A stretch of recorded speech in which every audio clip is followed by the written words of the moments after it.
If you would like to find out more about our products, feel free to reach out to us at autosportsengineering@gmail.com or check out the website at autosportsengineering.com.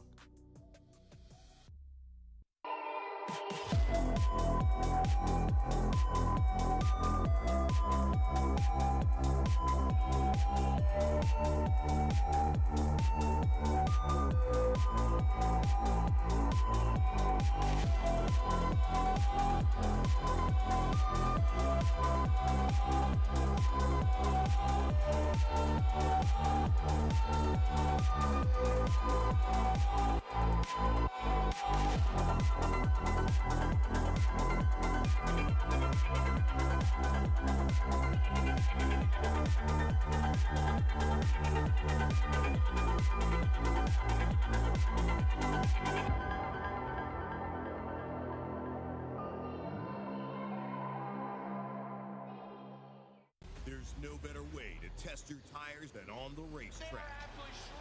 That's why at Kenda Tires, we compete with the same tires we sell.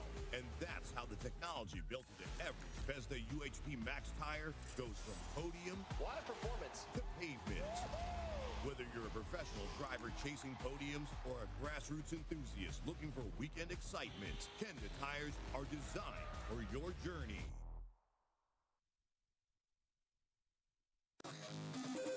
Link is the engine management solution for champions the world over. We know what it takes to win, pushing boundaries, performing under pressure, and having the best people on your team. Our tech support our performance specialists, available 24 hours and ready to talk one-on-one about your winning formula. Link ECU, the performance, reliability, and power to get to the podium.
Right here at Sebring.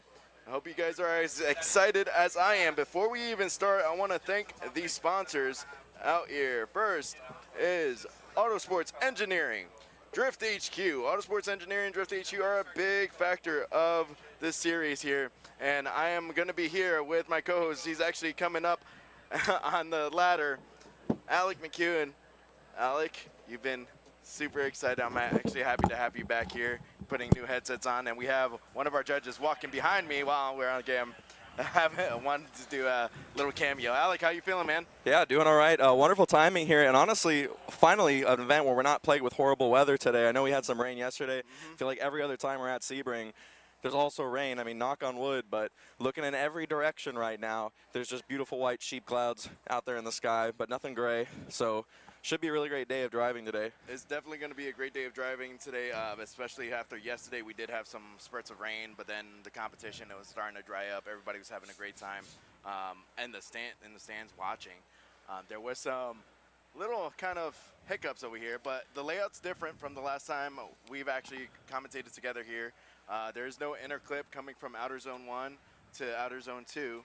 It's actually an outer zone 1, outer touch and go, and then going into outer zone 2, so they're floating right on by there. And then the final inner clip from last year is not here anymore, so we're going to have the final outer zone, and it's going to be sweeping around that last turn, so it makes the track a little more flowy. Yeah, outer zones are great as well for, I think, tandem. It gives a lot of drivers opportunity to make more surges on the inside, be more aggressive. It's a little bit more complicated when you have a tight inside clip and you want to be aggressive in the chase, because there's always that chance that you're going to dive in a little too sharp and take out the inner clip. So love to see it. I'm watching yesterday, even though I couldn't be here, I still took the time to watch the stream, see what the drivers were doing. And the one principle that seems to always take over here at Pro-Am is consistency on the line. And so it's the other kind of downside of the outside zones is sometimes those inner clips force drivers to use the clips as reference points. That's literally what they're getting judged on. So to float properly from outer zone to outer zone and fill them completely, sometimes it helps for you to go back with your team, look at the tape, and almost pretend there's an inner clip where there isn't one, just to make sure you're getting out wide as soon as possible and pivoting the car at just the right moment in your transition from outside zone to outside zone. Yeah, and when we're talking about this whole outer zone 2 going to, there's actually another outer touch and go going into the outer zone 3, is actually making the drivers force themselves to take the proper line and ride that outer line. The decel right there, the transition, a little bit shaky at times from yesterday, but yesterday was an insane top Final Four battle. We saw also previously where John Temple has been struggling a little bit with his car in the previous round, his axle snapped, but then he went out there for vengeance. And might as well call him Batman at this point, but he was coming out there just straight shred and smoke show everywhere and just being as aggressive as something I've never seen him actually produce in a competition aspect from what I've seen. But he was so aggressive, and I'm excited to see how he performs today. Also, you got some little love taps on it. Yeah, and I think it's really tough to not get to not be a little bit biased and start picking favorites, only because I personally always love the drivers that come out here and they make these massive improvements from round to round. And I also think they're the wild card against their competition, because if you got guys that come out here consistently year after year and they're making small improvement, but for the most part you know exactly how they drive, you know their driving style, those become the drivers that, while they're still very talented, they become a little more predictable to drive against. So you can watch tapes of how they did last round and create a strategy of how you drive against them if you're put up against them. But for drivers like John Temple, who are making these big improvements round after round, it's really tough to know what you're going to get out of him if you're paired against him. You don't want to sleep on it, because if you make the mistake of assuming that last time you paid attention to him was last season, and you drive against him this season, you might be in for a rude awakening when you realize you hear him revving up on your door. He was saying, I'm just going to push through someone's door, and I brought up the analogy, what the combat engineers say is, they always say is breach forward. Sappers forward, and then they're just breach the door. That's what he's there to do. I talked to him afterwards. He's like, I'm breaching doors today. Yeah. So it's great to see that kind of aspect, that little like flavor from each character. But then we didn't get to see Ryan Acevedo yesterday or Christian Contron, because they're already in the show. We've seen the practice. I do see how Ryan Acevedo, I was talking to one of the judges, I'm noticing he's doing a little bit more movement of the wheel. You could tell from his front wheels being white, and you could tell the little adjustments going from the outer touch and go 1 to outer zone 2. So I'm actually interested if that's going to throw the chase driver off, because a lot of the times they're paying attention to that front wheel. Well, and they also have to keep in mind that the judges, and this is for Ryan to keep in mind, is when you're driving and you're making a lot of adjustments, if those corrections get too jerky, then there's going to be a gap that naturally forms between you and the chase driver, even if the chase driver is doing his job, just because at that point your driving is unpredictable, and it runs very close in the gray area of leading an unchaseable run. So you might be on the right line, but if you're surging and braking and checking, then it makes it very difficult for a chase driver to be safe safe getting close to you. So so I think, you know, what's nice about having the judges and you know, having some that have been familiar faces is also just, we know that we've talked to the judges outside of the competition. These guys eat, sleep, breathe everything technical about drifting. So we'll talk about the judges actually, since we're on that subject. We have one of our judges here. We have Paul. We have guys waving at us down there, giving us some love. Love seeing the crowd being involved with it. We have Paul Altwiski, right? Altwiski? Yes. We were trying to practice that beforehand, but I knew I was going to butcher it anyway. But he does have some familiarity on spotter in FD. And being a spotter, especially in a team aspect in a drift environment, you got to know what the judges are looking for. So that's a good asset as a judge over here. You also have Noel Garcia, very seasoned veteran, I guess I would say, in the Florida Pro-Am area and even grassroots level as well as a judge. So I love seeing that kind of criteria, as well as we have Dan Burkett, also known as Rad Dan from Formula Drift. Very chill, relaxed kind of attitude, and I love that aspect, but he's always so knowledgeable and willing to give that knowledge to any of us. Yeah, and I think we've got a great dynamic going on between the judges there. Rad Dan is always laid back. I've never seen him get tense. And then we've also got, you know, the other two who are very, very intelligent when it comes to the semantics. But definitely, if you wanted to have the crazy uncle at Thanksgiving that goes way into politics, they could do that strictly on drifting if they wanted to. So very cool to see that happen. You know, obviously sometimes when it's a long wait for a call to come forward of who won the round, we know that there's just a lot of deliberation, especially with us sitting right next to them. We can hear it happening pretty intensely. And the other thing too is the driver, or, you know, all the judges here at some point have driven, whether it was competitively or for fun. And the ones that have driven less in real life, they've also driven the most out of the judges in Assetto Corsa, which have, you know, they have dedicated sim rigs. So even if you know, even outside of just being an enthusiast, the fact that they've got even, you know, that much dedication on the sim side of things means that they do understand the techniques and the mechanics of these different, you know, of the different skill sets involved in drifting. Yeah, and especially when after last year, the ACS group developed the Sebring layout over here. It was really cool to see that. And now the drivers, they talked to me. They're like, yo, I was on the sim like for weeks to try to practice the layout, and then it was a last-minute change. Well, it was about a week change of how the layout was going to go. They're taking out the inner clips, but we do have our first drivers scrubbing up tires in the background. It's unique with Assetto Corsa how the physics are starting to come and getting involved. Even pro drivers from FD are starting to use the sim and trying to tell the modders and the developers of those cars what they need to do to make it better. So it's a cool aspect. Yeah, very excited to see what's going to happen today. And then, side note, this is the first time I've gotten to do this where we've had the headsets, and I'm very quickly realizing I don't know what to do with my hands. I feel like Ricky Bobby, where I just kind of want to hold them up in front of me, because usually we're holding microphones, and that kind of keeps our hands occupied. So I love it. I love the headsets from yesterday of practicing. I was actually able to have a conversation with DJ Kid Carter, which that was a blast yesterday. It was fun. Different little like style, I would say, for the stream, for the seating bracket. Enjoyable. And also you had Dustin Motors over there in the pits, or right on trackside, doing an interview of the drivers coming off. Yeah, we are, it's definitely, you know, this stream, we keep working on ways to make it better. So, you know, for those of you who tuned in yesterday, depending on what stage of kind of getting into the nitty-gritty of all the new things we're trying to implement you tuned in at, you know, the stream could have been a little rough. I know we got out to a rough start, but we do like the idea of having Dustin out there in the pits, being able to get the really quick, raw reactions from the drivers. The drivers know that we're going to be doing this. You know, we're kind of working on a few handful of things at once, and we just kind of hope that we're going to improve on all of them.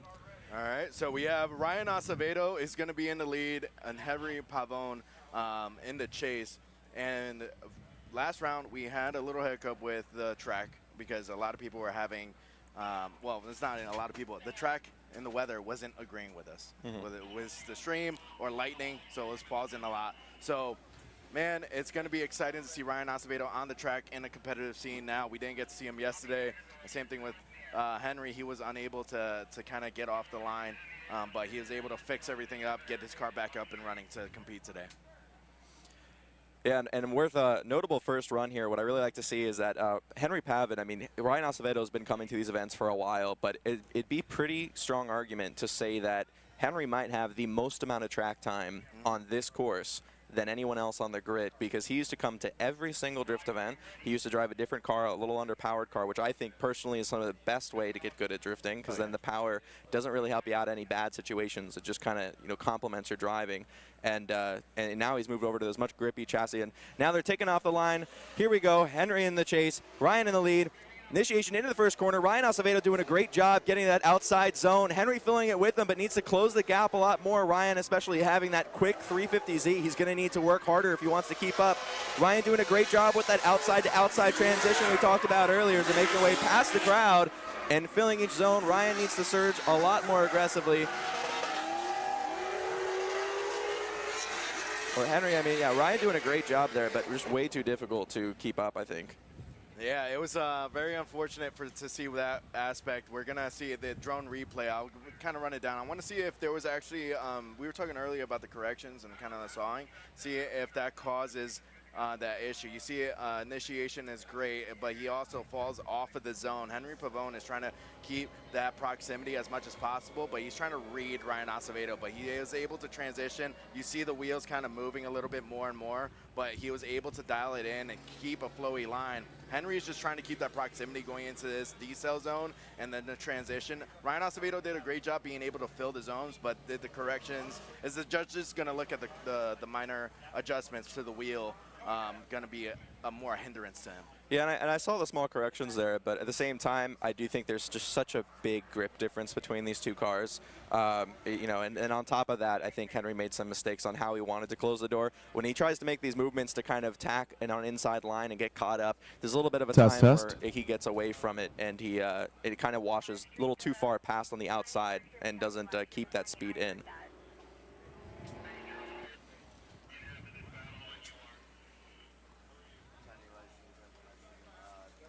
So now they are lining up at the start again. Oh.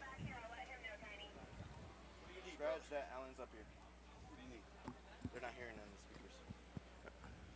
So we have our next lap of this battle. Henry Pavone is going to be in the lead, and Ryan Acevedo is going to be in the chase. We'll see how he performs over here. He gives them a really big. So if you're first tuning into drifting right here, Henry is on the line. He's in the lead line, the lead side. And you have Ryan Acevedo. He's going to be in the chase. He's giving him some room there so he could do a jump start, so he could get that proximity right off the rip. A lot of the times, a lot of the drivers would do that to give him room so they could able to dive in right off the initiation. All right, and also on top of that, Ryan Acevedo, we know he's got the faster car that we just saw in that previous run. He's also an aggressive chaser, and since it's only round 2, we know there's plenty of time for him to try and make his points known in the championship, and there he goes right off the bat, getting really close to Henry, doing a good job keeping it tight, matching his line. He's not going to overshoot if he doesn't have to. He's staying right on the inside of that pocket as they make their way past the stands, doing a great job. Could have been a little bit more wide there from Henry as they make their way around. And one last outside zone as they pivot out to it. Are they going to stay out wide? Oh! Woo-wee. A bit of a kerfuffle there coming across the last outside zone. Kerfuffle, huh? You've been updating your vernacular, huh? I'm doing the best I can. Vernacular is a good one all on its own. Yeah, I like that. Man, I only learned that from the great Jared Deanda. He taught me that word real quick. Nice. But here we go. We have the drone cam. You see Henry is filling out that first outer zone, but misses that touch and go. And then he goes for the transition. Ryan Acevedo is able to dive into the pocket and read what Henry was doing the whole time and keeping that close proximity. I was wondering if on this decel zone, if Henry slowed down way too much and Ryan was worried about actually making contact with Henry. But the judges are going to look at the replays more in depth. It looks like Henry, it might have been a bobble going into outside zone 3, but we'll see. Yeah, from our look, it almost looks like you know, Henry made a correction, and I think Ryan Acevedo was worried that it was going to become you know, an all-out stop, and tried to compensate, slamming on the brakes. And I think that just you know, it kind of killed his drift by overreacting, I think. All right, and we're hearing from the judges they have come to a decision, and Henry Pavone gets the win and moves on to the top 16. Oh my goodness, what happened there? That's insane. I forgot Dustin had a mic for a second. You're like, who's talking? I was looking for you, Dustin. Yeah, no, we're going to get an interview with him right now and see how he's feeling, bud. Man, big win right here. This is huge. Aren't you pumped? Hell yeah, let's go! Dude, out there, he had the shutdown. Both of your runs were going to look good. I mean, like, holy cow, are the judges going to make a decision? And then the mistake on Ryan's part, solidifying a win for you. Now you're going to go to top 16. How you feeling with everything? Good. I'm like, thank you for everybody that helped me out yesterday to put the shaft back together. Thank you for everybody that's here. I'm Awesome. feeling awesome, man. Thank you. We'll go get the car prepped, and we're going to see you in the top 16, buddy. Excellent, excellent word there from Henry. You can tell he's psyched. He's always got a great attitude when he's out there, you know, just trying to compete, trying to get better in that car. And we know he's got some growing left to do in that car, but he's another driver I'd look out for. I'd expect that growth to happen pretty rapidly. And yet anything can happen in drifting. We thought going into that run, Ryan Acevedo might be pulling out with the advantage, but really quick situation at the last turn, it makes a difference, and Henry's going to get a chance to move forward. And it's crazy because Ryan Acevedo was the top-seeded driver in this bracket, so it's going to shake up the standings. Even though there's a big tie in the whole season standings, but we have a bye run from Duarte from Drift HQ coming out here, and he's just out there having fun. He does have a fantastic build with that BMW coming out here, hitting that touch and go. And here comes the transition, and able to float on by. I think he's going to try to flirt with that wall, but he doesn't. He just dives back into the center. A little bit shaky going into that touch and go. And here comes his decel zone to that final outer zone. Beautiful fill out right there, all the way out there. He's been on a tear lately.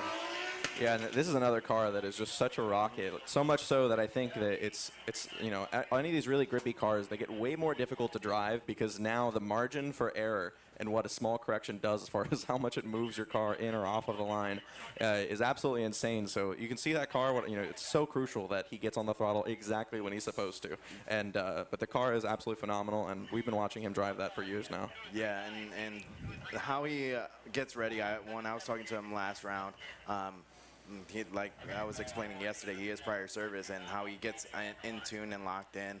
I was actually talking with a bunch of the guys about his I guess build up and his character as a driver. He's gonna eventually, I could see him getting to big things with that car. Next, we're going to be seeing Salvio Silva versus Colette Davis. Salvio Silva was the winner from yesterday's seeding bracket, so he's going to be going against Colette Davis. And Colette Davis is in that C6 Corvette that's rowdy and rambunctious, and it just very finesse how she drives that car. Yeah, I mean, between the buy run and the next one, we got ourselves a little Drift HQ commercial, a little event going on. And but no, I mean, we saw Colette, and she's had a glow up over the years. And, you know, she's in such a great situation where she gets to ramp up with so much seat time. The pairing with Drift HQ has really, you know, worked well with her. So you know, she's got such a great support. And honestly, like, I would expect nothing less than to see you know, someone that dedicated to just thrive in this car and get really competitive really quickly. So definitely going to be someone to watch. Yeah, and we're looking at that drone replay right there. I'd love the fill out of Duarte right there on the final outer zone. And I've seen some pictures from yesterday, and he was just eating up that flour. Yes, the lines are still flour. Yeah, we do things old fashioned. At the end of the day, we are still on a historic racetrack, so they are okay with us burning the rubber, but we're going to try to avoid repainting it if we can help it. Yes. So it's crazy how we're seeing the development of this racetrack is just mainly grip racing, and then now it's developing into different drifting layouts for these guys. They have the fun run on the other side, where that's the final round of US Drift Circuit where people run, and that's more high speed compared to this one. I enjoy seeing that because the pictures on there from the media days, insane, as well as us dressing up as Buzz and Woody last year was great too. Yeah, I mean, it's a great area to get photos coming right around the apex of the first corner, just absolutely flinging the car. Like, even when I came here with just a stock LS1 S13, it was like, you know, you had so much run up, especially because at these events there's so much track time, and there's times where everyone is in the pits changing their tires besides you. You know, you pull up to the line runner and you're just kind of like, let me just start a little further back, and you just want to go faster and faster once you know the line on that course. For sure. And we were talking about the sponsors earlier. We're going to go over them yet again. We have to thank them. it's actually an absolute honor to be on the mic with you guys and to actually talk about these Pro-Am drivers going to fulfill their dreams. We have Autosports Engineering, Drift HQ, Kenda Tires, OMP, Link ECU, Taxi Garage, KBD, Outlaw Network TV, which is a production crew out here. They're doing a great job there. Always open to feedback. It's awesome to see that. Claim Defenders, FLYDAY Drones, which is the drone that you'll see out there watching the guys go side to side all the way around the track, and many, many more sponsors out there. There's so many that support the whole community of the Pro-Am series. Yeah, we're happy to see some of them, just rejoining us year after year. One of the ones that makes me so happy to see constantly out here, or a few of them actually, is Drift HQ and Taxi Garage, two companies that are Florida grown. They have been a staple in the South Florida drifting community. And some of these guys, it's been awesome because, I mean, Taxi Garage, Nick Ward, Ryan Kaufman, the drivers that join us here at US Drift Circuit. I remember seeing them drive with me at County Line Dragway, this track that was basically an airport, an emergency landing area. And it was, back in the day, it was really tough for us to find places that would welcome drifting. A lot of racetracks, even today, have a tough time welcoming drifting. So we're very grateful that Sebring International Raceway will let us do this once again. But these guys, we watched them every single step of the way, grow their brand, get viral on social media, and now I know they had their crazy car drift competition in the after party last night. So very cool guys, very approachable. Same thing with the Drift HQ community. I mean, any questions you have about drifting, what a welcoming company to be able to just go to if you know nothing, but you want to become a part of the sport. I saw at least one small glimpse of that crazy cart before I went home back to the Airbnb to relax a little bit before today, and I saw Dustin on a crazy cart. And Dustin, you doing good over there, buddy? So, I mean, I have about 15 minutes on a crazy cart total. They put me on their fastest one. And they even said, they're like, holy cow, you were fully committed. I was riding his rail. Like, I was up against him. But the video that's circulating that you're talking about where I crash horribly? Yes. Yeah, that one. Oh, okay. Yeah, my hand's fine. Thanks. Okay, Thanks for asking. Yeah. I didn't see the video. I saw it live action, and I'm like, oh, boy. I got right back in the cart and kept going. Yeah, man. That's resiliency, Dustin, right there. Yep. And I see you being resilient with that Drift HQ umbrella over there. Just keeping out of the sun. I hope everybody's wearing sunblock. And I see a couple guys with some rags over their heads, some US Drift Circuit straw hats. If you haven't gotten the merch, definitely stop by the US Drift Circuit booth, get a straw hat, and stay cool out there. Drink water. I don't know if we have a camera on the crowd over there. We have some people with some crazy hats today. But we have our next drivers getting to the line. I believe there was a next battle coming up. Who is this? It is Hayden Williams and John Windam. John Windam's going to be in the lead. Hayden Williams is in the chase. Here he goes. John Windam is missing that first outer zone, but he's going to try to touch that outer touch and go. He misses. It looks like he missed that, but there's a little love tap, little smooch on the back quarter bounder. They're going all the way to outer zone, and then he hits that second outer touch and go. Here's the transition to the final outer zone. And he's able to get there. It looks like a possible tire drop, and then he falls out of the zone.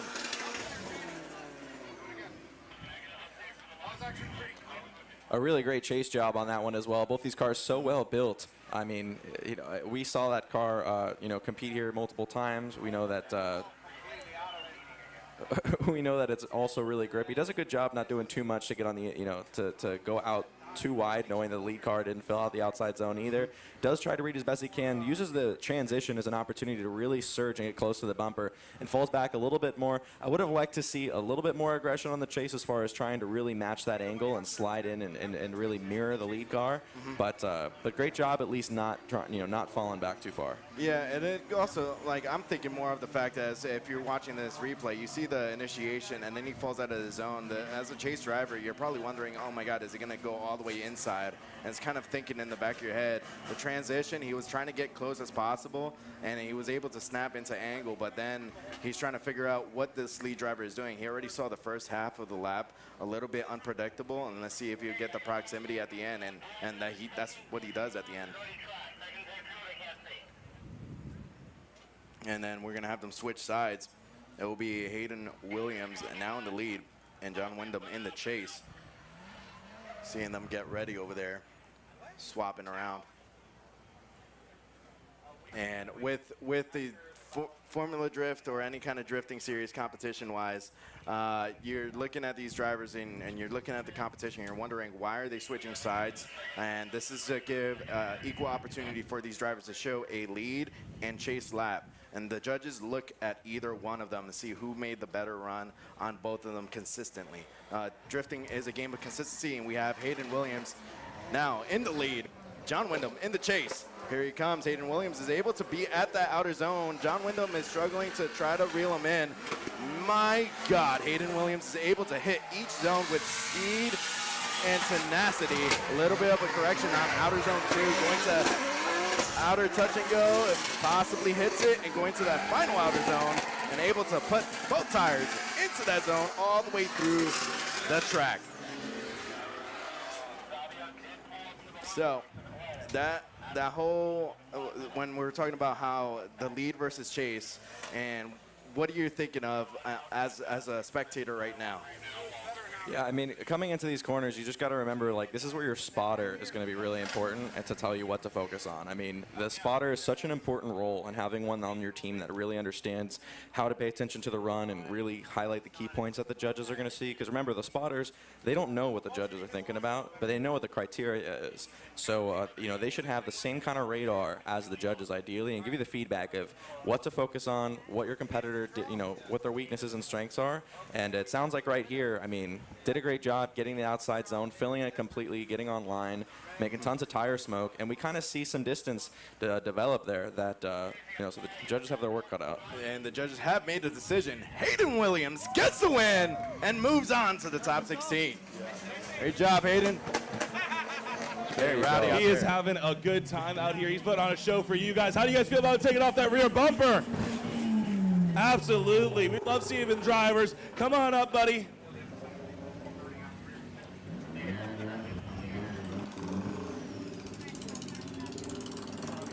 Hayden is over here playing, making sure he looks good for the camera. Congrats on this win, man. How you feeling? Man, I feel great. We've been fighting the car all weekend. My boy Lee over there got me right, though. We're good. I'm just happy to be here, bro.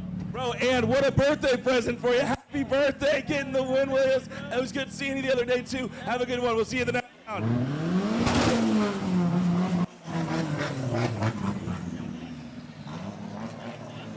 Hey, coming all the way in from Alabama, I believe. A long trip, going through, getting the bumper taken off. What happened on the beginning of this last run here? It seemed like you just didn't get in the pocket soon enough.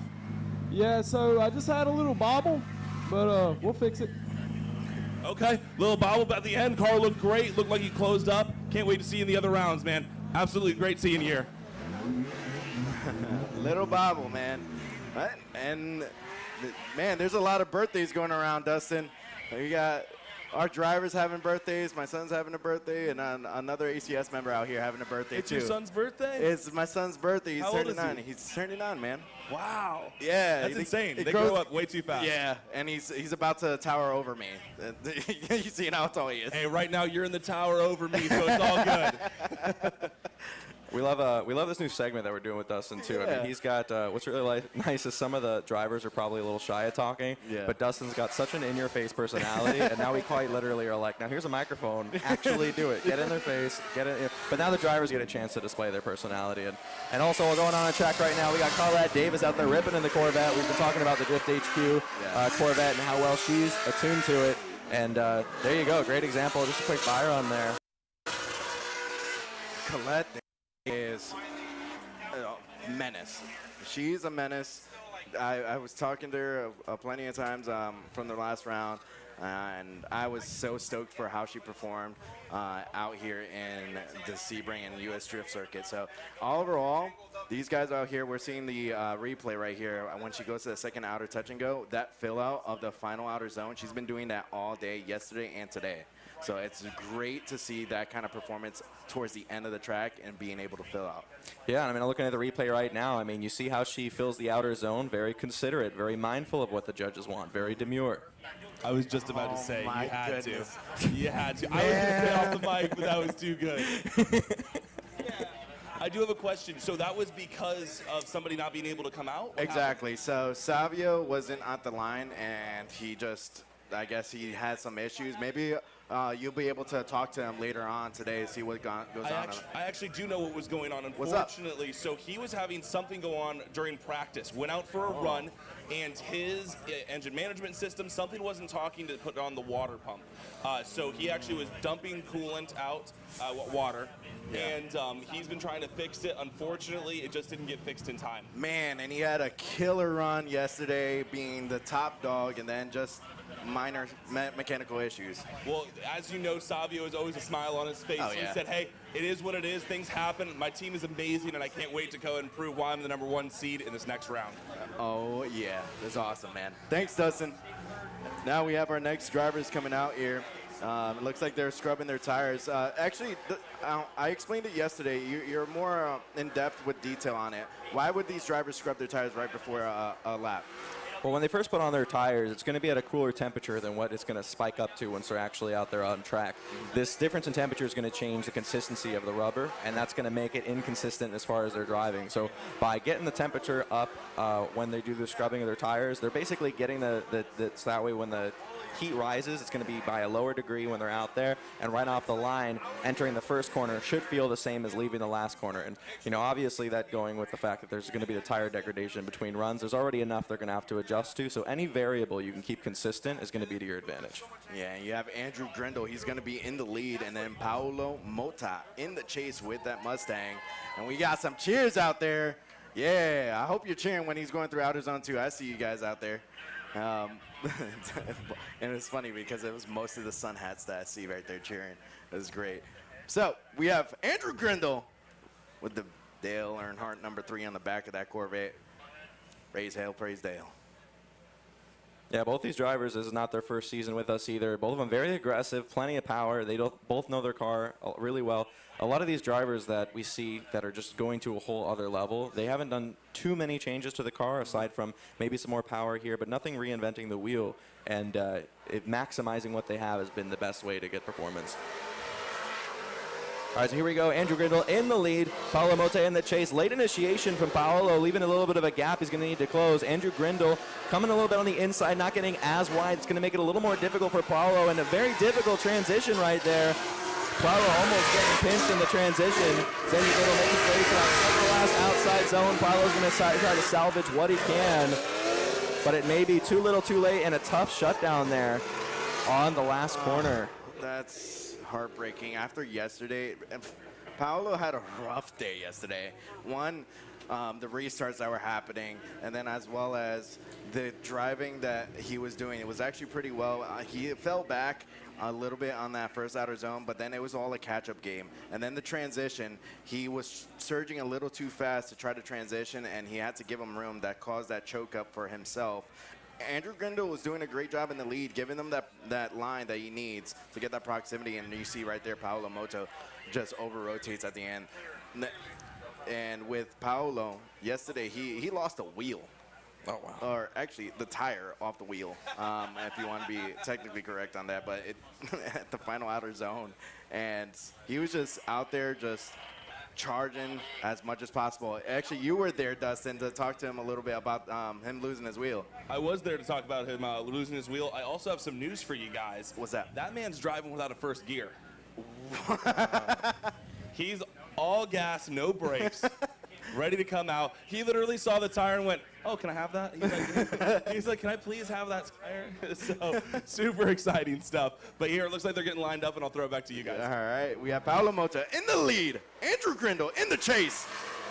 Paolo coming out here with that Ford Mustang, coming in with a straight line initiation, going into that first outer zone. Looks like he missed it. And going into that touch and go, also a little, well, actually way far off. Line's a little bit off. And Andrew Grindle is doing a good job just trying to read him all the way through. Paolo Mota is able to hit that final touch and go, going to the final outer zone. Andrew Grindle is keeping that proximity that he needs to go all the way through. An active chase is all Andrew Grindle needs. Yeah, so that one's probably going to be a quick deliberation from the judges. And unfortunately, getting that inside information, I mean, it makes a lot more sense what's going on, but it does also explain why there was that slow start off the line. And on that first run, Paulo was just so far behind on initiation of the first corner. So from there, you know, it is kind of a recipe for disaster. You're trying to make the best out of a bad situation. Yeah. Andrew Grindle has been, like, one of the drivers I actually enjoy watching as well. I love all the drivers here, but Andrew Grindle is a little rowdy when he gets out there on the line and is able to put everything out on the track. The judges are looking at what the deliberation is, and it looks like we do have a deliberation. We're waiting for our track staff to get it down there, be able to point. But we're waiting for the quick deliberation as we're watching this drone real quick. And they have some other stuff that they're talking about. Paolo also dropped tires on that final outer zone as well.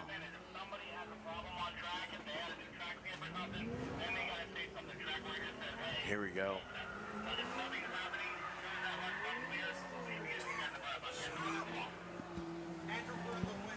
And it looks like the decision has been made after the deliberation. Andrew Grindle gets the win and moves on. Andrew Grindle is in the C6 Corvette. I'm trying to make the call that Andrew Grindle takes the win. And they were going to have that track staff right there point at Andrew Grindle, getting excited. Paolo has been having a rough week. Dustin? Absolutely. Take it away, man. I appreciate it. Andrew Grindle out here, was just getting to party with him the other weekend. He is an absolute animal. Just getting this livery put on himself. Got some new sponsors. Looks like regular traffic over here, though. Corvette trying to get past a golf cart. That's pretty Florida, right? That's pretty normal here in Florida. Let's go ahead and get him over here in the tent, steal some shade. What is up, man? Big smiles from you. Yeah, we're finally getting the car dialed. So yesterday was a little rough. These VCs are just so gripped up, we had to like turn the pressure up for the tires. So we're actually trying to like take all the grip out of the car mechanically so we can drop that tire pressure to the ideal range. So we're finally figuring it out.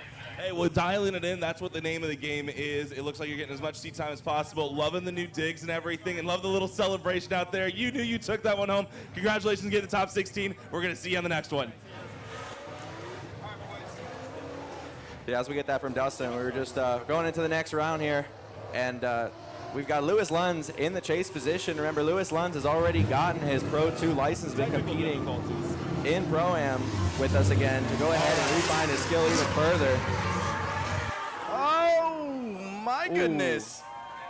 Good save. Right there in the lead was Mitchell Rohr. He was trying to roar through the track, but it looks like he overcooked it going to that touch and go. We'll see the drone replay out here. Hey guys, with that, are we going to be good for a little interview real quick, or do we want to send him through? We'll send him through. We'll actually talk to him later if you don't mind. We're going to get them lined up. But we have the replay going through. You see Mitchell Rohr going to outer zone 2 and able to dive. He was going in way too hot. That forced him to try to save it. And Louis is...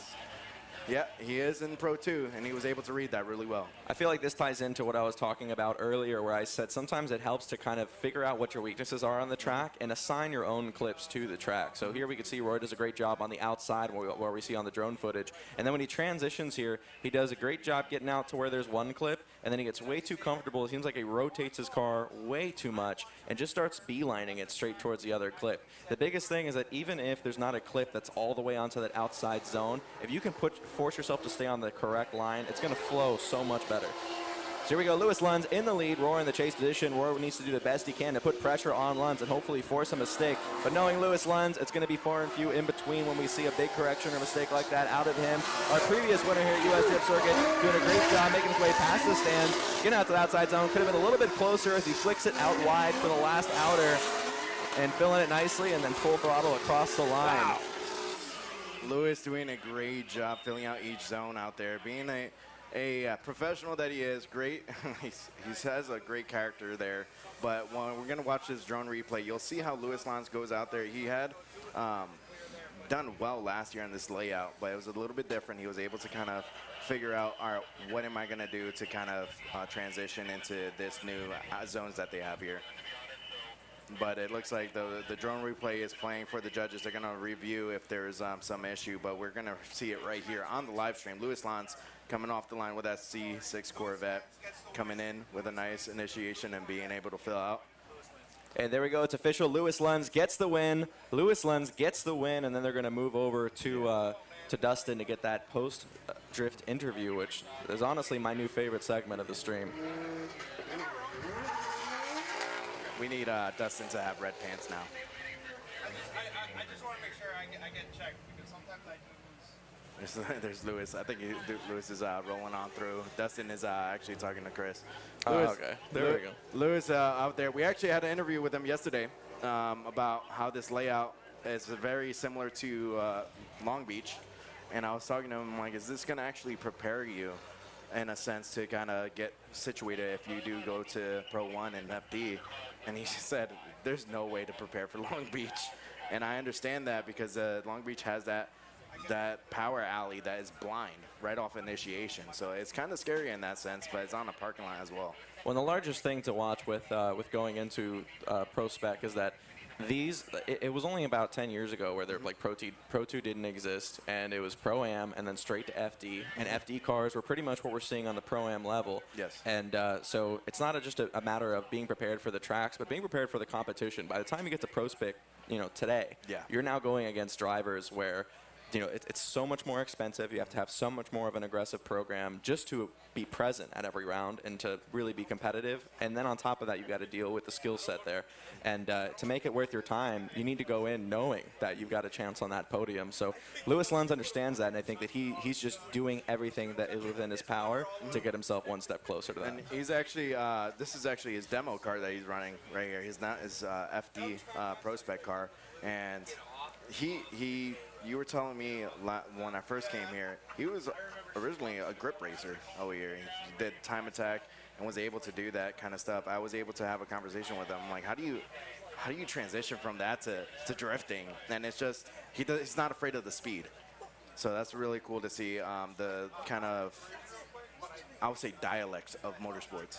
Oh, and it's so interesting to watch people switch over from racing to drifting because it's just such a different skill set. There's always some sort of underlying characteristic in the driving between someone who's come from some other discipline of motorsport into drifting, and there's separate growing pains. I mean, your first motorsport could be drifting, and you're going to have the growing pain of really not being adapted to that speed yet or anything, but it's still a hill to climb. So very cool to see him now be a multifaceted, motorsports athlete. And we have our next competitors out there is Eric Noguera and Andres Messner. Eric the Fireball Noguera. First time I've ever commentated a live event, he shot a huge fireball. This is like, I would say his call sign now because of that picture. Was insane to see.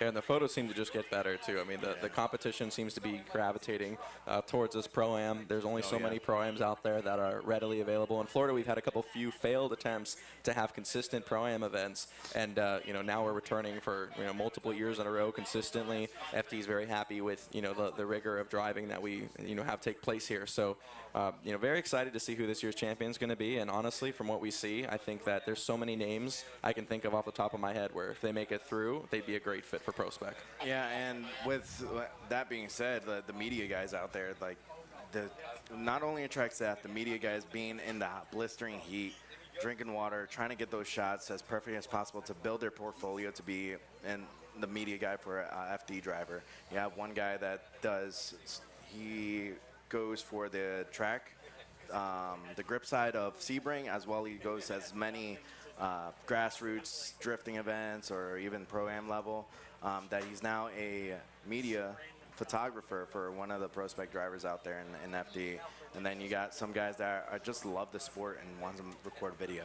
I also can't think of a more exciting photo. I mean, there's a lot of exciting, photos you can get of cars in motion, but there's nothing to me in a photo that's more exciting than seeing one with that, at full lock, completely sideways. And a lot of these photographers are so good that they can go out. You can be brand new to drifting. You could spin out the entire day, and they've got the shutter down so good that they'll catch you right before you lost it, and they'll give you the sickest photo. You can show it to all your friends and tell them that you were like that the entire day. Yeah, we have the track staff. I don't know if we have a camera out there to be able to see the track staff using the flower to line the whole track out. And then we have some people out there talking to each other, trying to figure out who's coming up next. We have young bucks as well out there just enjoying the excitement.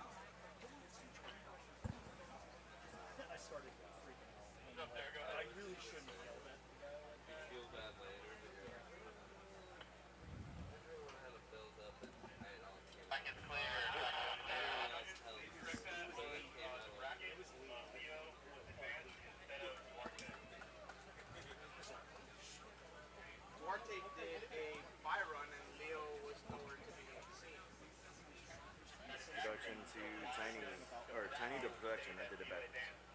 Oh, my bad. I'll have that correction. Thank you. No, it's same to Tiny. Hey, we're about to go to commercial. All right, guys, we're gonna get a quick commercial break as the track staff gets water and gets that flour down on the track to make sure the line is prepped. And we'll hear from our sponsors. Definitely check them out on their websites and support them. They support us.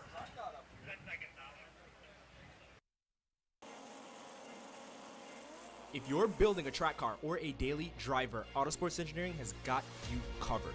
We manufacture some of the best billet performance parts in the market today, from transmission conversions to custom carbon drive shafts and drive shaft adapters. We use only the highest quality materials and equipment to ensure that our parts are not only strong, but also the finest quality. Whether you're looking to improve your vehicle's performance, reliability, or durability, Autosports Engineering has the perfect solution for you. Whether you're building a dedicated track car or a daily driver, Autosports Engineering has got you covered.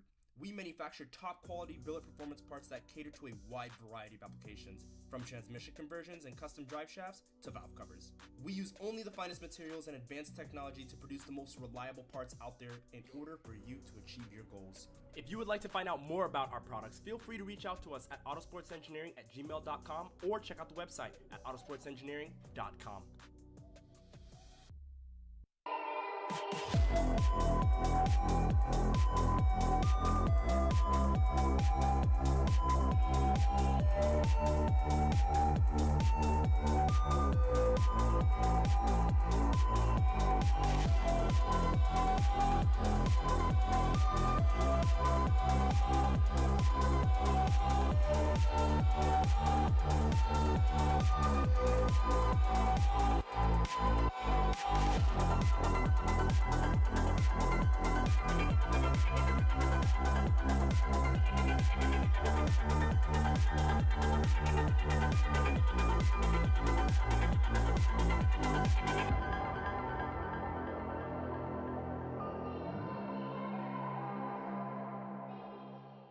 There's no better way to test your tires than on the racetrack. That's why at Kenda Tires, we compete with the same tires we sell. And that's how the technology built into every Bethesda UHP Max tire goes from podium to pavement. Whether you're a professional driver chasing podiums or a grassroots enthusiast looking for weekend excitement, Kenda Tires are designed for your journey.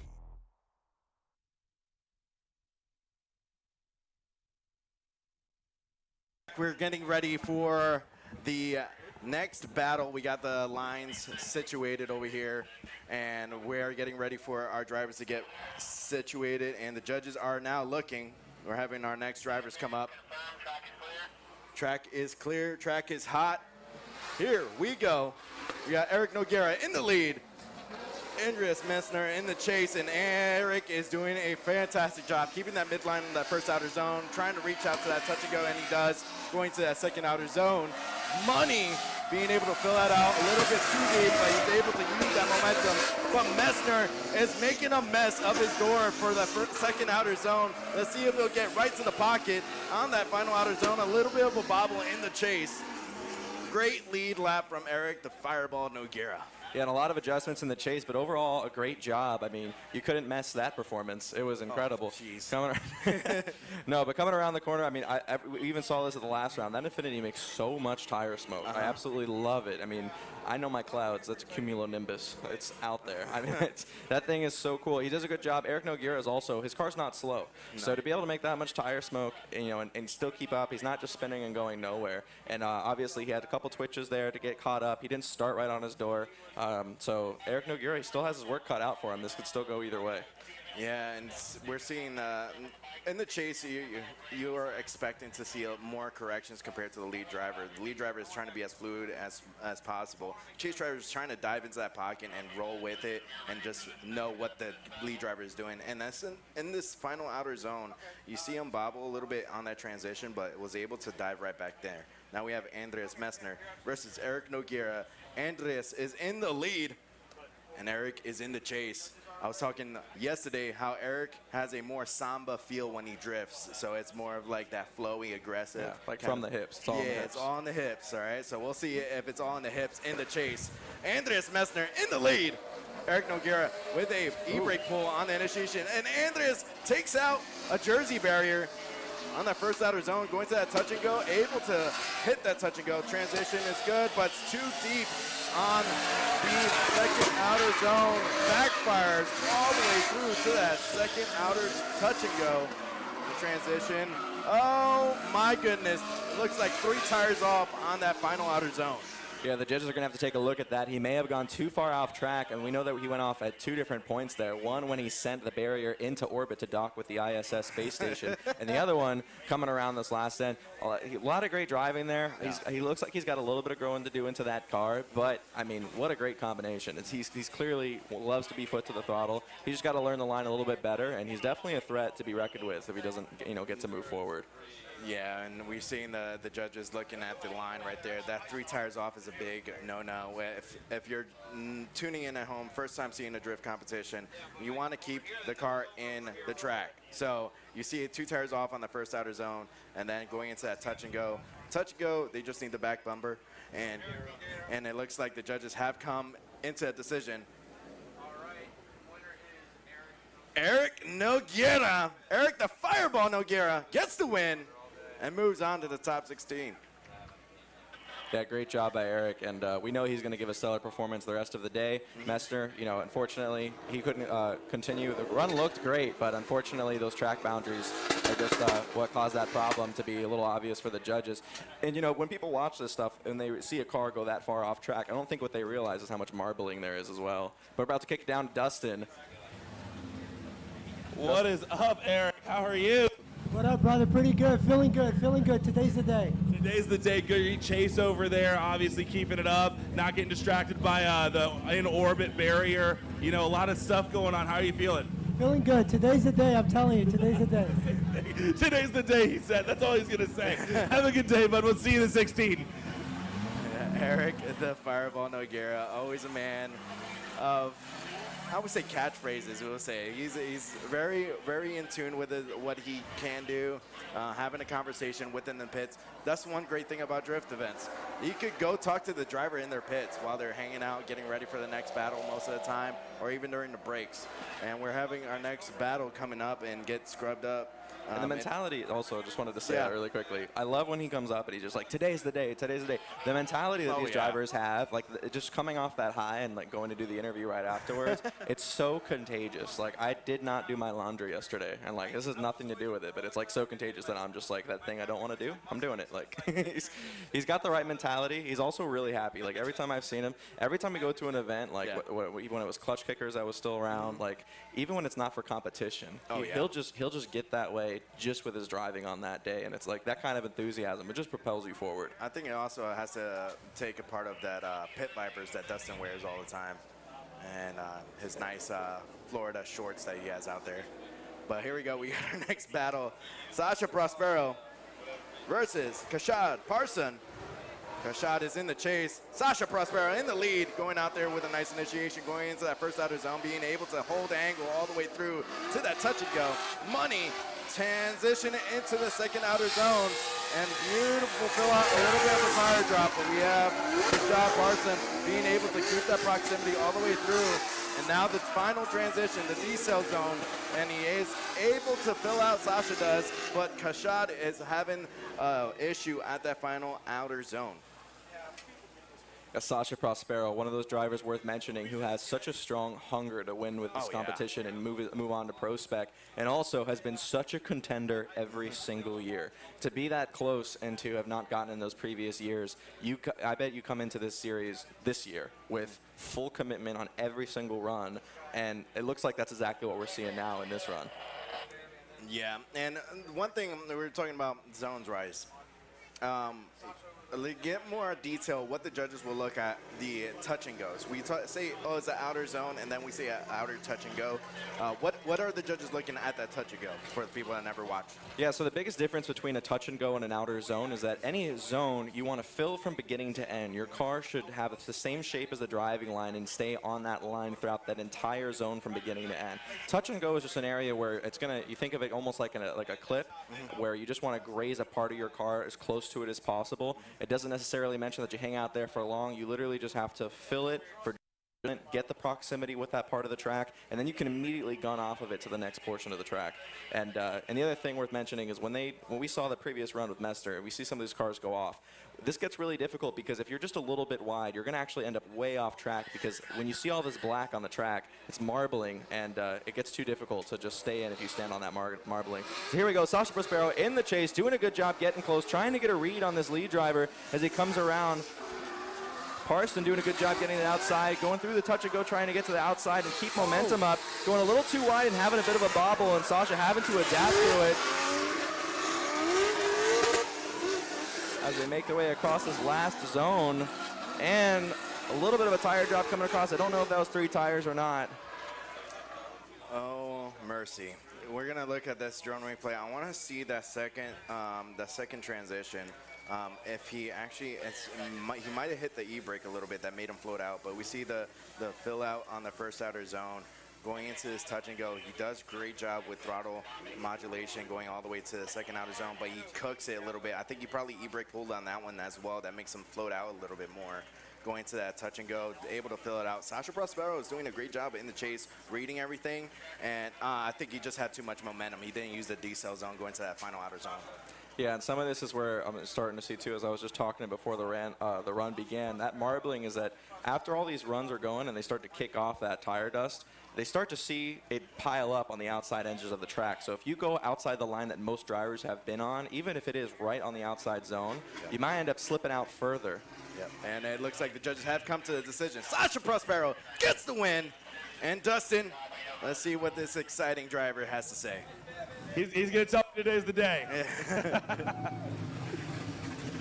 Sasha, man, out there throwing it wide as could be. How you feeling? I'm feeling great. It's not the best lap, but we got the win, and I want to thank you, my team, to all the support. Absolutely, man. Well, it looks like you're having fun, and you're welcome to the top 16. Absolutely.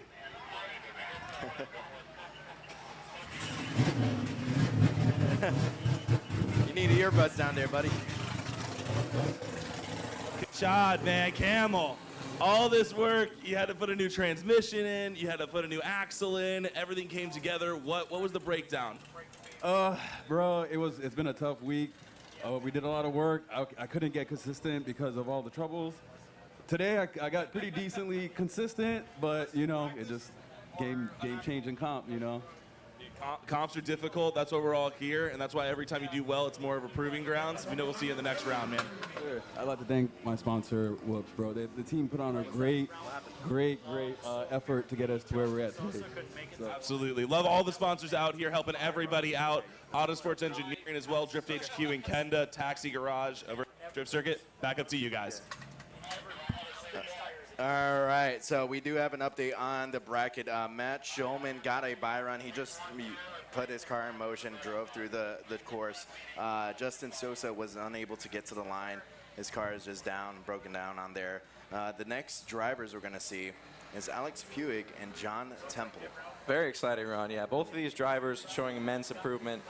We talked about John Temple earlier and how he can be unpredictable because he's constantly improving. Alex Puig's in that same category. Oh, yeah. He's been making more changes to his car, trying to make sure that it's his car is giving him the tools to be successful. In the past, his car hasn't seemed to have. He's either been down on power or down on grip, and he as a driver knows exactly what to do with a car that's capable. And so now we're kind of seeing him re-sculpt the car, and I'm excited to see it this season. It's cool because you have Alex Puig actually just got his degree in, I believe it was pharmacy. Correct me if I'm wrong on that. But going through school for that, and then you have another gentleman that's in the driver's seat that's an engineer, like not military-wise, but actually works as an engineer. But we have John Temple now in the lead. Alex Puig in the chase. Here we go. We're going to get the lights. The track staff is getting them ready. Lights extinguished. John Temple in the lead. Alex Puig in the chase. John Temple coming out here. It looks like there's a reset from a cone hit, possibly.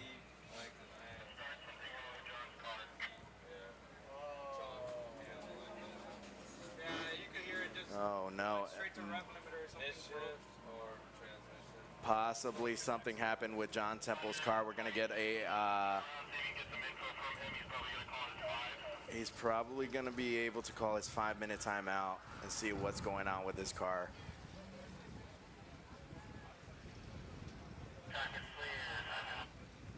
We're going to have John Temple pull through.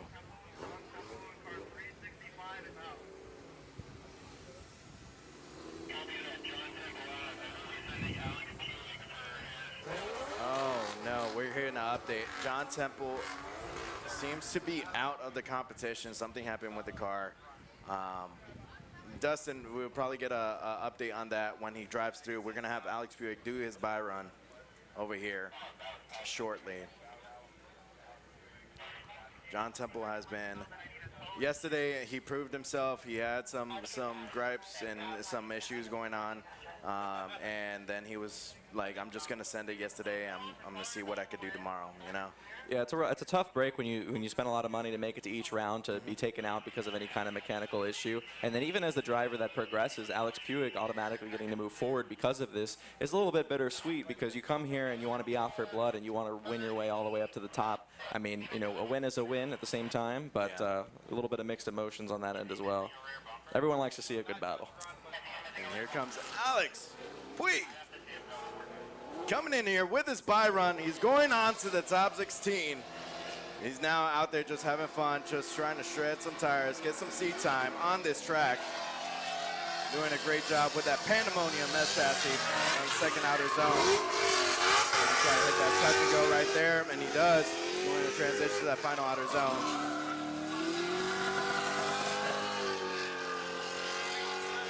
Yeah, the car sounds good, but coming around that first corner, you could almost hear it just slowly dying down in RPMs, having to clutch kick it multiple times, but still filling the zones, getting comfortable. And we're having Dustin down there with Alex. Hey, man, you getting the buy here, getting on to move on to the top 16. How's the car feeling? The car's hurt. That's tough for John. I really expected that to be good for him. I mean, we're down on power. We're having fuel issues, so it's nice for points, but we'll see how far we can go. Okay, so you're going to go try to get all that figured out and come back in for the top 16? Well, we're going to show up to the top 16, but this is as good as it's going to get for the weekend. Well, best of luck to you, man. Always good seeing you out here. Well, that explains that. There we go. So having some fuel issues. And I like how he just kind of said there, it's unfortunate he feels bad. Obviously, that's his direct competitor. Yeah. But like I said, a little bittersweet there because he gets to move on. And, he had that mixed motion there, too. And all these drivers know each other at this point. They're practically all friends, even though they're competitors. So everyone wants each other to put up a fair fight.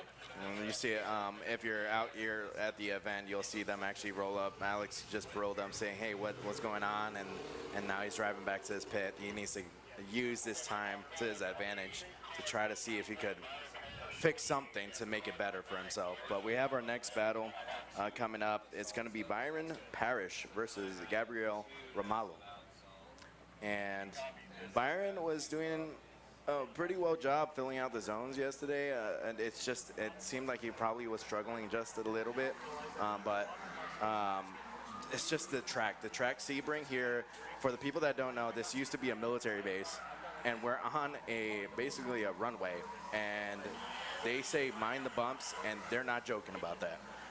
Yeah, even when you watch IMSA come over here and they do their 24-hour races, it's got to be the softest suspension tunes on any race cars just to make it around here. And even then, the drivers are being jostled. It's like being inside of a shake weight for an entire 24 hours. A shake weight, bro. I haven't heard shake weight in a long time. And after yesterday, aging myself, I aged myself even more on that. But on the left side of the bracket before these guys, actually the guys are lined up over there. We'll talk about the left side of the bracket. We have Byron Parish going to be in the lead. Gabriel Romalo in the chase. Gabriel was actually the one of the guys that was struggling in the seating bracket. Byron is actually doing a decent job filling out the zone. So we'll see how this comes out. I also don't believe these two have seen each other in competition either. So they're going to have to just kind of adapt to each other's driving if they haven't been paying attention in practice to what all the other drivers are doing and just try to get a read in the moment.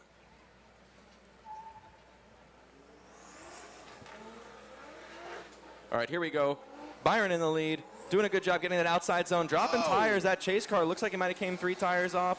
The lead car doing a good job trying to just get that angle back, get the momentum going. Kind of a little bit sloppy on the line. And then BMW in the back just struggling and shutting it down. And ultimately trying to just finish across the line is the goal there as they fill out the last zone. A little bit sloppy run. I mean, it is what it is. You're coming out here. If you haven't spent a lot of time out here and you also haven't been against each other before, you know, very common for that to be the outcome of a run like that. That was wild, seeing that back bumper explode like that. We're going to see on the drone replay shortly right here coming up that when I don't know if it was too much the momentum going into that first outer zone. I really had to look at that drone replay. But hitting that Jersey barrier isn't easy when you make contact to any kind of obstacle on the course while you're drifting. Here we go on the initiation. So it might have been a late initiation. So he was going into that first outer zone. I think the judges will be looking at that. Late initiation and then explodes his backside on that Jersey barrier and going through trying to fill out the track, and he was 2 tires off as well. So, and you have the chase driver here also struggling as well to try to keep that chase going. When a lead driver is not given a good lead line, it's not beneficial for the chase. Yeah, and the more runs that go by, the more that tire dust is going to stack up, and it's just going to get more slick on that outside zone. So there really is a point of no return when you're just not going to have traction anymore, and you're going to be taken out wide. Thank you.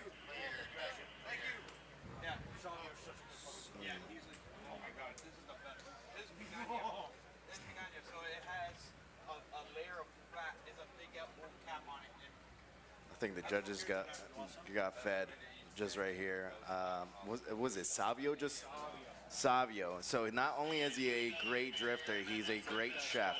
So I want you to have a nice taste test real quick while I commentate this run coming up. Please don't do ASMR into the mic with chewing. We have headsets now, so it was easier back then to kind of move the mic away from your face. We're waiting for the lights over here. The track staff is trying to figure out what's going on. I think they are cleaning up the bumper debris on outer zone 1 as well. And it looks like they are ready to go here. Yeah, because this is that cut of meat that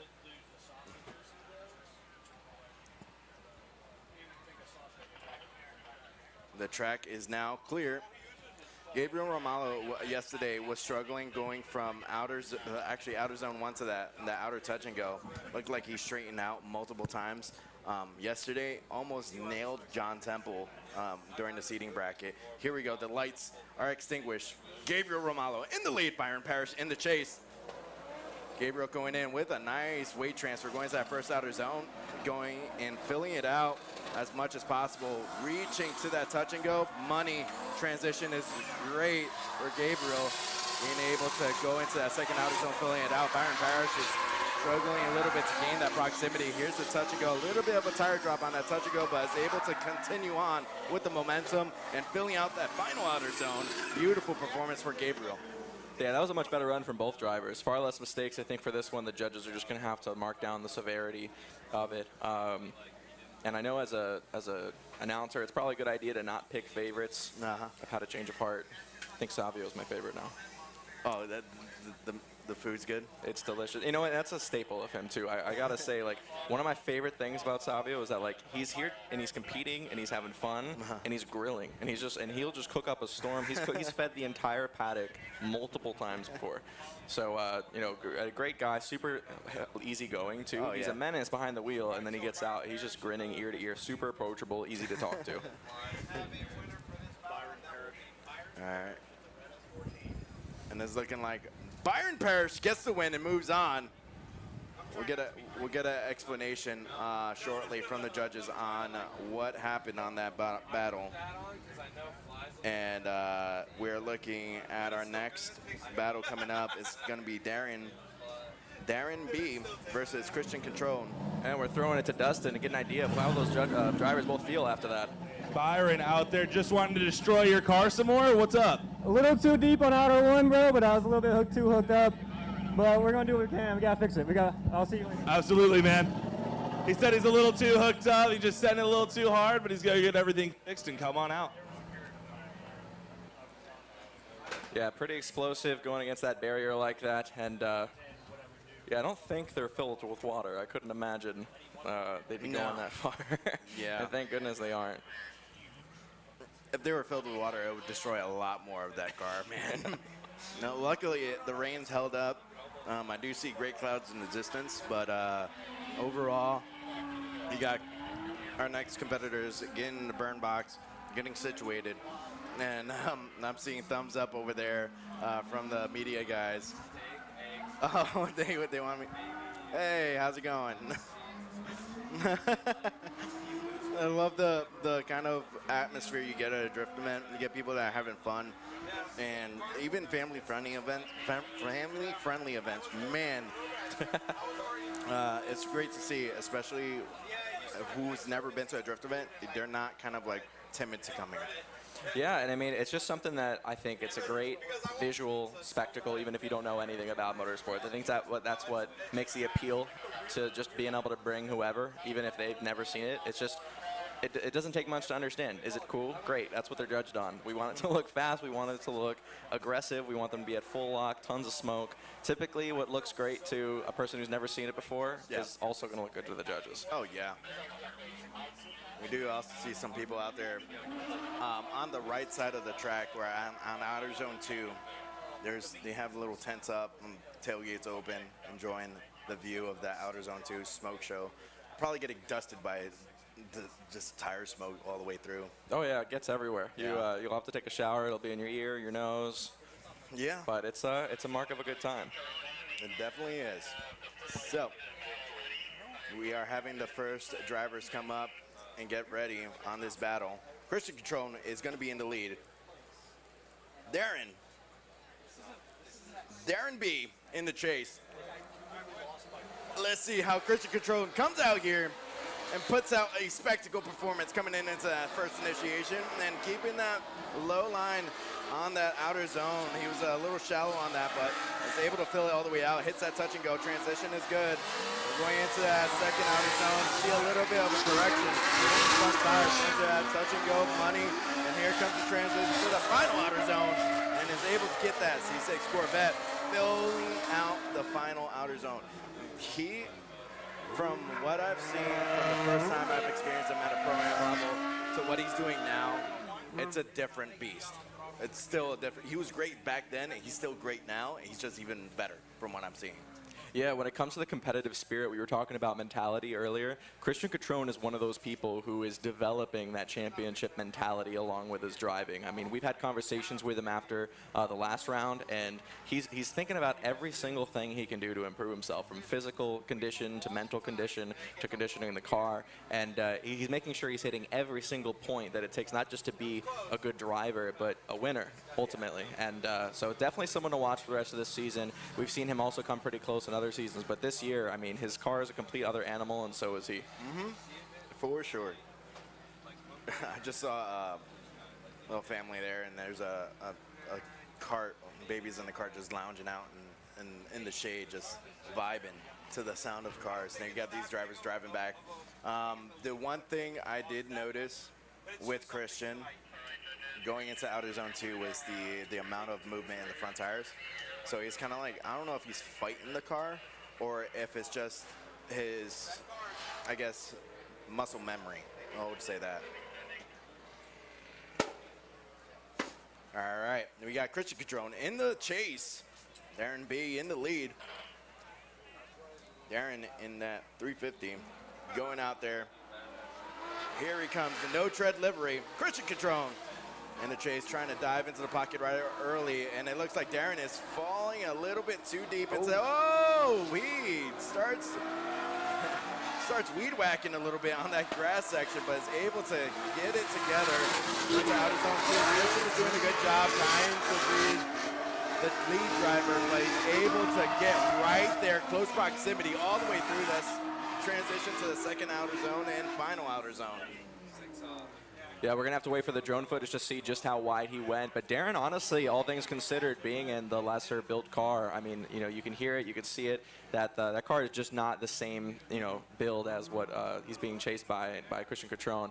And so it comes out, yeah, it's tough to see if that third wheel ever dropped off. It's like right there for just a moment.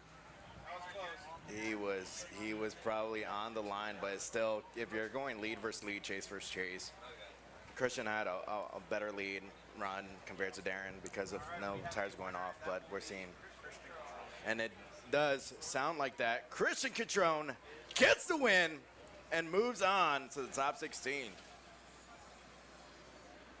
And all things considered there too, what's really cool to see is that even though we saw mistakes made by Darren, you could see a lot of potential. You can almost see the gears turning in his brain as he's driving that car.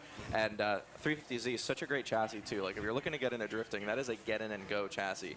But now we're gonna kick it down to Dustin, who's gonna try to grab one of the drivers here, get an idea of how they're feeling after that battle. Yeah, appreciate it. We've seen VQs in here before do pretty well.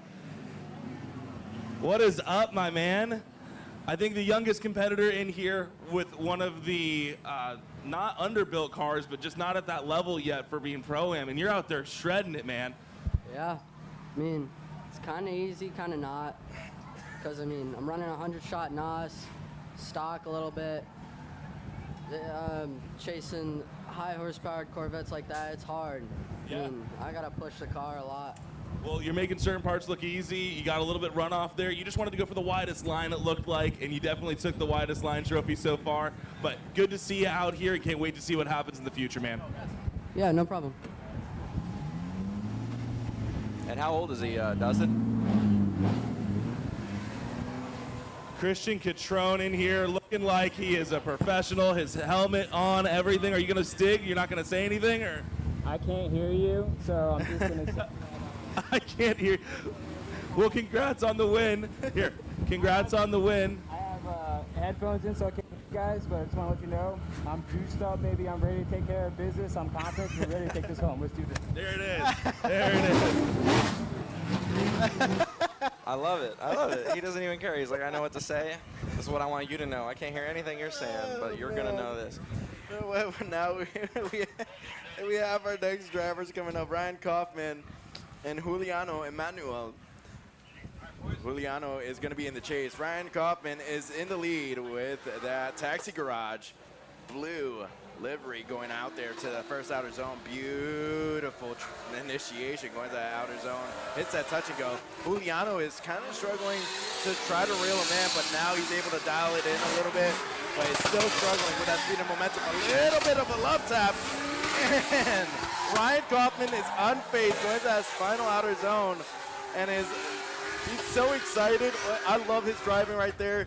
Ryan Kaufman, he's used to Nick Ward tapping his door a little bit, so it's just another day in the neighborhood for him. Yeah, these guys, I mean, they're just so rowdy, the taxi garage guys, and I want to say I think they get the most qualitative track experience because they drive in so many different environments, so many different tracks.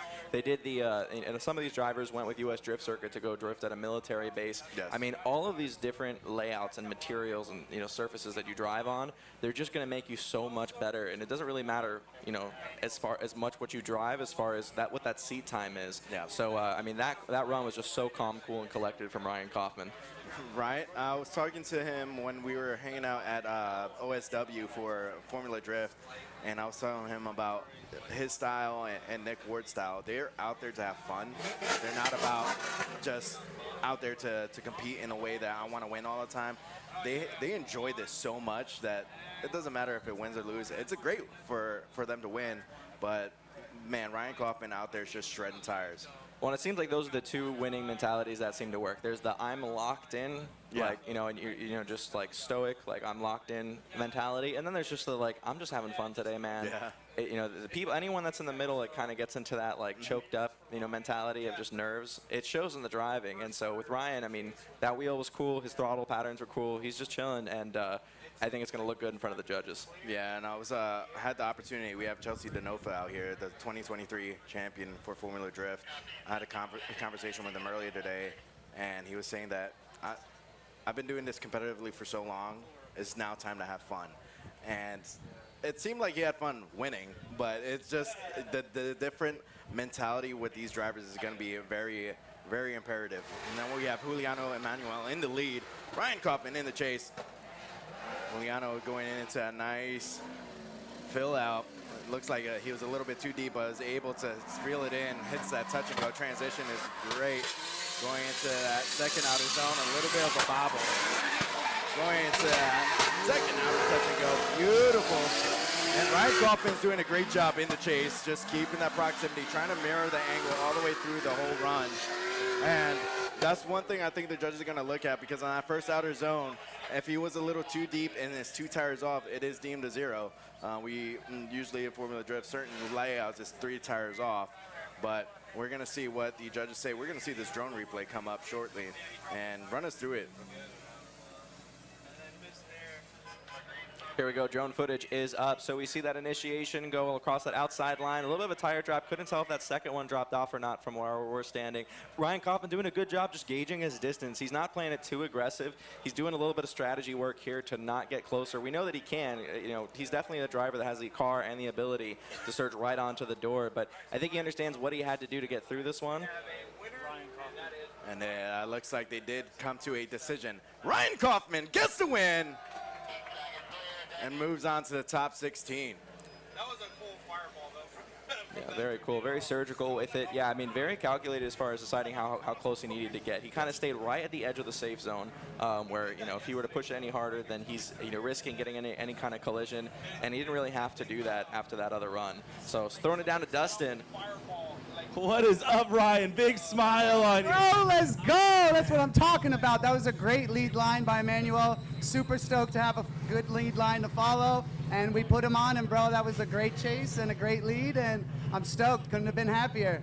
Dude, awesome to see it. We love the energy we're going to see in the top 16. Let's keep sending it, baby. Taxi Garage. Talking about those 2 personalities you guys were talking about, I know what box he fits into. What is up, Emmanuel? How are you doing today? I'm good. What about you, bro? Bro, I'm good. Long walks on the beach, you know, maybe a margarita later. A margarita? Dude, how was it out there? You have fun? Yeah, I'm having fun. That's all that matters, right? Absolutely. Of course. You go ahead and get in the pits, man. We'll see you up, right? Looking good out there. Send it back to you guys. Margarita, huh? So we're getting ready for our next battle. I wasn't expecting the margarita comment, but we have Eric K versus Willie Espinosa. Willie Espinosa with that RX-7 was straight in a tear yesterday. He was out there. He was having fun, but it was something that was uncharacteristic from what I've seen personally. Some people are not surprised on how he drove. It was great. And even on the interview yesterday, he was like, my car's working, I'm happy. Yeah, and honestly, that car is a work of art, too. It's definitely a fan favorite. He's done other events. He's done Fuel Fest. He's regularly attending these events now. The car is more than capable, and unfortunately, he's just been plagued with a lot of mechanical issues in the past. He's always been having to adapt to something. So you don't want to ever be adapting to problems. If you can just be adapting to car and all these other surfaces, you know, changes that are going to happen that are out there, there's plenty enough for you to worry about. If he can just get running consistently, then I think we're just going to see a huge surgence from him in the points. Yeah, we're heading towards the end of our top 32 battles. We have 1, 2, and 3 more battles to go for the top 32. And it's just the left side of the bracket for the top 16 is actually pretty intense. You have Colette Davis versus Hayden Williams, Henry Pavone versus Duarte, Eric Noguera versus Sasha, which they've duked it out plenty of times. You got Louis Lanz and Andrew Grindle as well. That left side of the bracket is stacked from what I'm seeing. Yeah, I mean, and I think each year it just gets better. Like, honestly, I remember our first season, it was kind of, we had a couple competitors that were pretty serious. Other people were kind of sitting back watching, not sure what this opportunity of U.S. Drift Circuit as a Pro-Am was going to facilitate itself as, and now people are clearly here to play. Yeah, and this was a two-day event. This is our final day of this event. We have food trucks out here. We had a little live DJ event after the seating bracket yesterday, which was fun. You have pickup trucks with train horns going around. It's such a different environment. I've experienced the big festivals, and I've experienced these festivals. It's starting to become a bigger festival compared to last year. I believe the average is about 3,000 people that signed up to come here today. Yeah, and the toughest thing, I think, for this location, I mean, when we have these other events throughout the year that bring in a lot larger crowds, they're also in these much more densely populated areas. The one downside of, like, the location is that it's kind of not near anywhere, but more and more people are starting to find it worth it. Yeah. And even though this doesn't bring in the same kind of numbers as some of these other events we've been successful of throwing, it is also the quality of the people that show up to this event. They're much more dedicated, they're much more friendly, they're in for the long haul, and this is the two-day event. So a lot of people are figuring out their sleeping arrangements, how they want to party while they're here. They don't have to get up and drive anywhere the next day, except for the actual drivers. They got to get up and actually compete. But you know, everyone that seems to have a really great time at this event, this one's got a good place in my heart. If you're really looking for that camaraderie at a car event, this is the one to go to, because people are going through lengths to get here. Yeah, and we couldn't have done it without our main sponsors out here.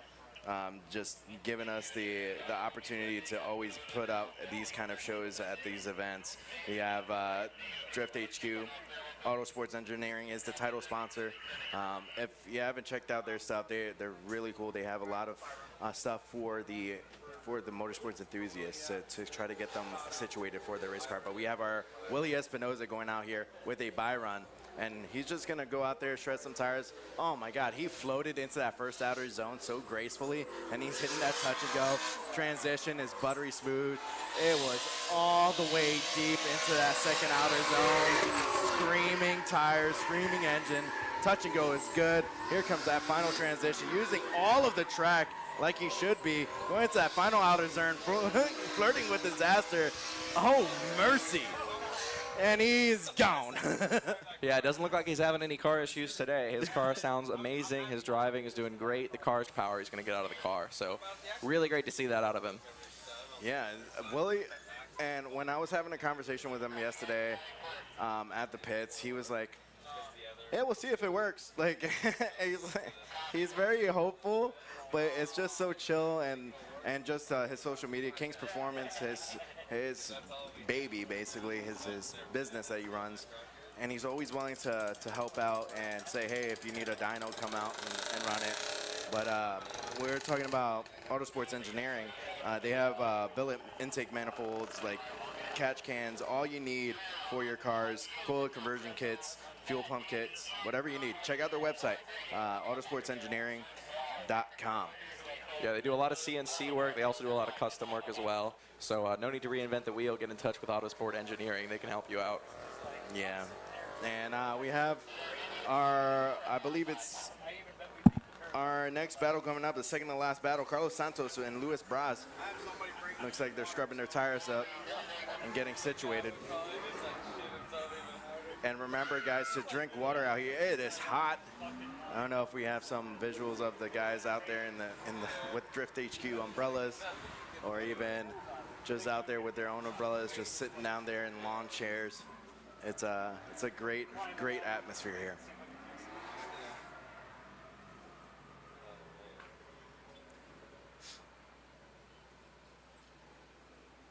All right, we see Carlos Santos coming onto the line right now. Just a reminder, too, we were talking about this earlier, that this is an event where we have the fun day going on the other side. So if you're a driver and you want to come enjoy just, you know, the great community and also watch Pro-Am, but you want to do some driving yourself, you can really do it all at this event. I think this is really fun because, especially since it's a 2-day, you'll get a lot of drivers who have done so much driving yesterday, they're tuckered out, they're tired, their car broke, and they come over and they watch Pro-Am, and it just gets them more psyched out to drive again.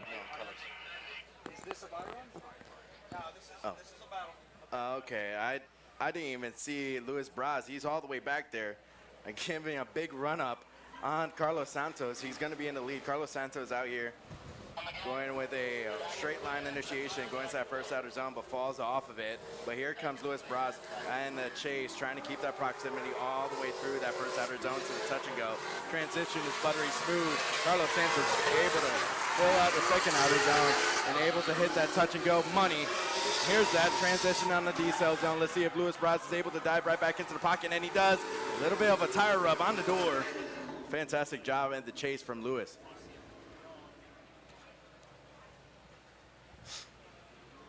And we're gonna catch the drone replay, Alec. It's gonna be a little spicy one for you. Yeah, he didn't do a good job getting that outside zone in the first area. Understandably so, a lot of people have been going out, and you really don't want to see your run end because you misgauged that corner. So may have been a calculated or accident from him there. Doing a good job on that other outer zone. As he comes to these last couple S's, he seems to be on track and online, but this last outer zone is where we start to see a problem. He comes offline a little bit, and it looks like it may have been 2 tires. It got really close there, and I remember talking to him before round 1, and that S13, he was just getting it ready at last second before the last round. Yeah. And we're only at round 2 now, so he's getting comfortable with the car, and he seems like he's definitely got a lot of potential. He's a great driver, but unfortunately those issues might give him a little bit of a disadvantage, and hopefully the spotters right now are relaying that to the other team to let them know, listen, this is you got some work to do. Just keep a clean line, stay on pace, and if you can do that, you might walk away with a win. With Carlos too, he was a fan of the motorsport, and then he's trying to make this dream come true, and that's actually admirable to see as a driver or as a commentator looking at these drivers. And Carlos was the funniest thing is having that conversation with him. He's able to be like, yeah, I'm so happy to be here. Hopefully everything runs well, so on and so forth. But at times, I think the nerves gets the best of him, and it causes him to kind of choke up in a lap. Yeah, and I think there's a lot of this that just kind of starts to shape that out for you. I mean, when you go to a regular event, there's just a guy at the front of some cones, and he just tells you to go, and there might be some onlookers, but all the structure added to this, all the rules added to it, the drivers meeting, seeing all the other cars in the paddock and the other teams, it definitely kind of turns it up a notch, and honestly, it's just time. You got to get invested. Don't, come out into your first Pro-Am season expecting to come out with a win. You should get in there first and foremost, and just get exposure, get seat time in this context. And it looks like we have Nick Ward warming up his tires, and Tom Merman getting situated. It looks like Carlos Santos took his 5-minute timeout to try to get something situated with his car. But we have our drivers out there in the burn box. Nick Ward in that gray taxi garage S chassis.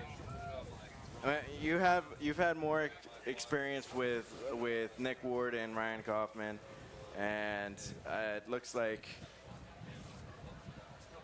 Lewis is driving through the track right now. I'm gonna try to get an update on him, see what's going on. I think he's just going off track, just trying to hang out until Carlos could get situated. Yeah, and talking a little bit more about Carlos too, is that I think he had all the right attitude getting into it. And he is also very receptive. I was talking to him after round 1, and he was talking about coming to Sebring, and I don't think he'd ever driven at Sebring before, and how he was just trying to figure out what the right approach angle is to all the different corners, and very receptive to advice. And I think that's one of the biggest things that you need to have as a quality as a driver is everyone wants to be a rock star. Everyone wants to be a superstar when they come out to drift events. They want to be good so badly, but at the same time, some of them, they don't want to take the criticism or be open to advice, and they don't develop as quickly. So Nick Ward's out here with Taxi Garage. Looks like he's doing a buy run, going through the outside zone. Nick Ward has always been a model citizen when it comes to defining a driving line, and does a great job getting the outside zone again. This car, he's done some pretty big work to it lately.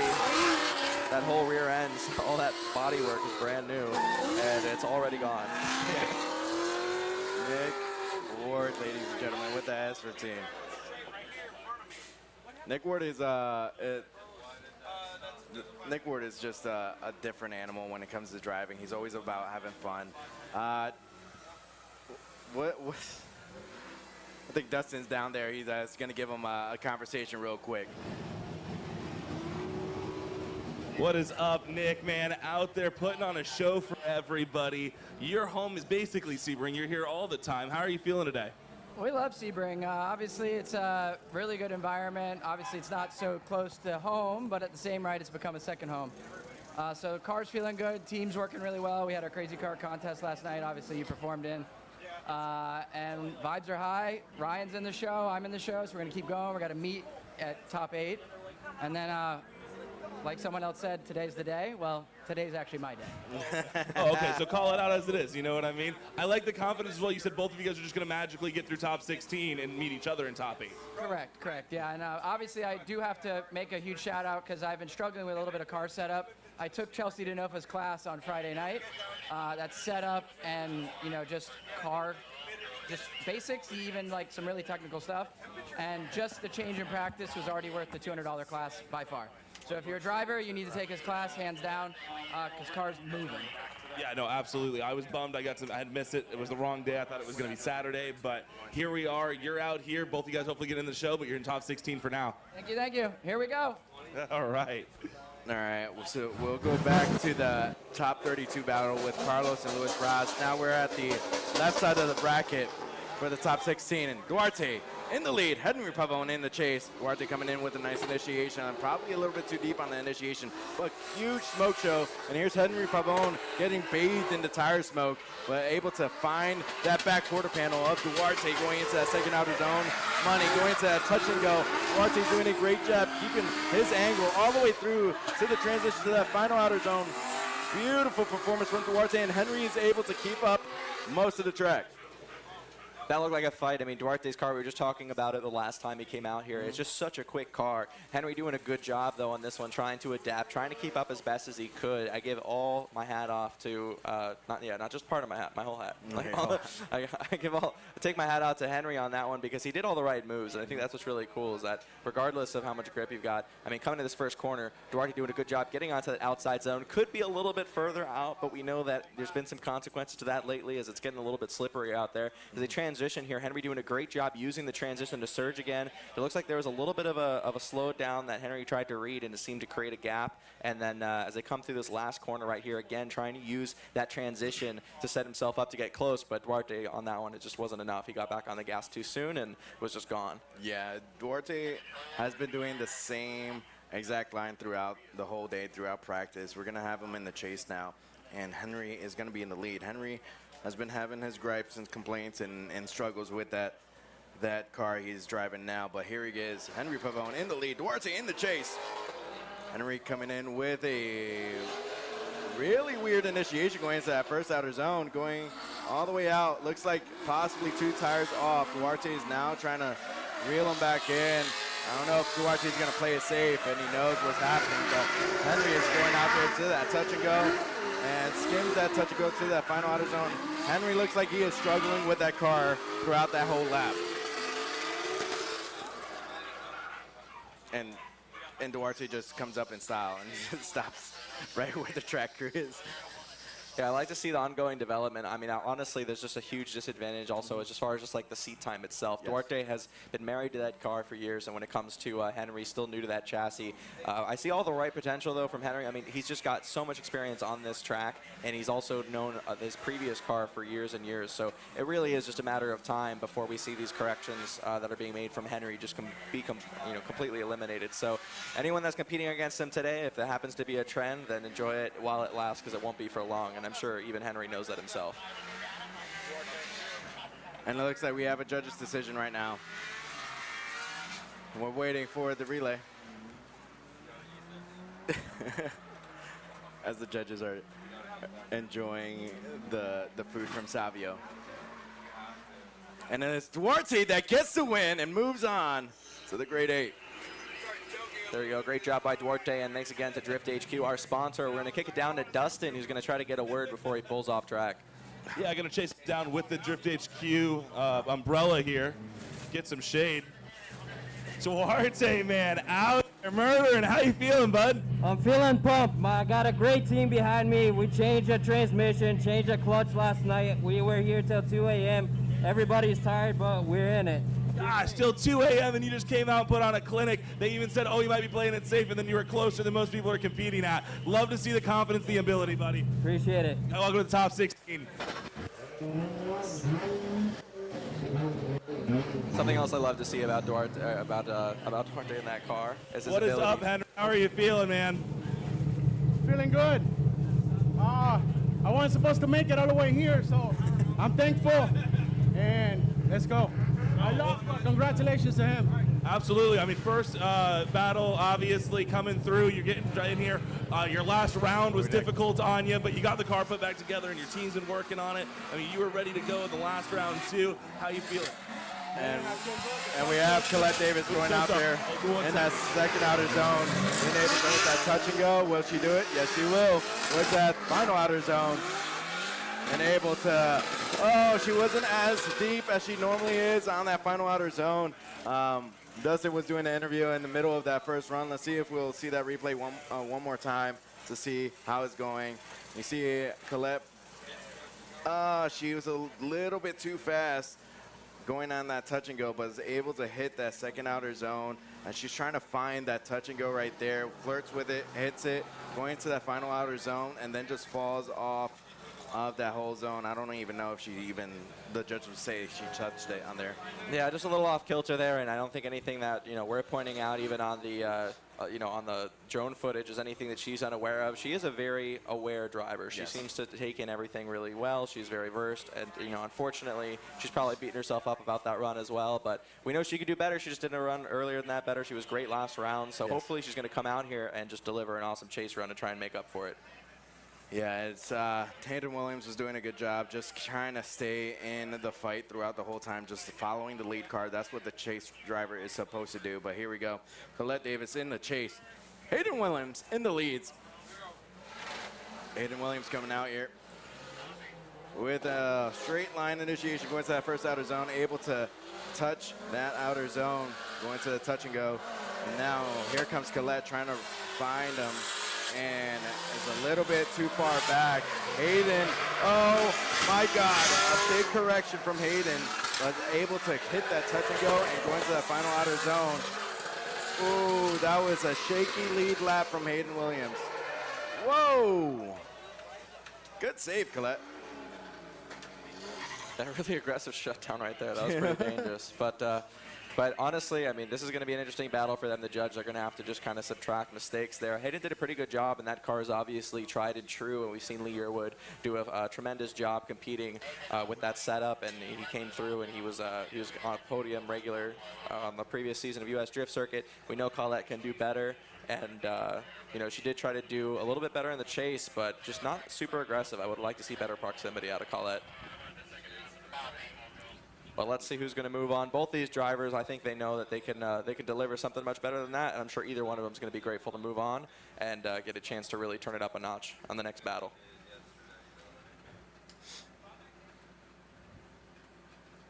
And judges are trying to figure out and deliberate with who had more mistakes going through that whole track, and you do see like going from outer zone 2 to that touch and go, that correction that Hayden did kind of choke up Colette, but we'll see if that's enough with lead versus lead, chase versus chase. And she actually seemed to adapt to that pretty well. I mean, he choked up. She didn't make any contact. She actually got right back on it. She actually reeled him in a little bit more after that. So yeah, I'm actually not surprised that she was able to read that well. She's been absolutely an animal when she's driving in behind that wheel.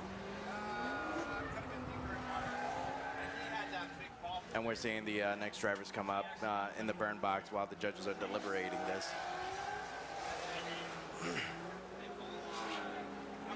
And right now, we see a bunch of people drinking water and having a good time. And it looks like the judges have came up with the decision for this. It is a one more time battle for both of these drivers. So they'll go back to the pits, change their tires, and get themselves situated for a one more time battle here. yeah, personally, I think that's the best outcome because both these drivers have so much more to give, and honestly, I'd love to see them compete and make the corrections. Hopefully, they'll get back to the pits, change their tires, shake off the nerves, come out here, and put on a show. Yeah, we're having a one more time battle here, and as these next drivers are going to be coming up. It possibly is our top 32 battle. I'm not too sure real quick. Let me get a quick update on them. But so far, we have Duarte going into the grade 8. And we already have our drivers on the line.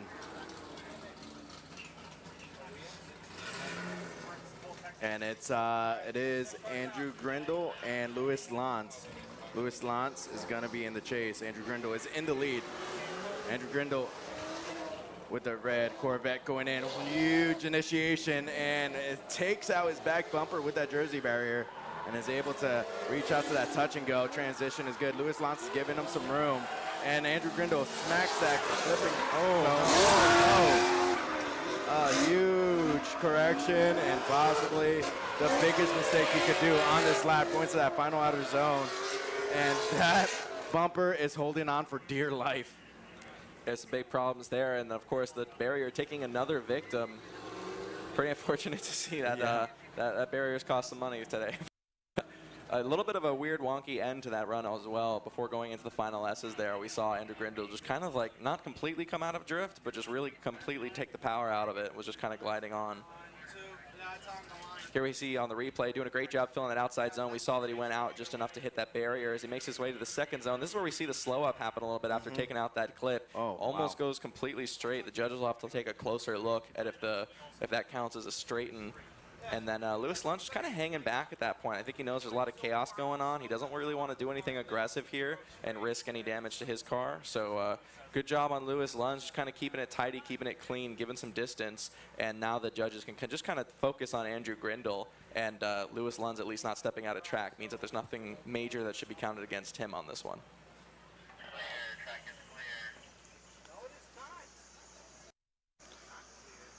It looks like the track staff are taking off the bumpers and getting that taken care of, even that jersey barrier over there. Because I heard on another radio, that might have been the fun run. Dude, that tripped me out. I was like, whoa, no, don't send cars out. All right, so they are pulling back up to the line again. Can't tell from this angle if he decided to just take off the rest of that bumper or not. He doesn't need it in the chase. Yeah.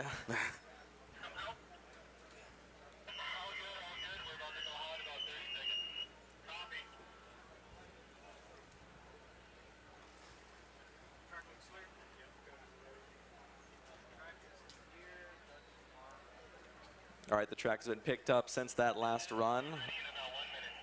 So it looks like they're about to send for that second run of the battle.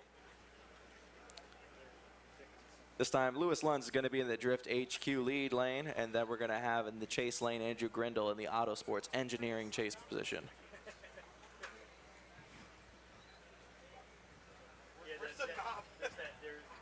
There's a lot of heat radiating off this track surface right now, and we had one of the judges say that, can you turn the sun down? Like, it's a mod in Assetto Corsa. Can you turn the filter down, you know? But a lot of people out here just staying cool under the shade. We have refreshments down there you could purchase. You have some good food as well if you want to chow down while you're enjoying tire smoke in the air. By all means, do it. The tacos are actually good. There was an empanada spot right there that was actually sounds great. Pretty mint.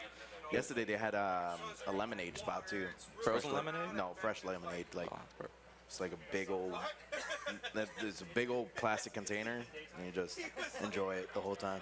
Yeah, out here there's just like a layer of extra heat that's at ground level too, because there's just so much tarmac. Like outside of just the track, like this paddock is so long, it's about a quarter mile long it seems, and then you know, there's just really no escaping it. So and the drivers, I'm sure they're feeling it too, because down here in Florida, if it's 90 degrees outside, it's even hotter inside the cars. Plus they're wearing a fire suit. Yeah. So a lot of these guys get their work put out. They get sweaty. It's like being in a sauna. Yeah, and with the some of the guys actually have cool suits too underneath, and that's pretty cool. No pun intended, but that's pretty cool to see the development of drifting and racing and stuff like that. So this tarmac is a military base. I've felt the heat of 1,000 suns on a asphalt or even on tarmac. It's a lot more brutal compared to being on an asphalt track. And that's one thing that not that many people could take account of, because track surfaces vary between asphalt, concrete, whatever they are able to do on a skid pad even as well.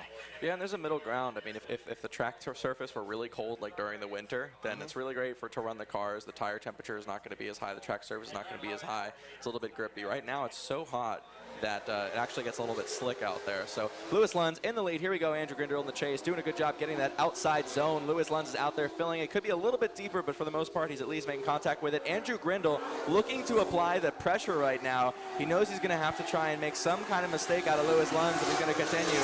But Lewis Lanz is a machine right now, getting out to that next outside zone. So far, seems to not be making any big mistakes as he gets out to that last zone and then throttles across the line. Andrew Grindle doing a little bit of touching there on the bumper, and he did the right job. He stepped up to the plate and tried to apply pressure, but I do not think it was going to be enough for this one. And as we talked about, Lewis Lanz already a winner. He's going to be competing in Pro Spec, and now he's becoming a trial of passage for the other drivers. I think that's a great thing to do, especially knowing that you've won the championship last year, and then people are wanting to see if they could take down the champion from last year.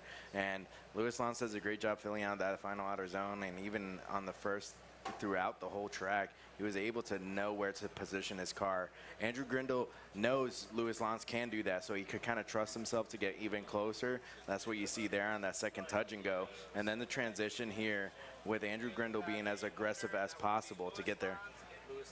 And it does look like they have come to a decision. Lewis Lanz gets the win and moves on. Beautiful performance from both drivers. We're going to throw it down to Dustin. Absolutely. At the end there, on top of each other. Super exciting stuff.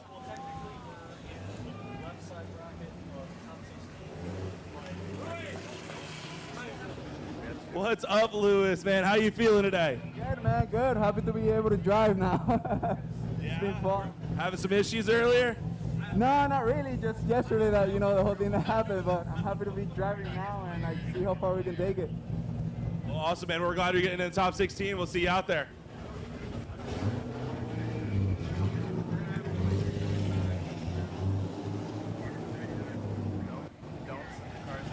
How you doing, Grindle? I got in my own head. Oh, okay. Grindle's like, I got in my own head.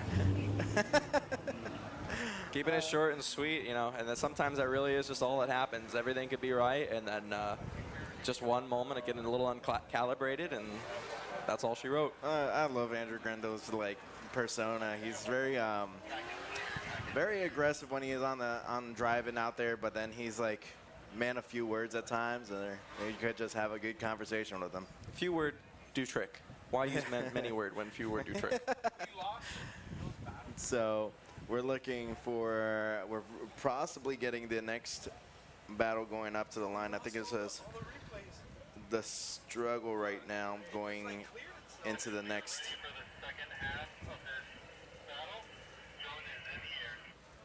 Is gonna see what we're gonna go through here. Oh, so we are returning to our second half of the battle between Carlos Santos and Luis Braz. They took a break, and so we already saw the first run. The judges are gonna have to keep that first run in mind.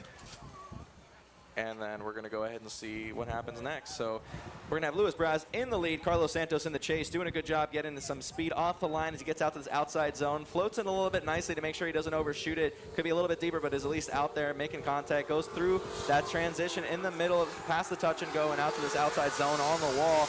Carlos Santos doing a good job reading, trying to get a little bit more courageous. Makes a surge move there, and oh. You can see Carlos Santos on the inside of the car beating himself up on that one. He understood exactly what went wrong there, but he had the right idea, just unfortunately a little bit poor execution on it. But we saw him getting a little bit more brave, starting to make a little bit of nudges towards the lead car, and then we just saw him take one full committed move, and it looked like it was just too aggressive and he had to bail out. But great attitude for both the drivers, giving each other the fist bump as they both know what happened. Yeah, and we're gonna see the drone replay come up a little bit with the with the driver, but I feel bad with Carlos Santos. He's been doing as best as he can yesterday, and then he's coming out here trying to follow the lead, transitions, and tries to dive in, tries to surge as hard as possible. But it looks like, whoa, Luis Braz was trying to angle up, and then Carlos just surged too hard. Yeah, they both kind of did the same, did a motion at the same time. At the same moment, there was a bobble from the lead car. Yeah. Is the exact same moment that Carlos Santos chose to surge. So, Yeah. you know, just an unfortunate coincidence. And it looks like Luis Braz gets the win and moves on. Carlos Santos is done for the day, but that doesn't mean he's stopping here. So, Dustin, let's hear from Luis. Let's see what he says. Just so you guys understand why we made that call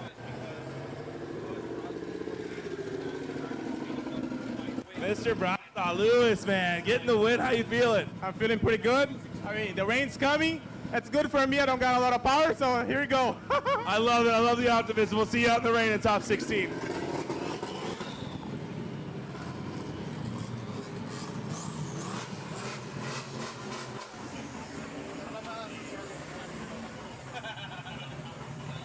Are they about to run? We're good though? Okay. Carlos, so what happened, man? I don't know. I think I was just going too.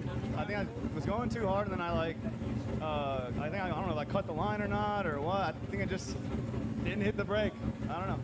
I look back at it. I don't know. My mind was just not there, and I was like, oh shit! Like I knew I was gonna hit him, because I knew something I did was wrong, and I even put my hand out keep going. I don't fucking know. I was just trying to tell him to move, so I didn't hit him. I knew something was wrong though, but I just don't know how to explain it, and I'll probably figure it out later, and then come back.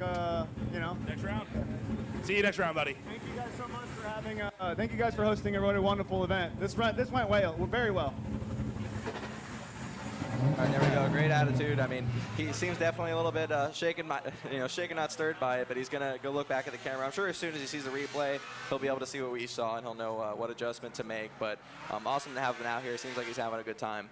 Yeah, we have our, we finally have filled out our top 16 bracket on the right side. So it will be Luis Braz versus Nick Ward. And then, yeah, it does look like it's getting gray out there, and rain's coming out here. There's actually a wall of rain, what I see from over there. It's kind of crazy. In Florida, you can actually see the rain come at you.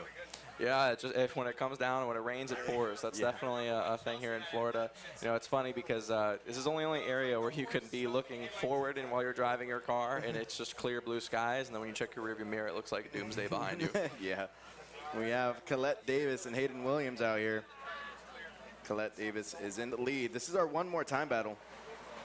Colette Davis coming out here with the Drift HQ team, coming in with a straight initiation, going to that first outer zone, and is able to fill it out. And it looks like Hayden Williams is lost and forgot in the back end of that chase. And Colette Davis just trying to fill out that line, trying to get a good line out there.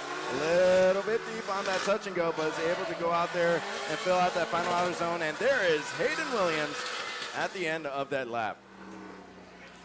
Yeah, really confusing thing going on there in the chase. It looks like he was late to initiate, then had trouble. I don't know if he, had some sort of an issue with the car, misshifted or whatever it could have been. Colette, on the other hand, doing much better in the lead position this run. I'm glad she's making good use of the one more time. She gets out to that outside zone, does a great job filling it. Here, Hayden pretty much is completely straight, so it's probably going to be looked at in the eyes of the judges as a potential zero. Colette on this hand going across that outer zone, doing a good job setting up for the second to last outer. Does a great job coming through that touch and go.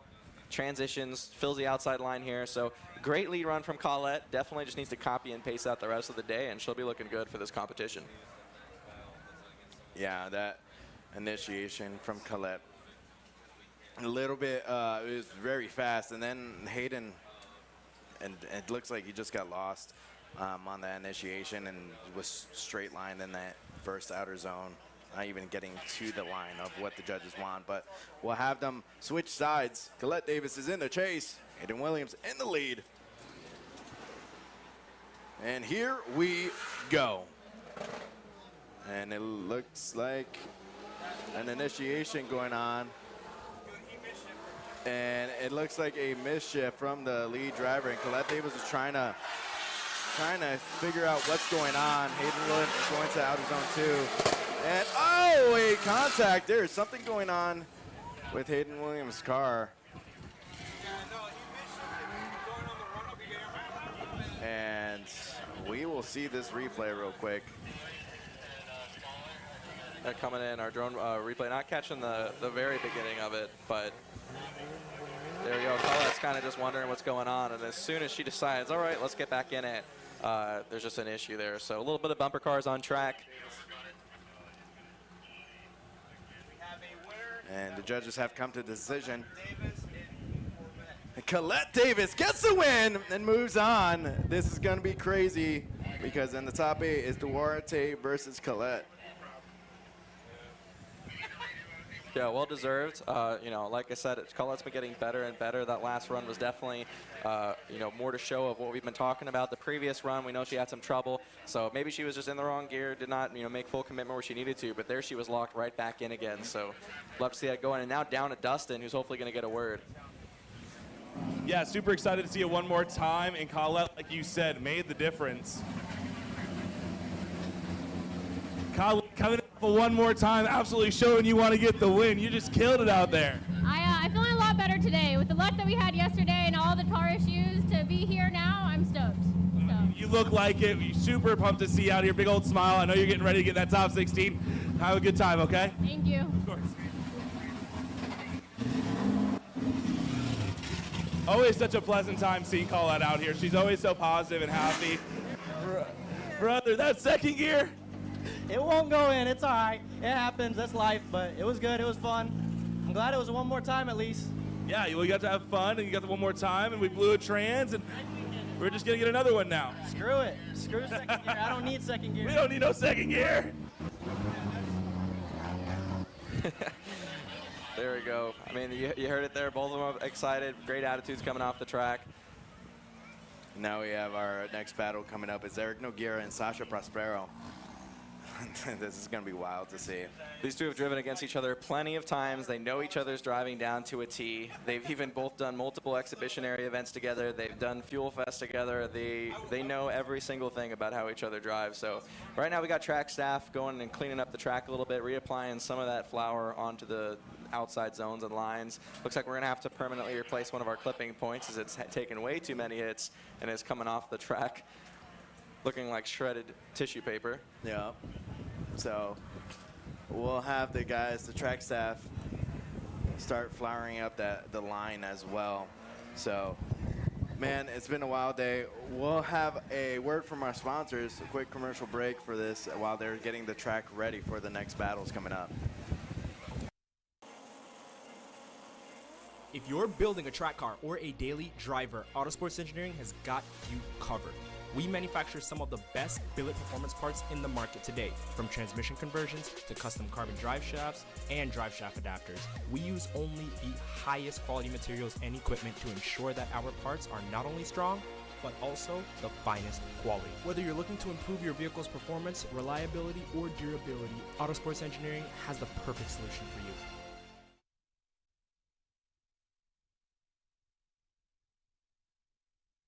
Whether you're building a dedicated track car or a daily driver, Autosports Engineering has got you covered. We manufacture top quality billet performance parts that cater to a wide variety of applications, from transmission conversions and custom drive shafts to valve covers. We use only the finest materials and advanced technology to produce the most reliable parts out there in order for you to achieve your goals. If you would like to find out more about our products, feel free to reach out to us at autosportsengineering@gmail.com or check out the website at autosportsengineering.com.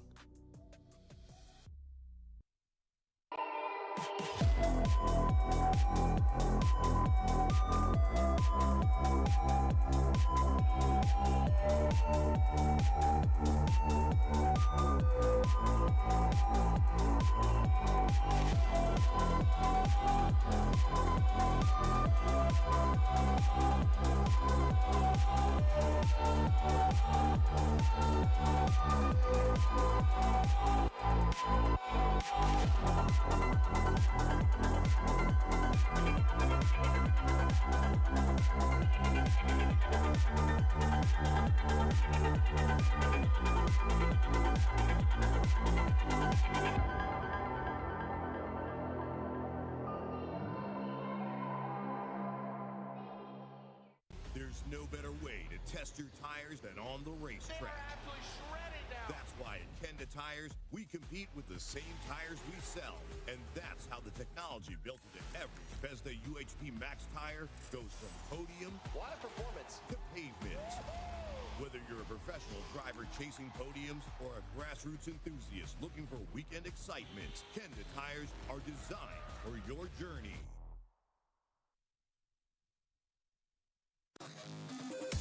Link is the engine management solution for champions the world over. We know what it takes to win, pushing boundaries, performing under pressure, and having the best people on your team.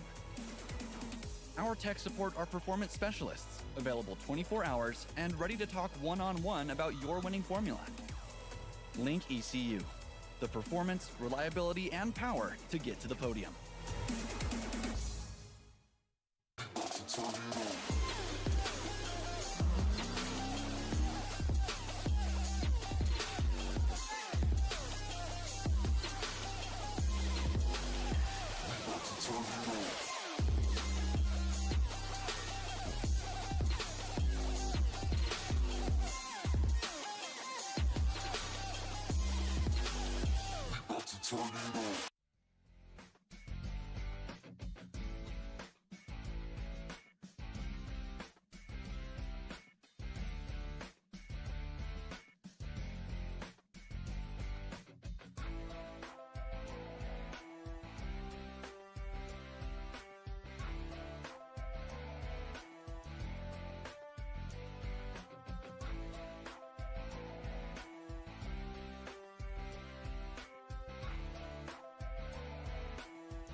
What's going on, guys? Hello and welcome back. We're back from commercial break and about to return to the action here at round 2 of Sebring International Raceway's U.S. Drift Circuit Pro-Am Series. Or said that in the wrong order, sorry. U.S. Drift Circuits Pro-Am Series at Sebring International Raceway this round. Back at our home track is really what I would consider this one. We had round 1 at an away track. I'd have to say this is where the heart and home is of U.S. Drift Circuit, where everyone's used to seeing it happen. And we've had a great competition today so far. Weather's been hanging out. It's getting a little bit cooler. We see the weather in the distance. I mean, this feels like home, though, Tiny. How are you feeling about what we've seen today? Overall, throughout the whole day, there's just been ups and downs, some surprises from us, from previous drivers as well. I'm just very excited. Major wind coming in because I do see that wall of rain coming at us right now. It helps having long sleeves sometimes to have that rain come in. Yeah, we've got the wind coming. You can see the cameras shaking everything up here. So we're going to have to be careful. And, you know, when it comes to the change in track conditions, we know that the drivers are probably, some of them are confident about it. Some of them are going to get worried. Sorry about the audio, too. We can only do so much. It's really just picking up here. It's a twister. So we are able to run in the rain. If it does rain, we may bring the stream down because, of course, we have to protect all the electrical equipment. But as long as there is no lightning, with drifting, we do run rain or shine. We just don't do lightning. So if there's lightning strikes that start to kick in, we'll bring things down, and we'll have to pause the full competition, you know, with also no stream, and then we'll resume when conditions lighten. We need about 20-30 minutes with no lightning strikes near the track.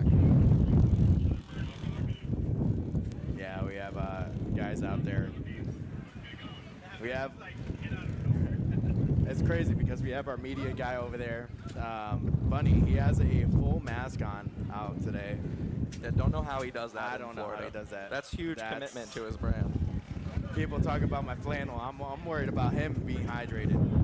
And we can see people running back to their pits right now too, just making sure things are strapped down. You know, everyone's got those pop-up, those 10x10s, and you try to plan for everything. Sometimes you get too busy and you forget to strap them down, and we've seen those things take flight and make their way all the way across the paddock. So hopefully we don't have any of that happen, because we do have a good amount of attendance today. And I hate to see somebody get taken out by a 10. Yeah, for sure.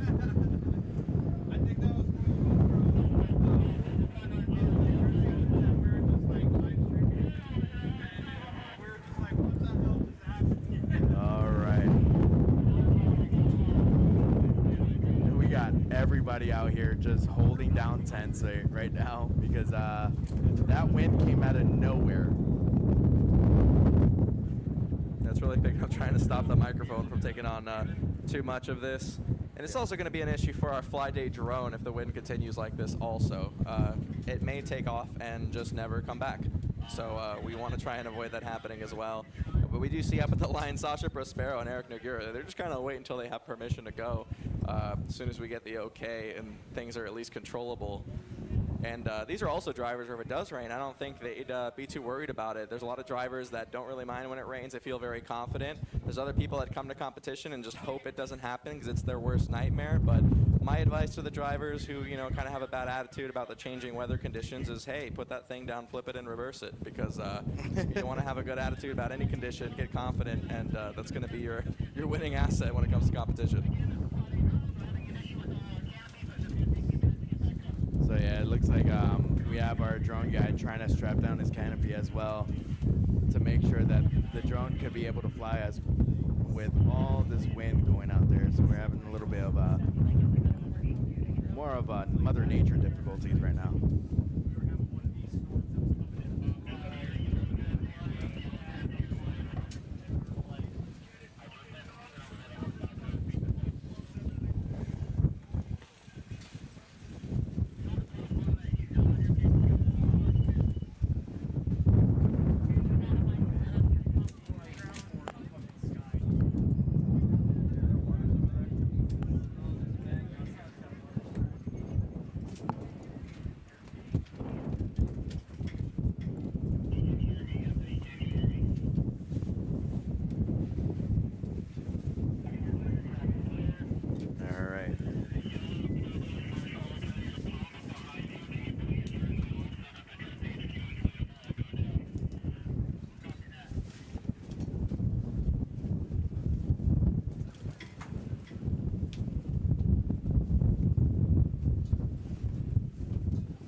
Enjoying the breeze right now, but closer and closer is that rainstorm.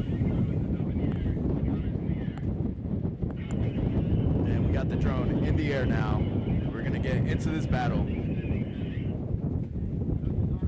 Sasha Prospero, Eric Noguera. Eric Noguera is gonna be in the chase. Sasha Prospero is gonna be in the lead. Here we go. Sasha Prospero coming in with a initiation going to that first outer zone, straight line going out there, being able to fill out that first outer zone as best as he could, and he does, and hits that touch and go. Here's Eric Noguera getting that transition and timing it right. Keep that close proximity, staying door to door with Eric Noguera and Sasha Prospero marrying each other all the way to this final outer zone, and a beautiful fill out from Sasha, and Eric Noguera is able to keep that proximity consistent throughout the whole lap. Awesome, those guys doing a great job staying on line, staying near each other.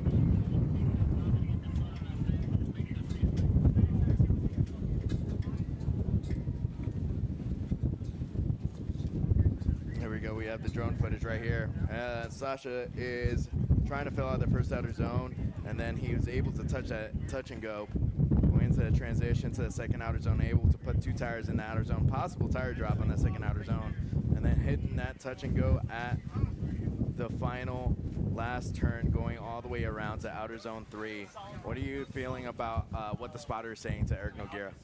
Yeah, I think he's being told you just need to bring it. I mean, this is Sasha Prospero that you're up against. I think for Sasha Prospero, they're getting told the same thing. Eric Nogueira did a great job figuring out what position he needed to get into to set himself up to start to lure in Sasha Prospero. And he starts to get in right here where we see Sasha Prospero get really nice and wide. So, you know, Eric knows that he's going to do that. He's got to do a good job of just trying to stay close and match his angle. I'd like to see a little bit better mirroring. Now they're going to go ahead and switch it up. Eric Nogueira is going to lead. Sasha Prospero is going to give chase. To see Eric Nogueira get to that outside zone, putting his bumper right on that outside line, doing a great job filling it nice and deep in the zone as Sasha Prospero gets on the inside, doing a great job setting himself up. You want to see consistency like that from Eric Nogueira, doing another amazing job on the outside zone with Sasha Prospero just being an absolute shadow behind him, giving him no space as they transition to this last outer zone. Doing a fantastic job. That is an awesome tandem battle between Sasha Prospero and Eric Nogueira. Give him a hand, guys. That was awesome. This is something that I was very much expecting with this battle. These two drivers are very familiar with each other. You see Eric Nogueira being able to initiate and hit that first outer zone and filling it all the way out. Here's Sasha Prospero keeping that close proximity, door to door, into that touch and go. Transition is buttery smooth from Eric Nogueira to the second outer zone. And here's Sasha just surging forward into that pocket, trying to read the front tires of Eric Nogueira as he's pivoting around. And then here's the final transition. Eric is able to get all the way in there. It looks like he possibly tire dropped that cause.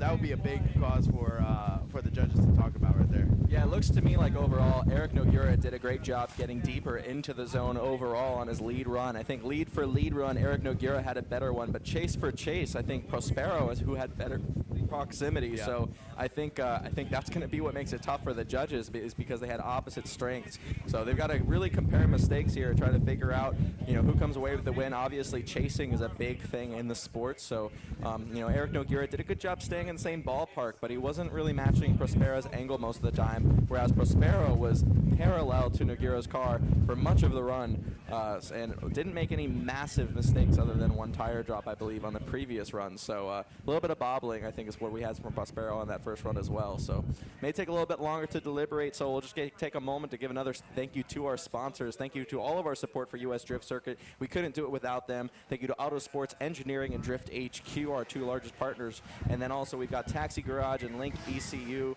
who's been with us. Taxi Garage has been with us year after year, and those guys are always a part of. They sell amazing, crazy carts. If you've seen viral videos online of those custom Razor carts just ripping side by side, it was most likely them. They've had a couple of videos go viral online, and they're just a party. It's great that they have a product that mimics drifting, and then they're also out here physically doing it. Very aggressive business owners, Ryan Kaufman and Nick Ward, and their part in growing Taxi Garage has been phenomenal. I've seen them make sure they've made appearances at SEMA, PRI, to then try, you know, just to get more information and more partnerships, and then more exposure, and just traveling with their product all around the world, literally taking their brand international. And it's just so cool that at the end of the day that they are Florida grown and are a supporter of the US Drift Circuit Pro-Am. So we're glad to have those guys on board as we see these guys come up to the run. We see our next battle is already going to be ready to go soon, so we're waiting for this deliberation. And it looks like the judges have come to a decision. It's Eric Nogueira getting the win and moving on. And Dustin, I'm excited. It's windy out there. You're keeping that tent down. Let's hear from the drivers over there, Dustin.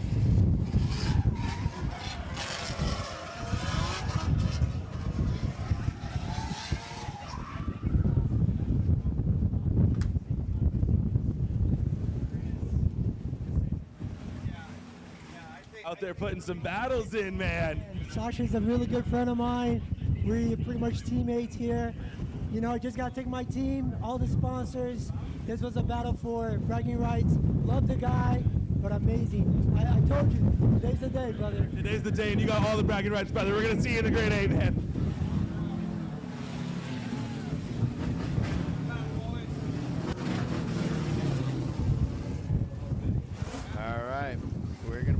To our next battle here. Matt Showman in the lead, Alex B in the chase. Matt Showman is able to hit that first outer zone right there, and here's Alex Puig trying to use that Pandemonium S chassis to get that proximity as close as possible. He's saying this is as best as he can get, and he's able to fight with that car to get all the way into that pocket of Matt Shulman. Matt Shulman is doing a fantastic job filling out each zone, but it looks like he's a little too deep hitting that Jersey barrier. This is going to be a tough one. Yeah, I like to see it S13 on S13 battle. Both different power plants and different driving styles. We know Alex was talking earlier about having trouble with his car, and we heard it on the solo run. When he did his buy run, we heard the RPMs dying out a little bit, and we heard him clutch kicking to stay on it. But ultimately, a good car to be matched up against. Matt Shulman's got a car that's not the fastest out there on the grid, but he's got a very smooth driving style. He does a good job painting himself on the requested driving line that the judges are looking for. And then Alex did the best he could to try and reel him in. Got pretty close a good amount of times. It could still be anyone's battle here as they line up for the second run. And again, if you're watching stream, we apologize for the audio quality. We're doing the best we can here to kind of shield ourselves from the wind, but we are on an elevated area here at the announcer's booth.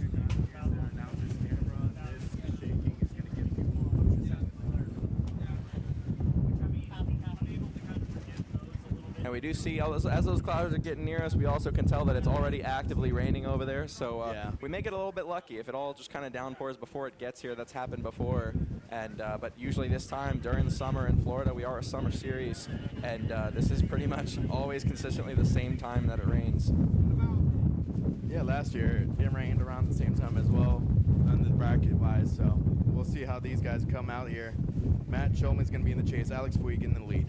All right, we want to see good execution here from Alex. We know that he's having some engine trouble, but we want to see him get as much as he can, get aggressive, and try to compensate for as much as possible. Does a great job getting to the outside zone. A little bit of a gap off the start, and then Matt Shulman's doing what he can to reel him in as they go through this transition. He needs to get all the way wide, and this is where Matt Shulman's going to need to do his best to get that correction. Alex came a little bit shallow to make their way through this last zone, getting deep again. And we got one more corner left. Looking to see them make their way around here cleanly. Alex does a good job getting out wide, drops one tire, and Matt Shulman is right there across the line.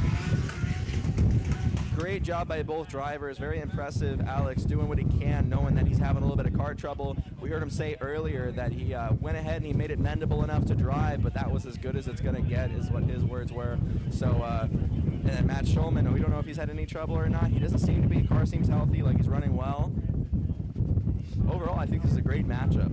Yeah, this is definitely a good matchup. Matt Shulman did a great job in the lead and was able to reel him in on proximity when he's chasing Alex Puig down right here in that touch and go. I thought they were going to make contact, but Matt Shulman was able to contain his composure and able to reel him back in after that transition. And the judges are deliberating all of this right now. Yeah, and then we've talked about Alex before. So Shulman has not been with us for as many years as Alex Puig has, but he's been driving for many, many years. Alex has a good understanding of Sebring. He comes to every single open event. He's been coming to every U.S. Drift Circuit event since we started coming here, just even before we were a Pro-Am, just doing fun days here. So very excited. He's also been in that car his entire drifting career. He's just continued to build that car up. He's worked on it with his dad. He has a father and son team that got the really awesome branding and Panda on it. The Pandemonium racing team is very easy and approachable to talk to. And it looks like Matt Shulman gets the win and moves on to the Grade 8. Yeah, great matchup, but well-deserved. Matt Shulman just very smooth, very consistent. We know Alex is having trouble with his car, so it's probably best that he's not pushing it anymore anyways. And now we throw it down to Dustin, who's going to get a word from him.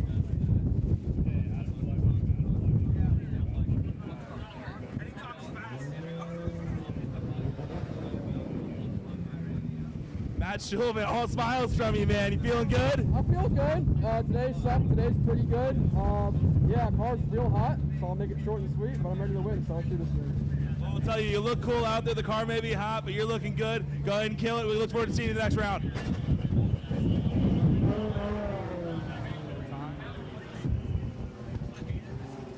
Hey, buddy, man, you were putting it on out there, man. And that's all she has, man. That fuel issue has been going on still. We can't figure it out here, so we had to give it everything we had. But that's tough. Matt's hard to beat, so we knew we had to try. Hey, but you were putting it all out there. Car's going to come back stronger next round. We can see you out there then. See you next time. I'm glad we got to hear from both the drivers on that one. A couple times we haven't had the chance to hear the response from both because we've had the other team ready to go, but really nice to see that. Matt Shulman's really happy, get to see his enthusiasm after coming off the win, and then just kind of doubling down from Alex about what's going on with his car. So once again, probably best not to push a bad situation if there's any kind of trouble. He might have it to the point where he can kind of limp it reliably, but honestly at this point, they put the car away, worry about next round, and it is only round 2, so anything can happen. Yeah, we're going to have our next battle come up. It's going to be Byron Parish versus Christian Contron. Christian was doing a great job throughout practice, throughout the battles, even the last round. He has been an absolute terror, and I'm excited to see how he's going to be developing throughout the season. He's one of the stories I'm following, but here's Christian Contron in the lead.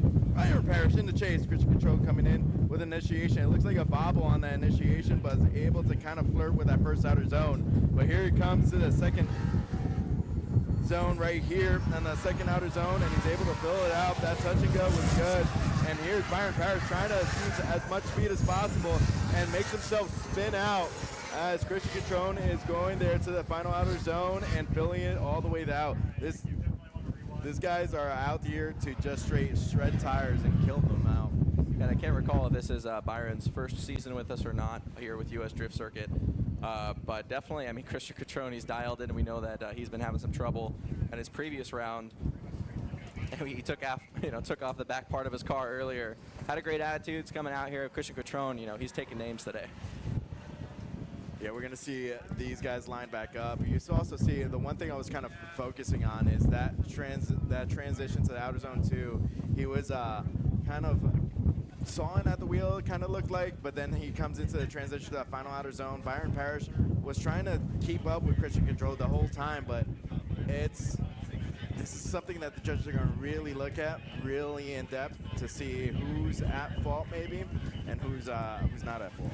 Yeah. Oh my goodness, Tiny, you've gotten so tall lately. What happened? It's the flannel. We're the same height now, all of a sudden, guys. It's the flannel. No, we did move to a seating position, which I'm very happy about. We had the camera from instead of hanging up, no, we had it set down so you guys could see the announcer's booth. But here it is, Christian Contron in the chase now. Byron Parish in the lead because Byron going in with a nice initiation, but I think he's a little too deep, smacking all the Jersey barriers, and it looks like this is gonna be a big upset for Byron, and that's a huge mistake from him going throughout the track. He is gonna fight through it to that touch and go too, and then transition to that final outer zone. And looks like he had to shut it down on that final outer zone. Yeah, Christian Contron just taking it easy there. I think when he saw him go for the 1, 2, 3, taking out a kill streak on the barriers on the first corner, I think Christian Contron just wanted to play it safe. It looked like he tried to avoid it too, which is the interesting part. I mean, we see him go into this initiation a little bit slower, and he seems to just still get carried out. So he just got some work to do on familiarizing himself with the track, but definitely. And it looks like the judges have come to the decision, and it's Christian Contron moving on. Congratulations to Christian. Byron, hell of a battles you had. Dustin, let's see what they have to say. Absolutely.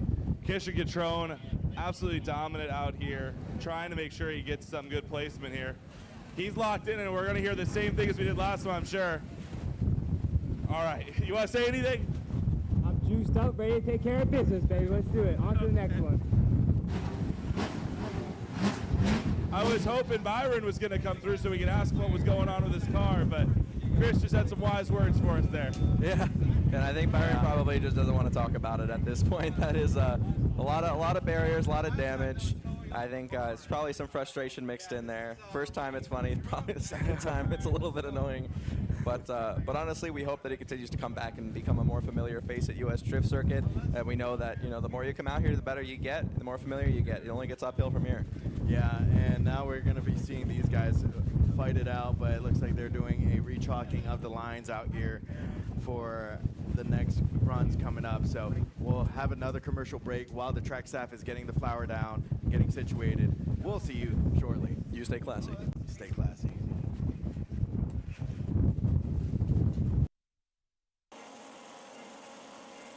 If you're building a track car or a daily driver, Autosports Engineering has got you covered. We manufacture some of the best billet performance parts in the market today, from transmission conversions to custom carbon drive shafts and drive shaft adapters.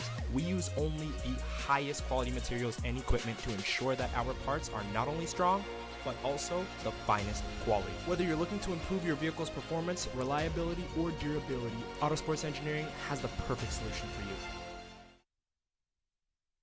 Whether you're building a dedicated track car or a daily driver, Autosports Engineering has got you covered.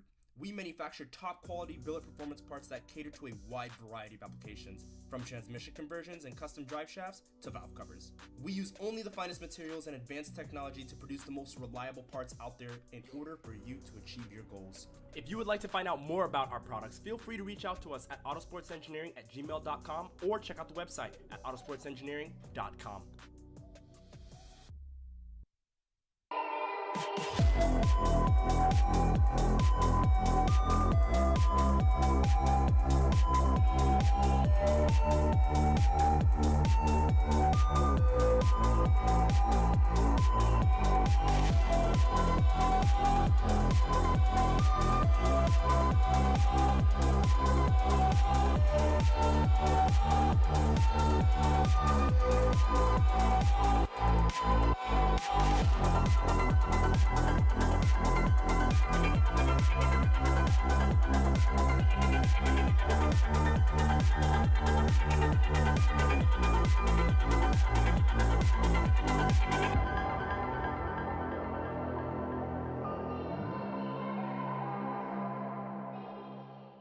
There's no better way to test your tires than on the racetrack. That's why at Kenda Tires, we compete with the same tires we sell. And that's how the technology built into every Bethesda UHP Max tire goes from podium to pavement. Whether you're a professional driver chasing podiums or a grassroots enthusiast looking for weekend excitement, Kenda Tires are designed for your journey.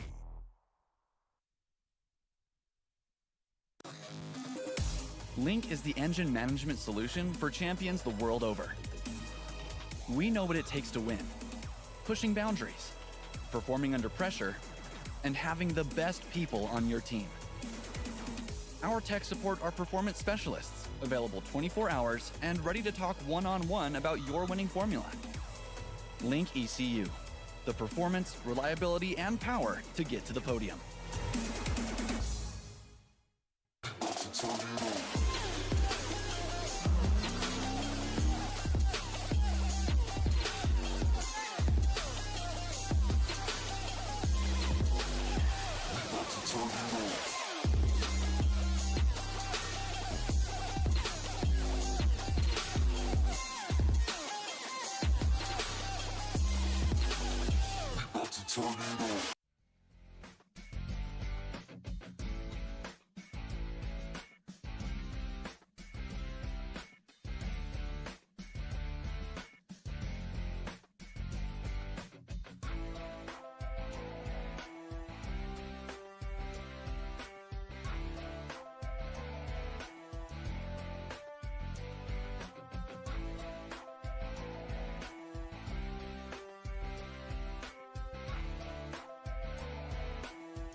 Here we're back to our battle. Taxi Garage FC going out there in the lead. Ryan Kaufman going in with a nice initiation to that first outer zone. And Willie Espinosa is bobbling a little bit in the chase, was a little bit confused on what Ryan was doing on that first outer zone, but the transition is good here. Now here comes Willie. Try to reel in on that Taxi Garage FC all the way through that final touch and go, and transition is good. And Ryan Kaufman does a great job filling out each zone, and Willie is just right there on his tail. Yeah, little gaps forming, kind of like appearing and going away just throughout that run. A lot of surging, a lot of separation and regaining. So, you know, Ryan Kaufman definitely knew that he had to turn it up a little bit more there, and he tried to answer the call. He almost, his driving almost responded like he could hear how close Willie was getting behind him. And it's funny, we're looking down, and we had to move the monitor to the floor and angle it so we could see what you guys are seeing on the live stream. We'll see the drone replay come up shortly as these guys drive back. And here's Willie trying to dive into the pocket on that touch and go, but then he just keeps that momentum throughout the whole track, which is fantastic. But it seems like, I don't know if this is going to be enough for him to secure it unless Ryan Kaufman does something disastrous in the chase. Yeah, and Ryan, you know, Ryan's car's not making as much tire smoke as Willie's is, but he's clearly more gripped up. I mean, he's not having to give it as much of the beans just to, you know, just to accelerate, to surge forward. He's just being very cool, calm, and collected again. I mean, that's really what the style is for what Ryan's been driving as this competition today. So, you know, we know he can be aggressive. He does whatever he knows he has to do, but he just has fun, you know, going out there and cruising. And, you know, Willie's trying to get the read, trying to figure out where to surge. So now what we just need is when they switch around for, you know, Willie to pretty much just do what he did in his buy run. He came out here and just did a clinic on his buy run. So, and then Ryan's going to have to just keep up and get close. All right. We have them switching sides right here. You're going to see Willie Espinosa in the lead now. And Ryan Kaufman in the chase. King's Performance RX-7. Taxi Garage FC in the chase coming in. Beautiful initiation from Willie. It looks like he was a little sketchy about being all the way deep in that first outer zone, but he's able to really all the way into that touch and go. Transition is great from Willie, and he's filling that outer zone. Ryan Kaufman is trusting Willie in the lead and able to give him that close chase, door to door, side to side, all the way through the final outer zone. And then here it is. This is going to be whether whose lead's better, whose chase is better. This is too tight to call. Yeah, I was much happier to see that out of Willie Espinosa. He makes his way to that outer zone. Good angle, good consistency. Keeps his momentum up, and he's just right on pace. And then Ryan doing a good job trying to get close, but he's not getting as tidy as far as matching the angle. We see him nudging in. He gets good proximity, but I'd like to see him kind of mirror. We've seen these other battles like Sasha Prospero and Eric Nogueira, where we were commenting on how Sasha was surge, and then he would pretty much try to align himself angle-wise exactly with his lead car. So, but they did a good job, both of them. Let's see. It looks like the judges have a decision.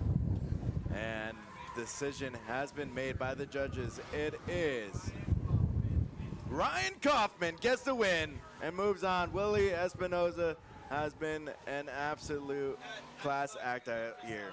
Yeah, awesome performance. Happy to hear the reactions as we throw it down to Dustin.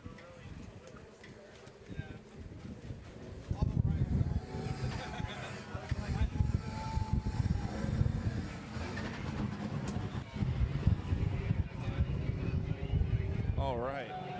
Ryan Kaufman there celebrating the win. Dustin, how's he feeling? Big smile again. What's going on, man? 2, bro. 2 for 2. We're feeling great, dude. Willie's an amazing driver. Super stoked to get a battle RX-7 versus RX-7. So just super happy to be out here shredding with my homies. I've known Willie for years, and he's an amazing driver. So super stoked to get the win. Yeah. Yesterday as well. Yeah, both of you guys look dialed. Both of you guys been killing it, and you just came victorious on this one. Let's go ahead and see if you can make it all the way, buddy. Let's do it. Here we go. We have our next battle already out there. Louis Brass and Nick Ward. Nick Ward is in the lead. Louis Brass is in the chase. Nick Ward's doing a great job. This is the second half of the duo of the Taxi Garage, but Louis Brass is trying to mirror the angle of Nick Ward all the way to that second touch and go. Beautiful fill out from each zone from Nick Ward. Here comes that final outer zone. Oh no! A little too deep on that final outer zone at the start of it. He was able to clean it up a little bit. We're going to see the drone replay for that. Oof. No, I love to see it, though. Nick Ward talking about coming out of that clinic, that class that was hosted by Chelsea DeNofa. So making some changes to his car. Coming in still super confident. I mean, Nick Ward has always been one on the line. If he's got more grip, that's probably showing a little bit right now. As we see, he didn't get as deep as he typically does. It's a common symptom if now you've got more grip in your car and you're just going at it. But full throttle, full commitment, getting out to the outside zones. good job keeping up with Nick Ward, but still same thing. I'd like to see a little bit more angle matching, but pretty difficult to do if you don't have the same grip at your disposal. So great job on the proximity. Nick Ward coming by the wall, saying hi to everybody. It's going to be interesting to see if in these two battles we can get a twofer on the Taxi Garage wins, and then there's a chance they'd have to see each other later in the competition. If that happens, that'll be a wild battle to see. Nick Ward is very confident whenever he's behind that wheel, and he's very fierce, and I love seeing his style be showcased on every layout that we have here in US Drift Circuit. But man, that final outer zone looks like he possibly tire dropped. We'll see. We have another lap to go. Nick Ward's going to be in the chase to see if you can put a clinic and put it to his door. Well, the other thing we do know about Nick Ward is out of the two Taxi Garage drivers, I do think he is the one that is more confident getting in your personal space and putting dents in your door. He knows, hey, listen, I signed the same waiver you signed in to compete here today. So if I have to put my put some tire marks on your door to move on, that's exactly what I'm here to do. And he's gotten pretty good at replacing those body panels too. So I'm sure it's light work for him. Yeah, last year he roasted his tires so much he melted his bumper at one of the shows, the demo shows out there in the U.S. Here he is, Nick Ward in the chase, doing that run up. Louis Braz in the lead.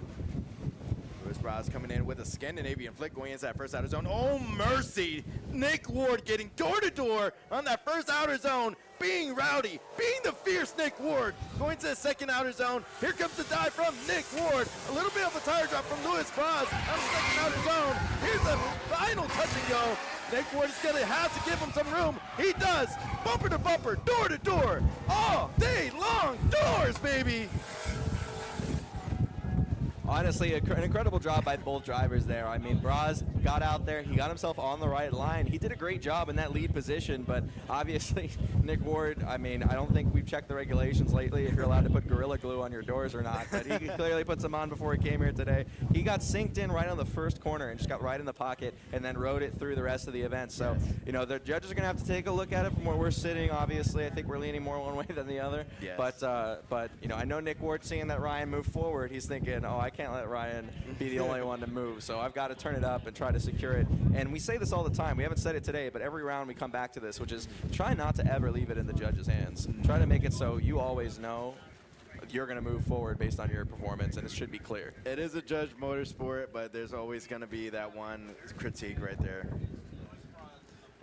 And it looks like they have a decision. Louis Braz gets the win. Unfortunately, that chase run from Nick Ward wasn't good enough to secure the win, but man, Nick, a nasty run.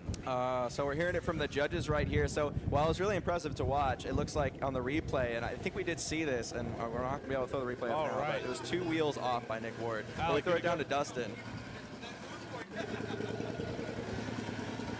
Braza, man, out there with a win. Oh, baby! Woo! Woo! Absolutely, he was riding your door on that first entry, absolutely sending it. You guys were going for it all, man. Thank you, thank you. Absolutely, we'll see you in the next one.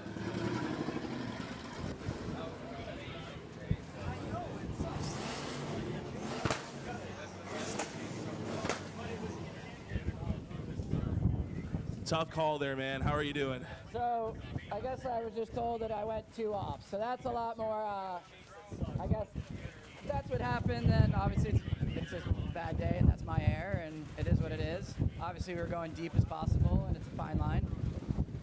So obviously, the only person I can be upset with is myself. I already blew the back of my car off, so there's nothing there. So, you know, we're good. I get it. I mean, I will say on your entry, though, you were on him the whole time coming through. It was super entertaining to watch, as you always are, man. Have a good day and have fun fixing all this stuff. See him next time. There we go. We're on to our next battle here. We have Duarte Viena leading against Colette Davis as a Drift HQ commercial as they go into the first corner. Duarte doing a good job initiating, getting on the line, staying out wide. Colette reading it, being a Drift HQ family, they both know plenty about how each other drive. Colette feeling nice and confident to get close as Duarte makes his way around here, doing a good job on that outside again, coming around through the touch and go. Colette's got her work cut out for her, though. Her Corvette is quick, but Duarte's BMW is the definition of a grippy car as they make their way across the line. Clean battle, pretty good on just about everything. Would have liked to see a little bit better proximity, but at the end of the day, I mean, you've got 2 rocket ships against each other. Very difficult to try and change that positioning. Yeah, you have Duarte filling out the first outer zone, but a little bit shallow towards the end, but Colette is right there all the way in to the pocket and then falls off at the second outer zone, trying to give him some room. I'm surprised that she wasn't as close as she would normally be with someone that she trusts. And driving-wise, they've driven together multiple times. But maybe Duarte's car is more gripped up, a lot more faster than Colette. And this is going to be interesting to see how lead versus lead, chase for chase comes in. Colette is going to have a banger of a lead. I know she's locked in, and she's trying to set up a perfect tone for this performance here. And right now, Colette also, she's in the situation right now where it's kind of where those growing pains are, where you had those runs where you're just in the zone, and then you have these other runs where you know, just a little bit of corrections. And one thing about drifting is also when you make those first couple mistakes, it kind of sets off the tempo of the whole run, and then you have to fall back into the groove again. It can be very difficult to do that. So now we're going to see what Colette can do in the lead. She's been very comfortable up front. As you see her go initiate into that first corner, doing a good job, kind of not getting as deep as she could, but keeping good momentum and pace through the outside zone. She widens back out again, gets deeper throughout the corner. She transitions. Duarte not as close as he could be as they make their way around the track. Colette pulling forward a little bit further. Duarte fighting to close that gap as Colette gets back in the line and finishes out around that last line, doing a great job getting deep into the final zone and kind of just running away with it from Duarte. So Colette kind of getting on that first area, you know, didn't go straight deep into the zone, found her way deep in the first corner as she progressed, and then did a great job on the last of the run as she continued. Man, this is a weird kind of, I'm something that I wasn't expecting to see from both of these drivers in this moment in this side of this bracket, but Colette was able to hit that touch and go, but she wasn't able to fill out fully that first outer zone. But she was able to hit that second outer zone, but it seems like she beelined to that touch and go a little bit too shallow of a line, maybe trying to get more room out of there. But Duarte was just also struggling to get that proximity. Yeah, just a little bit of like odd synergy between the two cars as far as them matching each other's flow in the run.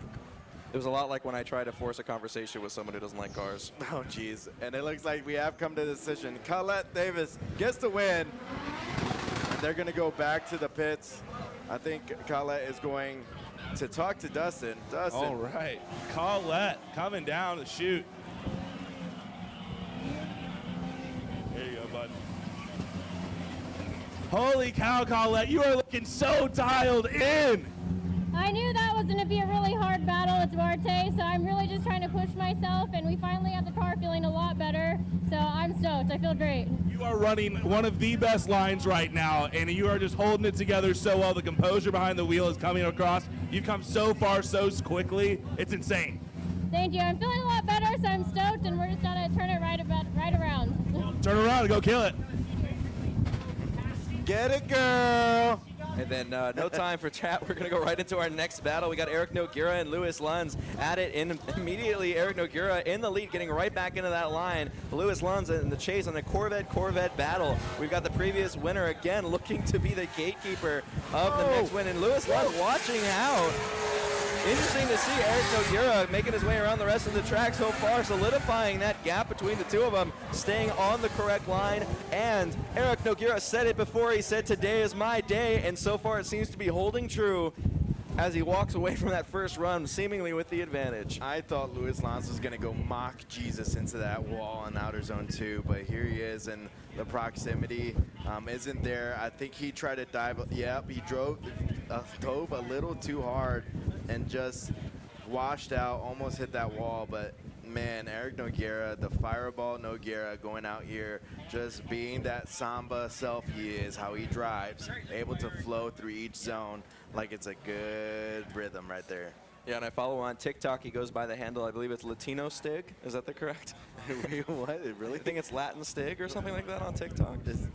I got to figure that out. you gotta find out. But he, out shortly. But I'll say it again. I love when someone who's already moved on to the next, competition series and gotten his license is still competing here, because, and listen, you really shouldn't have a problem with it as you're a driver too, because you should be able to beat him if your goal is to go to Pro Spec and win. We're gonna go into that second battle. Louis Lanz in the lead, Eric Nogueira in the chase. Let's see what's gonna happen. Louis Lanz knows he has to make up for what happened on the last run. He starts off with a bad start, not getting deep enough into the first zone, gets deeper into it and makes his way through the touch and go as he gets his way through the rest of that corner. On the transition, Eric Nogueira shadowing that angle, looking to get that proximity as they come across that last couple series of corners. Louis Lanz doing a good job floating around. Eric Nogueira is right there, but with some issues, completely dropping off. Oh man, he saved it. I don't know what happened there. We're gonna see the replay, but you guys had first-hand account of the fireball coming out of the exhaust of Eric Nogueira, but Eric Nogueira is closing in that proximity on that first outer zone to that touch and go. Here's a transition. He dives right into the pocket, knows how Louis drives, and Louis is being as smooth as possible through the zone. Let's see if there was an inadvertent, oh no, I think he just overcooked it, trying to keep up the close proximity and then getting more angle for that transition for Louis Lanz to be able to transition. Yeah, it's tough because it was just a bad read and it was just a little bit of an overcorrection that just kind of put him in a bad spot. Unfortunate because the rest of the run looked so good, so composed, and he was coming off of that previous heater of a lap. So the biggest thing here is watching that drone footage. We don't actually get to see, we see his car kind of leave. And it looks like the judges did come to a decision. But yeah, we see Eric Nogueira's car kind of cut out of the camera and come back. So if you caught it live, then you saw what happened here. And Eric Nogueira gets the win and moves on. Louis Lanz gets knocked out of this competition. It will be Kylette Davis versus Eric Nogueira in the final four. And I'm excited to hear Dustin get in his face again and see that A short and enthusiasm sweet little continue. solo here. Short and sweet, man. You're out there killing it. Thank you. Just want to thank my team again. We're going to go all the way to the top. Let's go. Let's go.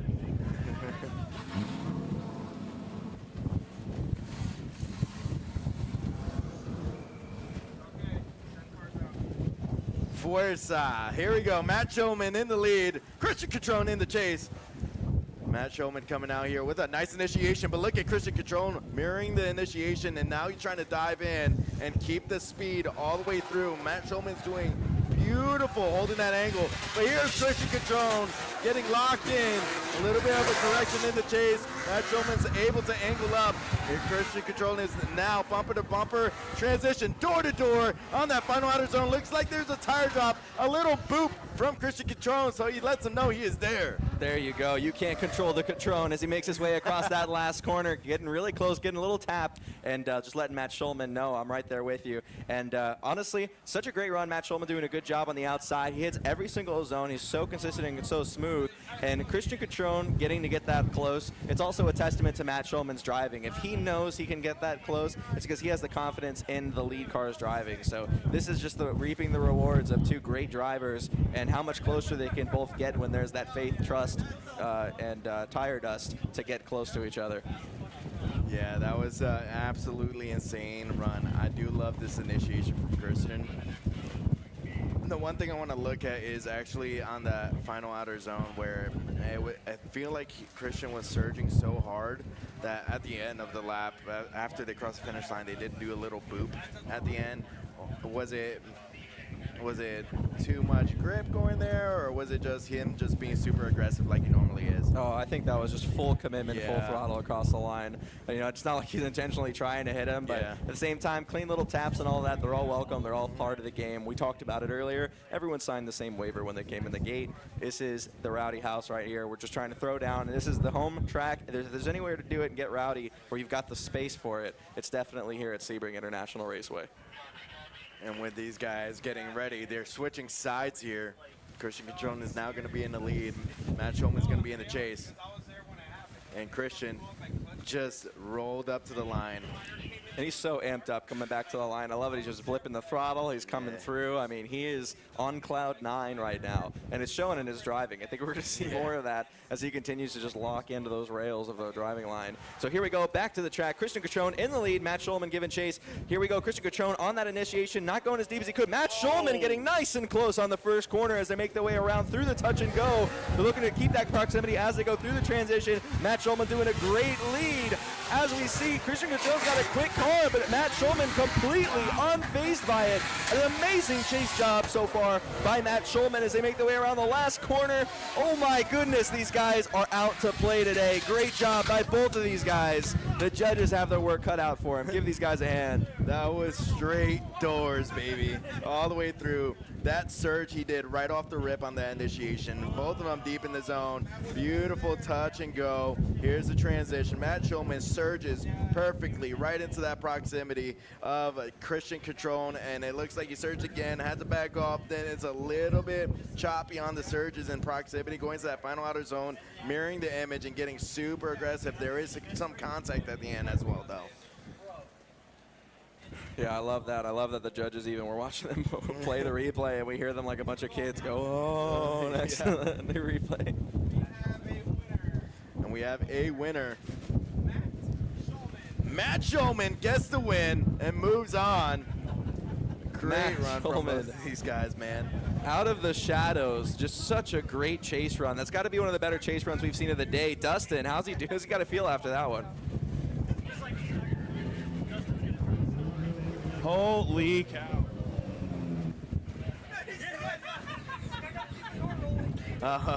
Matt Schulman, holy cow, you were out there going. Going, dude. Car's real hot. I gotta go. Go. I will say those two guys, and holy cow, they drive all the time together. Dude, you're out there looking like teammates. Man, that was great. It was a great battle, for sure. It was a lot of fun, for sure. Absolutely. So much fun seeing those guys. This is the one sport where I think it's nice that you can get beat by someone when you really were aggressive and trying to be competitive, and it's the one sport where like you'll get beat by your competitor and you're like, that was cool. Yeah. That was pretty cool. Happens all the time. Yeah, it always all the time. The sportsmanship is great. Christian knows he's locked in. He knows he did his best out there, but just Matt just absolutely annihilated his door the whole time. Beautiful, beautiful transitions. Everything was like a ballet. It was awesome to see. Now we have our next drivers getting ready, and it looks like this will be the final battle of the Grade 8. Ryan Kaufman versus Louis Braz. And then on the left side of the bracket, we have Colette Davis versus Eric Noguera, Eric the Fireball Noguera. And then we have Matt Schulman, and we're waiting to see who wins. Now, if they lose in the Final Four, that doesn't mean they're out of a podium spot. They still have the opportunity to go into a third place podium spot. But, man, I could imagine the adrenaline these guys are having. Yeah, and I think this is going to be great as far as we're going to see some good battles, but I also think it's going to be a tremendous opportunity for the drivers that are going to be in it. So here we go, Ryan Kaufman in the lead, Louis Braz in the chase. Ryan Kaufman doing a good job, just kind of lightly bringing himself out to that outside zone. Wasn't on it at first, got deeper into it, and we see Louis Braz looking for that grip to get inside the pocket. He does a good job, especially coming through the transition, reeling in Ryan Kaufman. Ryan Kaufman keeping him on the outside line as he makes his way around there. Braz taking a little shortcut, getting really nice and comfy there close to Ryan Kaufman as they make their way around that last outside zone and across the line. Ryan Kaufman shallows a little bit to try and get away. Great job. That was a good lead run. I want more from Louis Braz, especially when we're coming into the final battle of the Grade 8. Louis Braz had to go a little bit shallow with the line so he could keep the proximity going into his touch and go. And then Ryan doing Ryan things all the way through the outer zone too, filling it out, being as deep as possible, being smooth and consistent. And here comes Louis Braz getting that close proximity, but then he falls out towards the end. A little bit of a tire drop it looks like, but then it also look like that Ryan Kaufman did shallow up. Yeah, one big differentiating factor that I think we see in the drivers who are very well versed and really ready for that next stage of Pro Spec versus the ones that are competing here on the Pro-Am level is that confidence on how they get that proximity. We can see Louis Braz in the chase position here, very calculated in the way that he reels in Ryan. It's little bit by a little bit, and the next step from this is when you come as the drivers that come through the transition and they know exactly the amount of momentum to huck the car with to in a short span of time just reel in and glue right to the door and then just maintain there. So I could see him developing those traits as he just continues to compete in our competitions, and he's doing a great job so far. Yeah, Louis is a different beast when you're coming into these kind of competitions. He's very feisty. He loves to kind of challenge himself as a driver in here, and it's so unique to see this kind of battle. This is kind of, it's not a David and Goliath battle, but I feel like it's more of like a fair pairing of drivers.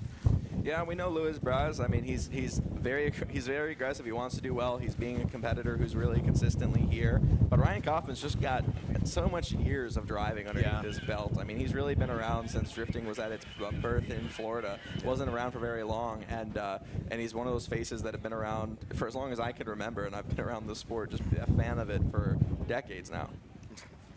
And let's see if Luis Braz would go and put out a stellar lead lap. Here's the lights. They extinguish. You have Ryan Kaufman in the chase with the FC. Luis Braz coming out here in a nice little initiation, but able to flirt with the first outer zone. And let's see if Ryan Kaufman would get in there and dive into the pocket in the second outer zone. And he is trying to surge as hard as possible. A little bit of a fallout from Ryan Kaufman. Here's Luis Braz going to that touch and go. And Ryan Kaufman is able to stay there, keeping a consistent proximity all the way through, and then diving back into the pocket of Luis Braz. Yeah, just nice, smooth, and under control. As far as the chase run here, watching that replay, you can see as they both kind of do that swing feint to the outside. Ryan a little bit further back on that first part. Luis Braz doing a good job getting out there. And then as you see the transition, this is always where we see the move too. This is like the defining move. It's through the transitions. There's two of them on this course, and it's really a good opportunity to reel in each other. So I think the judges are going to be able to pull that one apart, hopefully get a winner on that one. We've only had one more time all day. Yeah. It's every single run has been moving through, and there hasn't been too many mechanical issues. Round one of any series, everyone's just like getting their off-season work on the car rebuilt, and they like don't have really any idea what's going to happen at round one. So happy to see some reliability and not so many one more times. Yeah, I think they're just going to be, I think the judges are going to be looking at each zone by itself for each driver. Who did a better outer zone 3, who did a better outer zone 1. It's different. It's different for these drivers because judges are going to be looking at a whole line usually, but now it's now determining the factor. And I think they have come to a decision. There has been a tit for tat, and it's a one more time battle. You just said this. There was only one more time battle. Yeah, there's only one. Now we got our second one. Now we have our second one. And honestly, I'm always happy to see that because I said it a couple battles ago, is that I hate just the idea of leaving it in the judges' hands. If it's a one more time, then, you know, if you're new to drifting, that just basically means they were not able to define a winner out of it, so they're just going to have them go again, and that run is basically going to be a scratch as if it never happened, and we're going to be seeing this with fresh eyes. So this is really a time for either one of those drivers to put a little bit more out there. If there's anything they're nervous about or they don't want to commit on this course, they really need to gamble that and be a little bit more brave because they're going to need some way to stand out if they want to move on without this going another one more time.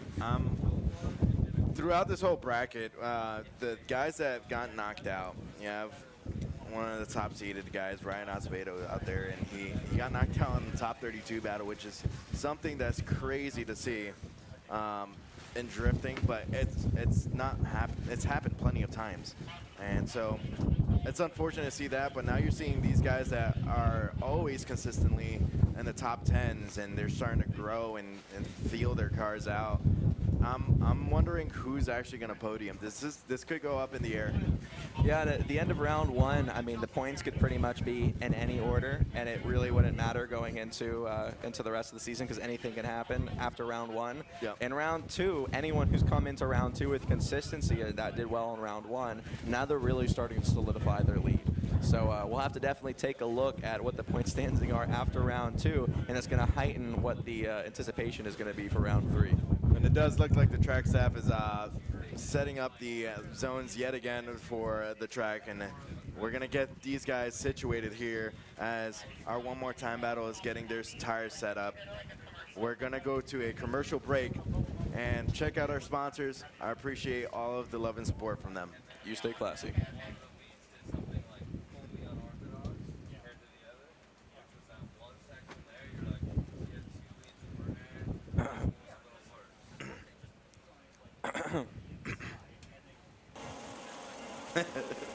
If you're building a track car or a daily driver, Autosports Engineering has got you covered.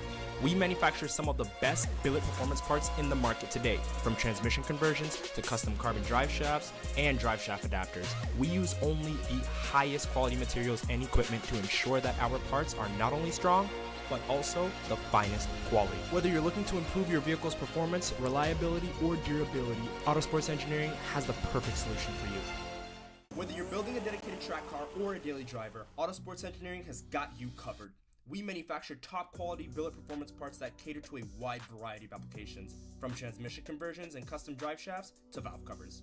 We use only the finest materials and advanced technology to produce the most reliable parts out there in order for you to achieve your goals. If you would like to find out more about our products, feel free to reach out to us at autosportsengineering@gmail.com or check out the website at autosportsengineering.com.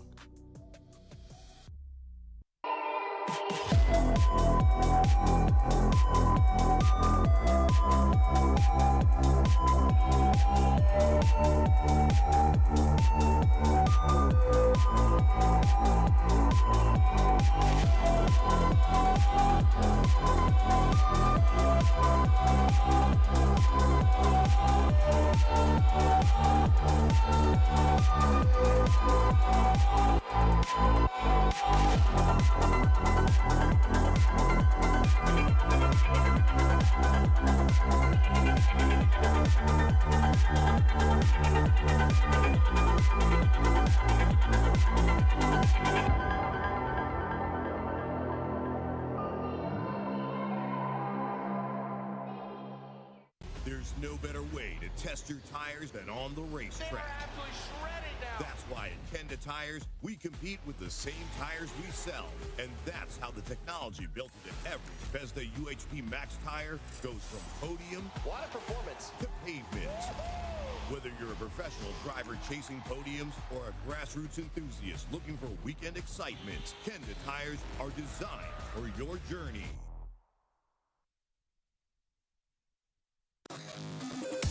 Link is the engine management solution for champions the world over. We know what it takes to win, pushing boundaries, performing under pressure, and having the best people on your team. Our tech support are performance specialists, available 24 hours and ready to talk one-on-one about your winning formula. Link ECU, the performance, reliability, and power to get to the podium.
So we are back here. We're getting the guys set up in the burnout box. They one more time battle. We were talking to the judges a little bit about that. It came down to there was a lot of mistakes from both ends on lead and chase for the drivers, and there was no clear determining factor on who's going to win that battle. So they ended up going one more time. Let's see it run it back, get them out there. So we're going to see our next drivers in the burnout box and get situated. And the craziest thing that we've seen out here today, I would say the Matt Shulman Christian Control battle was insane to watch. And now we have our drivers getting ready and to line up.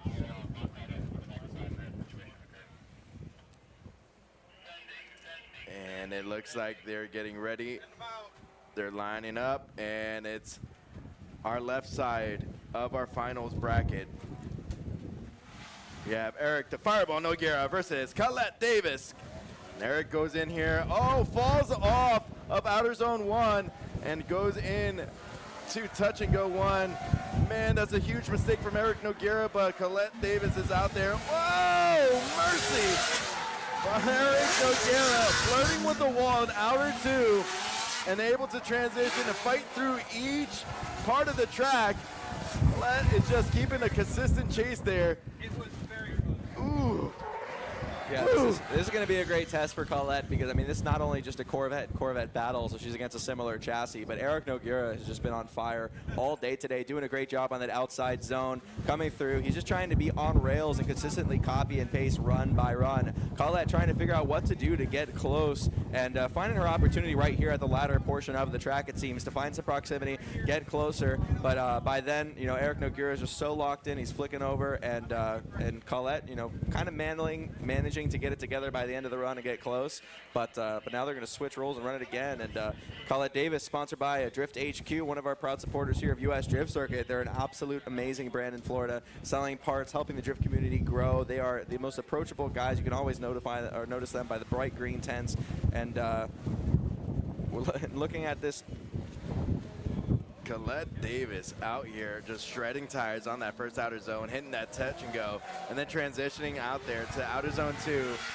And oh no, Eric Noguera falls back on the chase. Colette was able to fill out outer zone 2. And Colette, it looks like she is running away with this, hitting outer zone 3, a little bit late on outer zone 3, but I think what the judges are gonna look at from lead versus lead, chase versus chase, did Eric Noguera go 1 tire off on outer zone 2? Yeah, these are the small mistakes that are going to make a big difference. When we saw, I mean, you know, Nick Ward was obviously the last person where we saw a full elimination from just dropping tires, and, you know, he even key came forward. He's like, oh, if that's where it came down to, it's kind of on me. There's really nothing more I can do about it.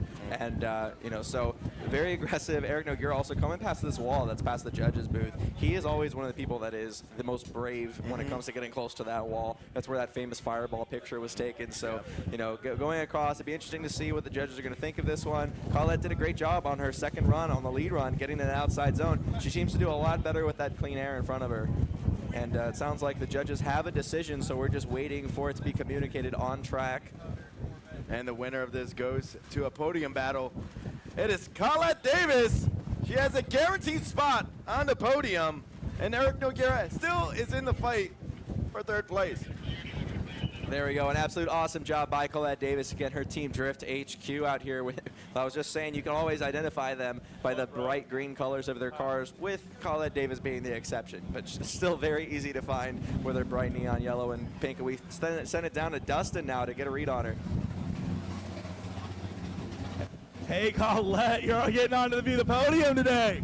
I'm so pumped. We had to do so much changes to this car between yesterday and today.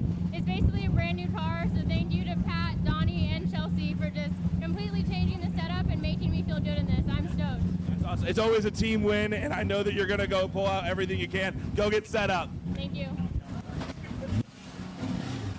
There we go, an awesome job. And there she goes talking about, you know, the support team. Hey, man, how you feeling? I feel good. I just want to take my team, my wife, my daughter home. We did everything we could.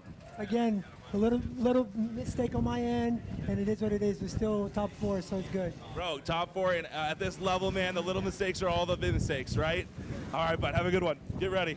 Right to our next battle, we got Ryan Kaufman leading Louis Braz. Ryan Kaufman in the lead, Louis Braz in the chase. Ryan Kaufman doing a great job on that outside zone. Louis Braz being more aggressive. This is the one more time battle. They know they have to be more aggressive and stand out to the judges. Louis Braz answering that call as he gets a more aggressive chase run on this one against Ryan. And Ryan doing the best he can to just tidy up that lead run as they make their way across the line. Much better job by both drivers. Cleaner lead run, cleaner chase run. I think it's really all going to come down to the second one. Yeah, it's man, these guys are out here shredding, and they're very similar drivers. You have Ryan out here just being able to fill out that first outer zone, and then Lewis is just being able to mimic him throughout the first half of the track. The transition is good. He was able to dive in and still mirroring the same angle. A little bit of corrections after the outer zone 2, but Ryan is able to angle up and then snap right to angle, but there is a correction right there on outer zone 3. That could be a mistake that they're going to look into.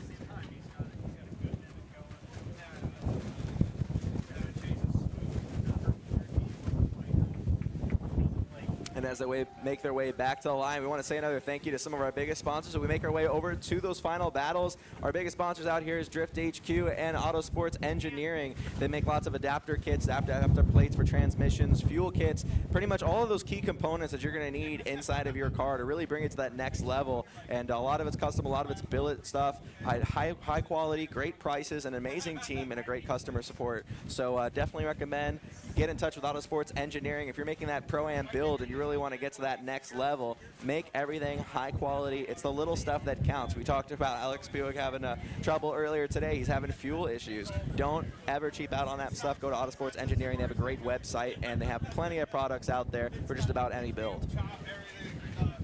Here he is. These guys are out here getting ready, locked in, loaded, locked, cocked, ready to rock. Here, we're waiting for the line staff to give them the lights to extinguish. Pointing to each driver, points to the light. 3, 2, 1, and go. Here we go.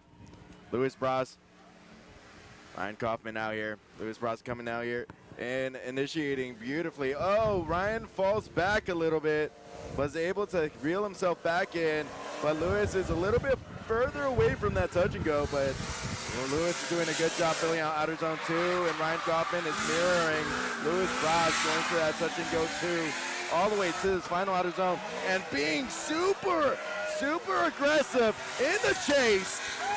Wow! There we go. We always knew that he had his next notch. We were just wondering when he was going to go ahead and bump it up, and it sounds like that one more time battle was just enough. So he goes through, comes through the zone. He knows where he's got to dive in. He makes his ample opportunity through this transition to try and reel him in. And about right here is where he really turns on the jets and stays close as they make their way through those last 2 S's. He's just a mirror on his door.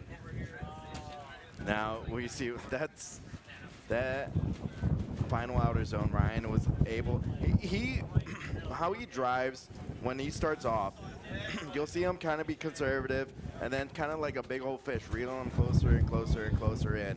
So I think the judges have come to that decision. And we're just waiting for it to be deliberated on track. And it looks like Ryan Kaufman gets the win and moves on. There's a big cheer in the crowd with that Taxi Rod FC. Yeah, of course we know they're here part of a team. Nick Ward already got knocked out, so very important to be able to move on.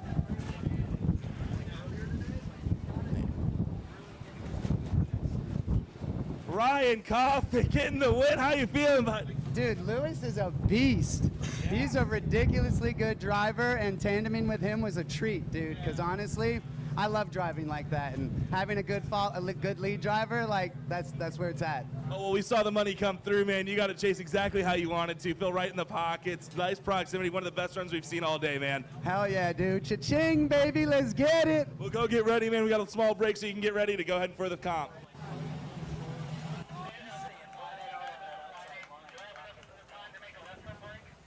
So we have the next driver driving up, I believe, Dustin? Nope, he looks like he went to the pits, but we are letting Ryan Kaufman get situated and ready. We do have the right side of the Final Four. We already know Colette is moving on to the battle for first and second place. Eric Noguera is trying to figure out who is he going to battle for third place. But it's Matt Shulman against Ryan Kaufman. It's going to be absolutely bonkers. Yeah, and I like that. We just heard Ryan talk about the importance of having that good lead driver, and I agree. Lewis did an incredible job. Yeah. Getting just getting that extra degree of aggression on the line. It ended up being that Ryan took the win, but it's also the good lead that gave Ryan the confidence to drive more aggressively. Matt Shulman and Ryan Kaufman both know that they can drive consistently, so definitely coming down to where we are at this level in the competition, and that happening to be the matchup. I think we're in for quite a treat, and again, it wouldn't be possible without our our biggest sponsors. So thanks so much, Drift HQ, Autosports Engineering, Drift HQ being a part of the Drift community, selling parts, getting anything you need there to get your car built.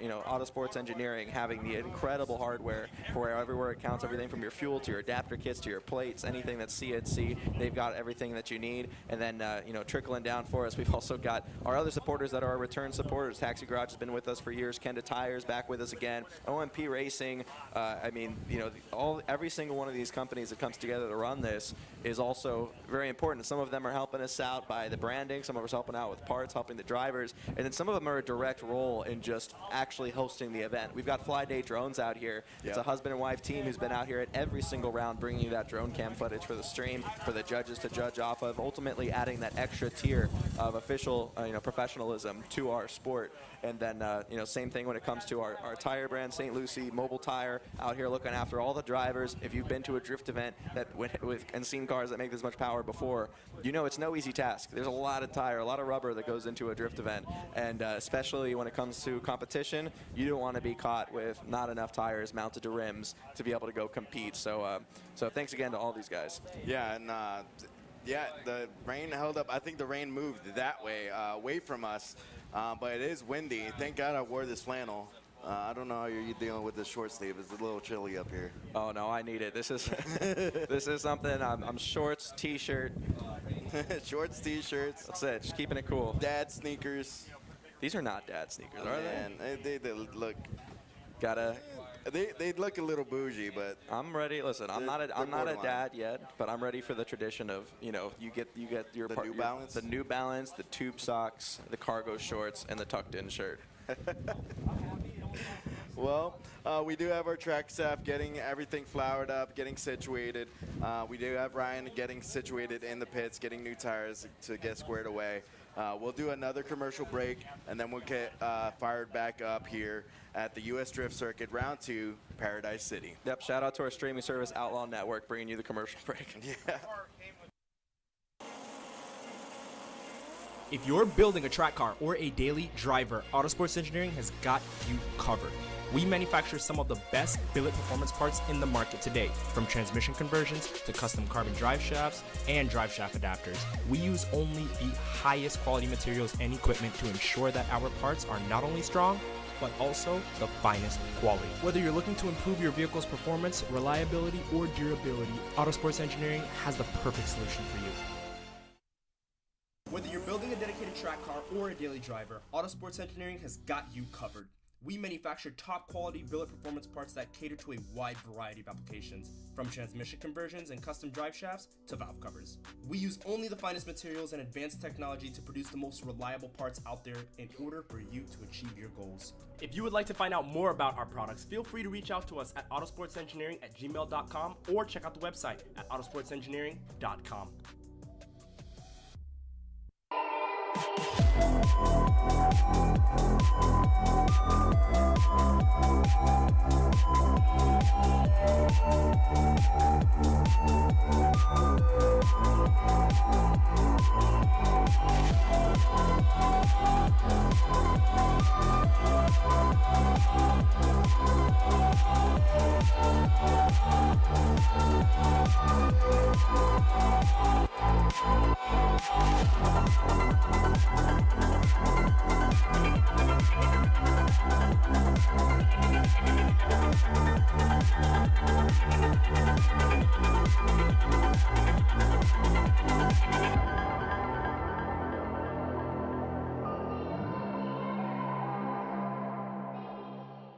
There's no better way to test your tires than on the racetrack. That's why at Kenda Tires, we compete with the same tires we sell. And that's how the technology built into every Bethesda UHP Max tire goes from podium to pavement. Whether you're a professional driver chasing podiums or a grassroots enthusiast looking for weekend excitement, Kenda Tires are designed for your journey.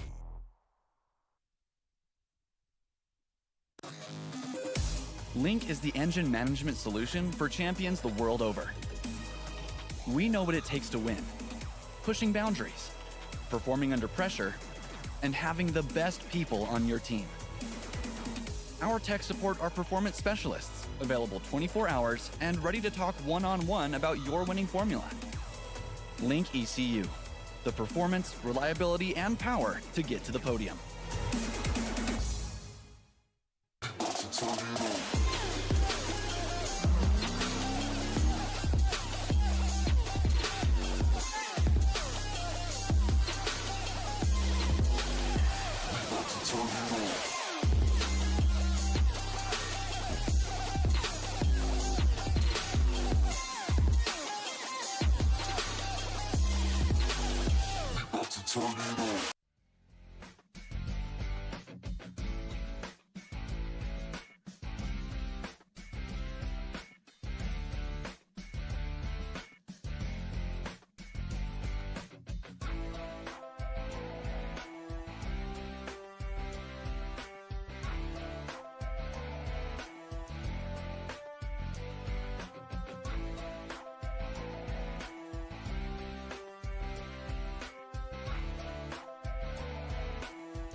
If you're building a track car or a daily driver, Autosports Engineering has got you covered.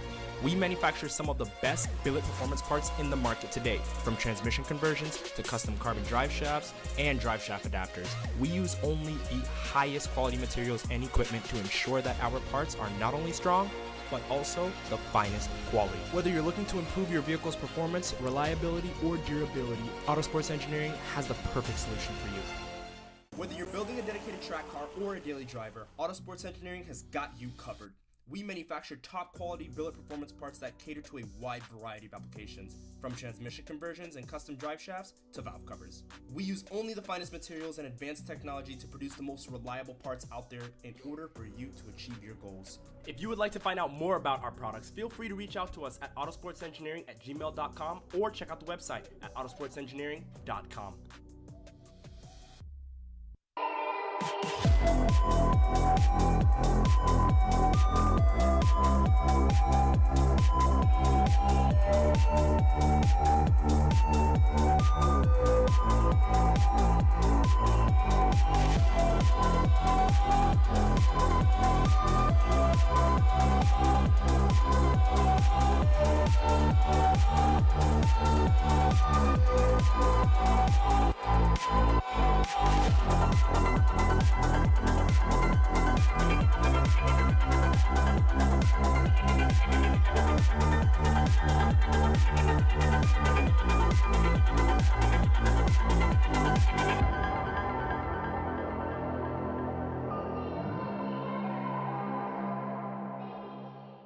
There's no better way to test your tires than on the racetrack.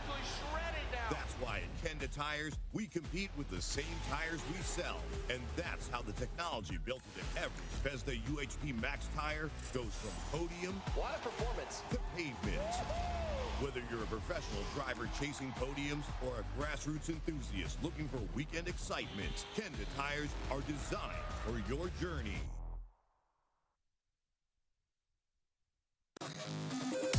Link is the engine management solution for champions the world over.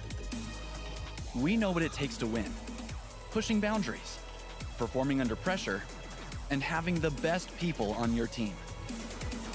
Our tech support are performance specialists, available 24 hours and ready to talk one-on-one about your winning formula.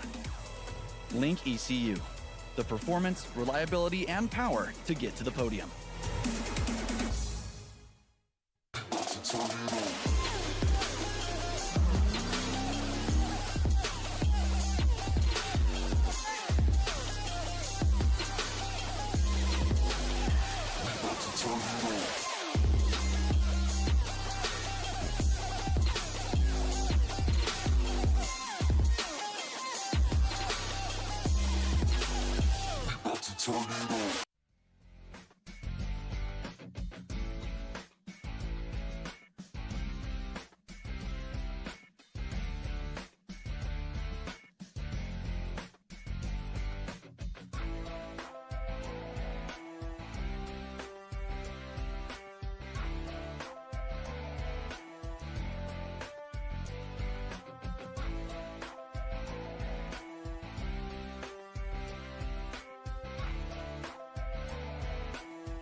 All right, we are back. We are in the second half of the Final Four. We're going to see who is the top dog to go into the battle for first and second place. So you got Matt Shulman versus Ryan Kaufman. I did say a statement earlier today, too, or actually before the commercial break, about your dad shoes. I did post it on my Instagram. I tagged US Drift Circuit. If you don't follow US Drift Circuit, definitely follow them. And I am the voice of the promotion videos as well, the promos. So check it out, see if you think it's dad shoes or if it isn't. Yeah, and kind of crazy that you call me out like that, but you know what? You only get one pair of ankles your whole life, all right? So no regrets out here. No. Anyways, so we are, yeah, as you mentioned, we're about to go into our second of our Final Four, so we're about to shape up what our final battle is going to look like. We've got Ryan Kaufman and Matt Shulman going against each other. Both of these two coming off of their previous battle with some of the best chasing we've seen in today's competition. I still think Matt Shulman's chase is the best one we've had all day today, and then Ryan Kaufman turning on the jets at the end of his run too. So we hear them in the background. They're warming up. They're getting ready to pull up to the line. So once again, thank you so much for joining us. We're about to have our finals here with US Drift Circuit Formula Drift Pro-Am Round 2, brought to you by Drift HQ, Autosports Engineering, Kenda Tires, FLYDAY Drones, Outlaw Link Engine Management, and many, many more that we would not be able to do this without them. Yeah. He's getting to you. I got you a bottle of water. You forgot that I gave you a bottle of water. Placed it in front of the camera earlier. That was pretty entertaining to go over during the commercial break. But we have our drivers rolling up. You have the man, the myth, the legend, Matt Shulman in the lead. Ryan Kaufman in the chase. And it looks like Ryan Kaufman's pulled up now, so we're just waiting for the all clear before they send it.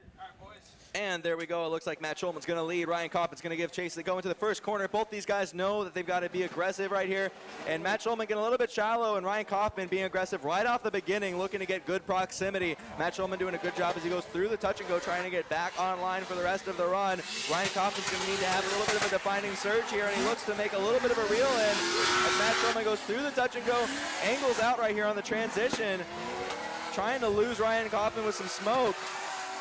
And doing an awesome job, second better half of that run by Matt Shulman, an absolutely amazing lead run. He did fantastic there. We're going to see the drone replay right here. You see Matt Shulman coming in with a nice initiation, but it falls out of outer zone 1 and then trying to dive back into touch and go.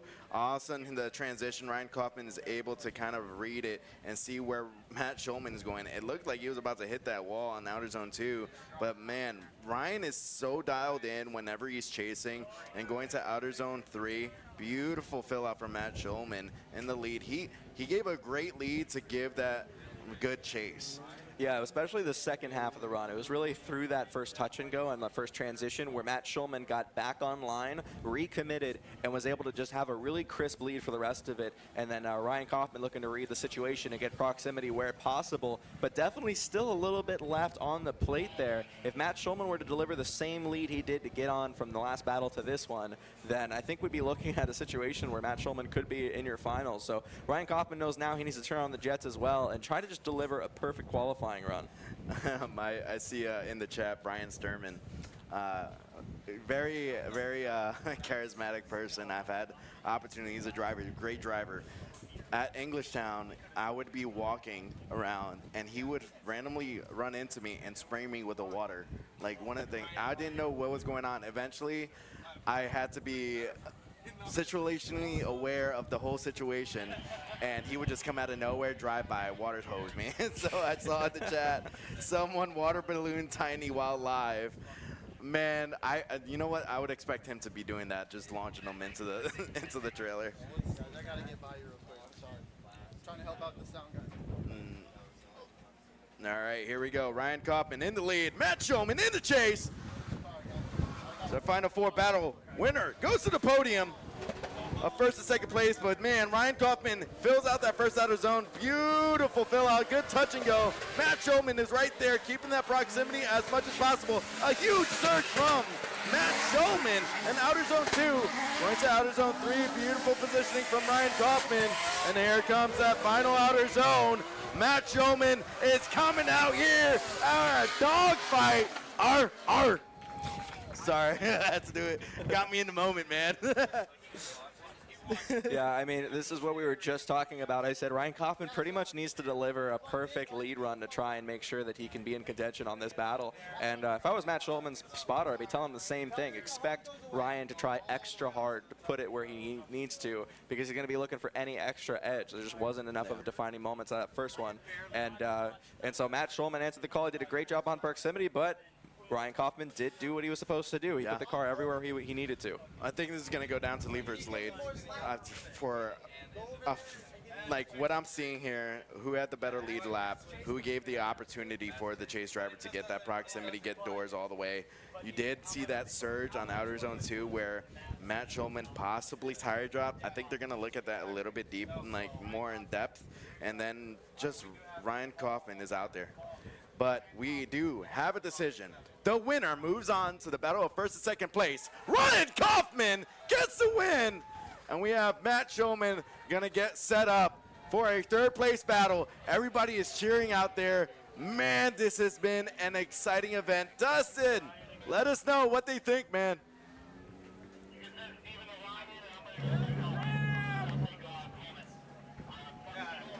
Get ready for the next battle. I don't know if they're going to have time to talk to me, but we'll see. I know you're going to go get set up, man, but you got some words for us? This is so much fun. I love drifting. Just keep sending it and have fun. That's the name of the game, right? Absolutely, man. There we go. So we got a quick word from him. I saw the first one just kind of blow past Dustin. And I know what's on the bright side is, I mean, great reward, great situation to be able to watch that battle and know that no matter what, we're going to see more driving from both of them. Yeah, man, it was an insane battle, and I see Chad, who barked, I barked, because he had that dog in him, and it got me getting my dog in me right there. I can't bark like DMX, like the OG, that good raspy bark, but someone has Chihuahua in them, someone has Rottweiler, someone has Bulldog. I got a pug. But we have people in the fans over here that are lining up. You see a wall of spectators out here. If we could get a camera out there. I know we're waiting for the drivers to get situated, but some of these guys out here are getting excited for their drivers. You see a bunch of people there. If they're yesterday they were excited about being on camera. We see one of our staff members there, the HP t-shirt, straw hats. There he is. I see you there, man. Getting excited. And then I see that person scratching their face. And there, he noticed. Hey, buddy, how you doing? You feeling good? Fantastic. That's great. And is that guy on a skateboard right there? Yeah, he's riding by. And we got boonie hats out there. A lot of change of different kinds of hats out there, Alec. Yeah, a lot of funky hats at drift events.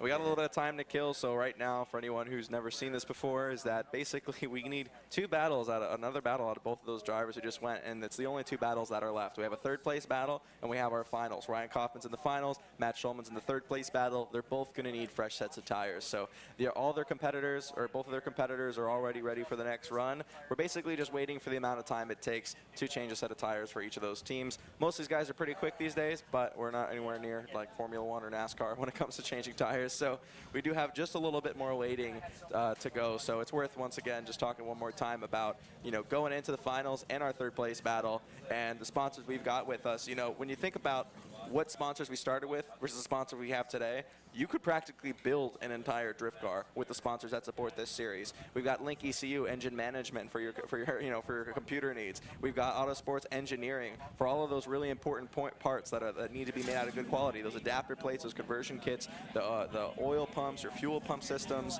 all the brackets and fittings that are the most important components to have reliability behind your build. Outside of the engine and the heart of the car, everything else could be a fail point, and you really don't want to risk it. And then when it comes to Drift HQ being a main supporter of us as well, they are one of the largest distributors of drift-related car parts. All your angle kits, suspension, any of those needs. They even have vans and materials and things they bring that are just common parts that they've brought to events. In case you break something at the track, they might have it, if it's a common chassis, right there to sell to you at the track, so you don't have to end your drifting day. So very cool that they've made that themselves prominent like that. And then depending on where you live, you might even be able to use some of our other supporters. US Drift Circuit is also a partner with Jackson Performance, and they're in South Florida. So a lot of people, there's now multiple shops, and we didn't think that we'd see this in the United States, just like 10 years ago. But now we have so many shops that are just dedicated to building performance race cars and drift cars. And even when it comes to the other needs that are most important, you can't ever forget your safety. Thank you, OMP Racing. They also help us out when it comes to our ride-alongs for our professional events. All of our helmets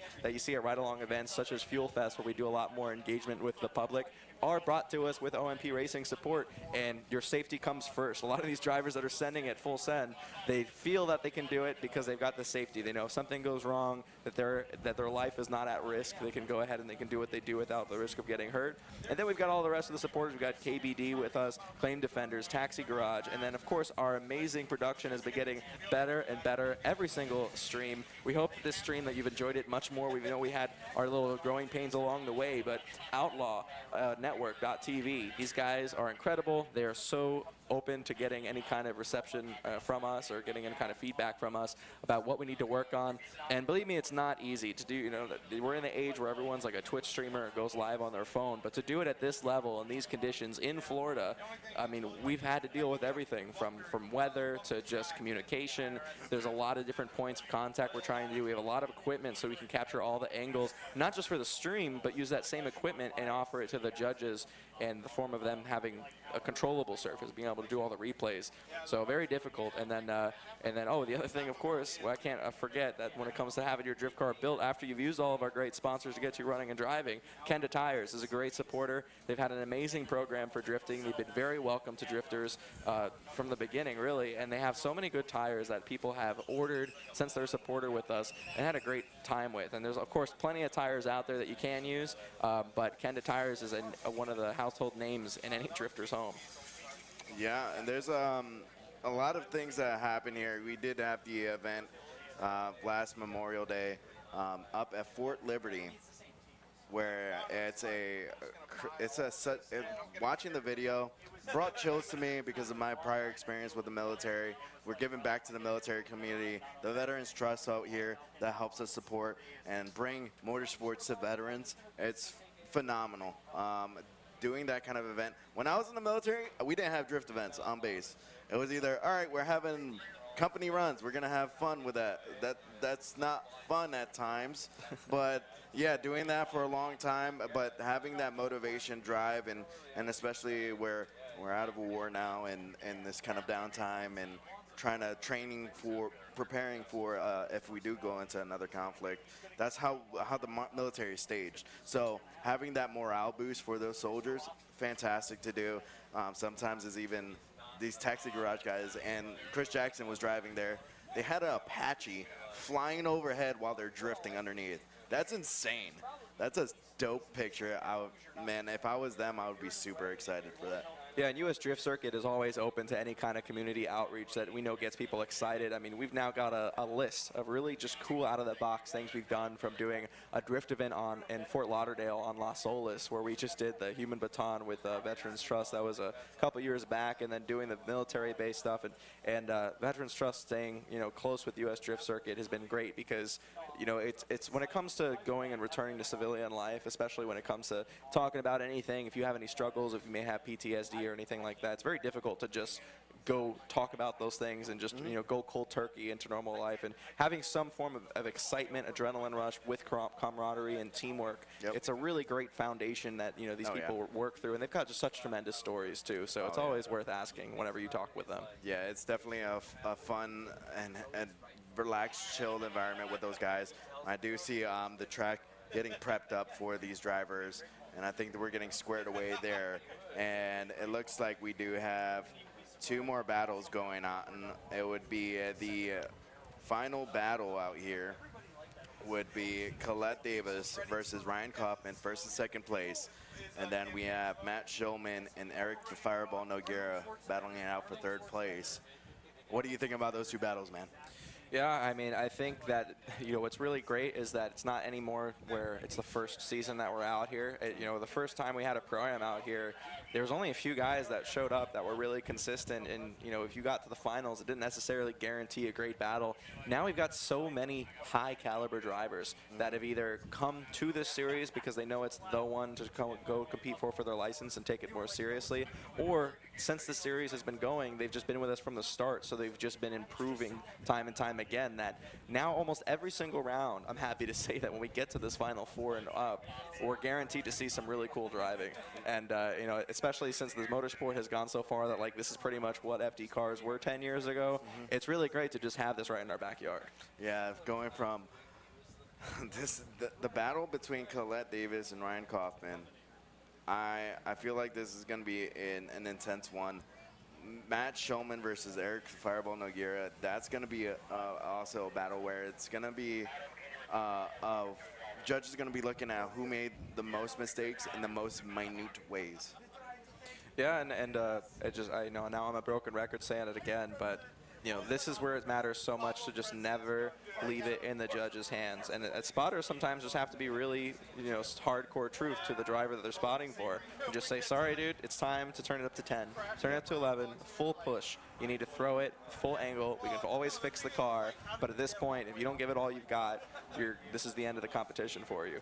And I think when we see some drivers get a one more time, that's when they realize how close they were to not moving on also. Because if you got a one more time, that's really a second chance that was just shy of not happening. And it's a definite, hey, you didn't make yourself stand out. So, it's hard to not turn it up a notch because it's a faith thing. The other driver's also trying to win. So, you really need to take that leap of faith. It's also, psychologically wise, when you're looking at the drivers, when they do it one more time, you're like, oh, man, I didn't do good enough. And that sometimes could bug someone as a driver. But we got our drivers lining up. Matt Shulman in the lead. Eric Noguera in the chase. The battle for third place. Ladies and gentlemen, here they are, the first lap of this battle. Lights are off. Matt Shulman is coming out here to put out a fiery lead, going in with a nice initiation, filling out the first outer zone. Eric Noguera has to cut the line a little bit to try to keep that proximity, but Matt Shulman was able to keep that angle and hit that touch and go, going to outer zone 2, filling it all the way out. A possible tire drop from Matt Shulman, going to touch and go 2, all the way. Huge angle. Here's Eric Noguera going into that pocket. Maybe he will fill it out all the way through with Matt Shulman. That drone camera is probably going to be amazing to see right now. Yeah, Matt Shulman knows exactly where he is and what he needs to do. I mean, he did an absolute phenomenal job on that lead run. Eric Noguera actually looking to make a little bit more mistakes. We saw him do better in chasing earlier on in the day. So excited to see this replay come up and what it's going to reveal for not just the judges, but for us and you at home. So here we go, Matt Shulman in the lead, doing a great job on that outside zone. Replaying it here, Eric Nogueira taking that shallower line to try and keep up. Matt Shulman doing a good job. He's not dropping tires there. He's just kind of skirting along the line, does a great job filling that touch and go out to this other outside zone. Still great along the wall. At this point, Eric Nogueira closing the gap, matching angle, and getting close. He's getting that confidence that Matt Shulman is not making mistakes. And then right there, we just get one more gap. As he was reeling him in that last transition, it looks like he just didn't calculate how to kind of pivot and get right back into the pocket quickly enough. And as he had just reeled him in, he had kind of lost him right at that last corner. So unfortunate, because we know Eric Nogueira, very experienced driver. We know that he can get closer and predict those transitions better. And right there, Matt Shulman, I mean, he was just on it. So I think Eric Nogueira now, he's going to need to realize, I mean, he's watching, he's got the front row seat at how good that lead run was. He doesn't need the spotter to tell him how good the lead run was. He now knows he's got to go in the lead position and pretty much deliver that same run and just hope that Matt Shulman doesn't do a better job than he did in the chase. And here we are, the second lap of our third place battle. Lights are extinguished. Here we go. Eric Nogueira in the lead, Matt Shulman in the chase. Eric Nogueira comes in with a straight line initiation, trying to fill out that first outer zone, riding that outer white line, hits that touch and go. Money going into this transition to the second outer zone, being as rowdy as he can be. Looks like a possible tire drop. Another correction on outer zone 2, going to the touch and go 2. Was able to use all the momentum to transition through this decel area. But Matt Shulman makes a little bit of tire contact that makes him slow down way too much. That loses that proximity at the end. The judges are going to look at who's at fault on that one. Yeah, that was tough right there. I mean, obviously, we just talked about this. We knew that Eric Nogueira was going to have to deliver that better lead run. He had that front seat, and here we go see him really just try to tidy things up. We see him on the first half of the run especially. He seemed to answer the call. Right about here at the second part of the run, we start to see him go to that outer touch and go, fall just a little bit shy, and then transition here with a really aggressive flick. At this point, the corners are so tight, they're so close to each other that if your car is not exactly where the judges want you to be, remember, that driving line is also the most fluid line. So it makes it pretty difficult there. And then at the end, Matt Shulman, I'm not sure if that was a misprediction or a misstep where he was thinking Eric Nogueira was going to kill more speed than he did. He almost came completely out of drift. So as we watch that part of the replay this time, you know, focus up on that, because here we see the transition. We see him look to reel him in. We see a brake right here, and it looks like he just like hit the front brake so hard that it turned the nose in more than he was ready to. Yeah, I don't know if it comes into the fact where I gotta see that final outer zone where Matt dove in, and you're saying how he probably hit that brake that slowed him down a little bit. Did Eric do anything in the lead that made him think right here in this outer zone right here, goes in? No, it was just, Eric was being as consistent as possible from what I'm seeing, and then just, it's definitely at the fault, Matt. Yeah, we're watching the same thing the judges are watching. The only difference is, of course, for the stream, we're just going to play the replay at live speed. What the judges have, which allows them to really determine the calls like this, is they actually have a little adjustable dial, and they can move the dial forward and backwards, frame by frame, but move the frames as quickly or as slowly as they need to try and really get a breakdown of what happened. But I mean, right here, I think it doesn't really look to me like the Corvette just really, you know, like Eric slams or gives him a reason to really dig down on the brake that hard. And lead for lead, you know, Matt Shulman, I still think had just like a slightly better lead. I think he filled the zones a little bit better. But you know, the chase, we also know that Eric Nogueira made some problems in the chase. So we're watching our next battle line up while the judges deliberate. That's going to be our final battle that's coming up next. Once again, this is our third place. These judges are going back and forth right now about who is going out. Yeah, and the biggest thing is, too, is, you know, it is a situation where if they talk long enough, then the talks of a one more time could start to circle. And I wouldn't be surprised in a situation like that. You know, you want to try to pick a winner. But in any of these situations, these drivers are actually driving really hard. I don't think any of them thinks they did a horrible job. I think it's just a matter of really pushing for that extra 10%. And like I said, I think at this point, the skill level of this series demands that of everyone when you get to this, is that you may be good enough to get here. At this point in the competition, you need to push harder. All right. We have a result for this battle. It was not unanimous. It was a split decision for a one more time. So it looks like it's a split decision. It is a one more time, split decision one more time for these two drivers. They're going to be going back to the pits and getting new tires. And I believe they're going to run them back out, where I think we're going to have the other battle sit back. Yeah, so we have a little bit more detail on what the split decision was. We know it was a 2-to-1 split decision on the one more time. So we had one judge who believed they could find a winner, the other two that believed nothing was standing out enough to try and choose a winner. And I got to say, they lead for lead. It was pretty decent. Now we're going into our finals, though. They just sent them off. Ryan Kaufman in the lead. Colette Davis in the chase. Let's see how they're doing on that outside zone as we look at our cameras here. Doing a great job in the outside zone, but Colette shutting it down. Not sure what's going on with Colette as Ryan makes his way around. We'll have to see if there was some sort of an issue or if it was a reset, but at the moment we don't have any indication that that was a restart unless they say otherwise, with Ryan Kaufman making his way across the line. Wow. Here's our drone replay right here. Initiation is good from Ryan, and Colette is just diving in. I think that's just a mechanical issue that happened there. Yeah, I mean, and she did say multiple times earlier that she said, with the last time that Dustin got a chance to talk to her, that she made a bunch of changes between last night and today. And a lot of them were changes with the right, ideas in mind. Who knows if any of that was something that would have been a change to something mechanical that might have just failed, or, if it was anything driver error. So hopefully later we'll get a chance and Dustin will get a chance to talk to her and find out what happened there. And as soon as he knows, everyone else will know.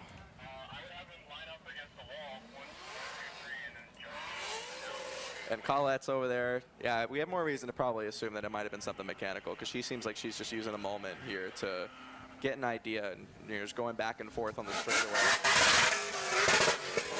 to potentially feel something out on the car. Man, that's very unfortunate for her. I mean, if it's not doing that to cool down, then why is the timing go He's just running the piss out of it. And it looks like Ryan Kaufman's going back.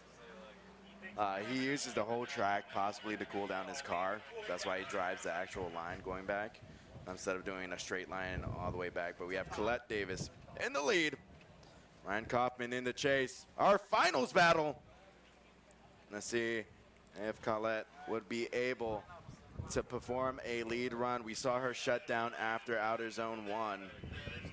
Yeah, and this is a tougher scenario because where this happened, where she came to a complete shutdown, was in the chase position. Yeah. Ideally, if that had happened when she was leading, then in her second run, she could at least try to force pressure on the lead driver. And sometimes you can force the lead driver to make a mistake, but she's in front now, so she just got to put a clean run, try to leave Ryan in the dust. Hopefully there's no more mechanical issues. She does a good job getting the outside zone. Could be a little bit deeper, but she's at least present there with the back bumper, grazing it. She makes her way through the touch and go, doing good. Ryan Kaufman falling a little bit behind, looking to use this transition here to regain that proximity. But still a pretty defined gap as Colette makes her way through this last touch and go, and then to the last zone.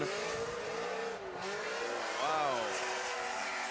So a pretty decent lead run from Colette, and then just kind of a gap that just kind of maintained itself for the full run from Ryan Kaufman. Colette Davis drove angry. She drove angry on that run. It was a great line from the lead wise. We're going to see how it goes. It looks like they do have a decision on that, but I wonder if they're going to show the drone replay on that. Yeah, so they have an answer, so we're not going to announce it because this is the final battle, so we'll wait to announce the winner until they come forward. Here's that drone replay right here. Colette just comes in, hits that initiation and holds that angle throughout the first outer zone, hits that touch and go, uses all of the track, going to outer zone 2, filling it all the way out, being as smooth as possible, and she had so much speed hitting that touch and go. Ryan was very safe and conservative throughout all of this lap. Was a borderline, I think that would be more of an active chase, but he was just being really safe on it. Yeah, I think he just knows he doesn't need to go all out if there was a major mistake on the prior run. And it's either whether it was a zone call or whether it was a spotter's call. I think it's the right one. So they'll pull it forward. If you know a lot about drifting, you may already have an idea of what the ending is, but as a tradition, we don't announce the winner until such time that they're all pulled forward. Yeah. And then we're waiting for our third place battle to get out here. You see that bunny in the camera. That is our media guy, main media guy. I hope he's drinking water.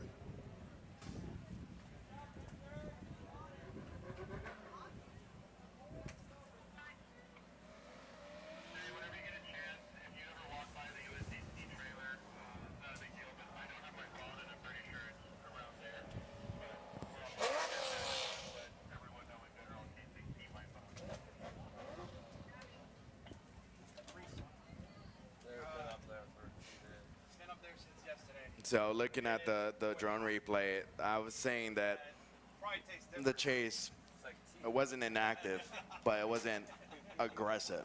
Yeah. You know, an inactive chase, when you're talking about that, you have to be literally at the end of, basically at the end of the previous turn, and you're not even trying to get close.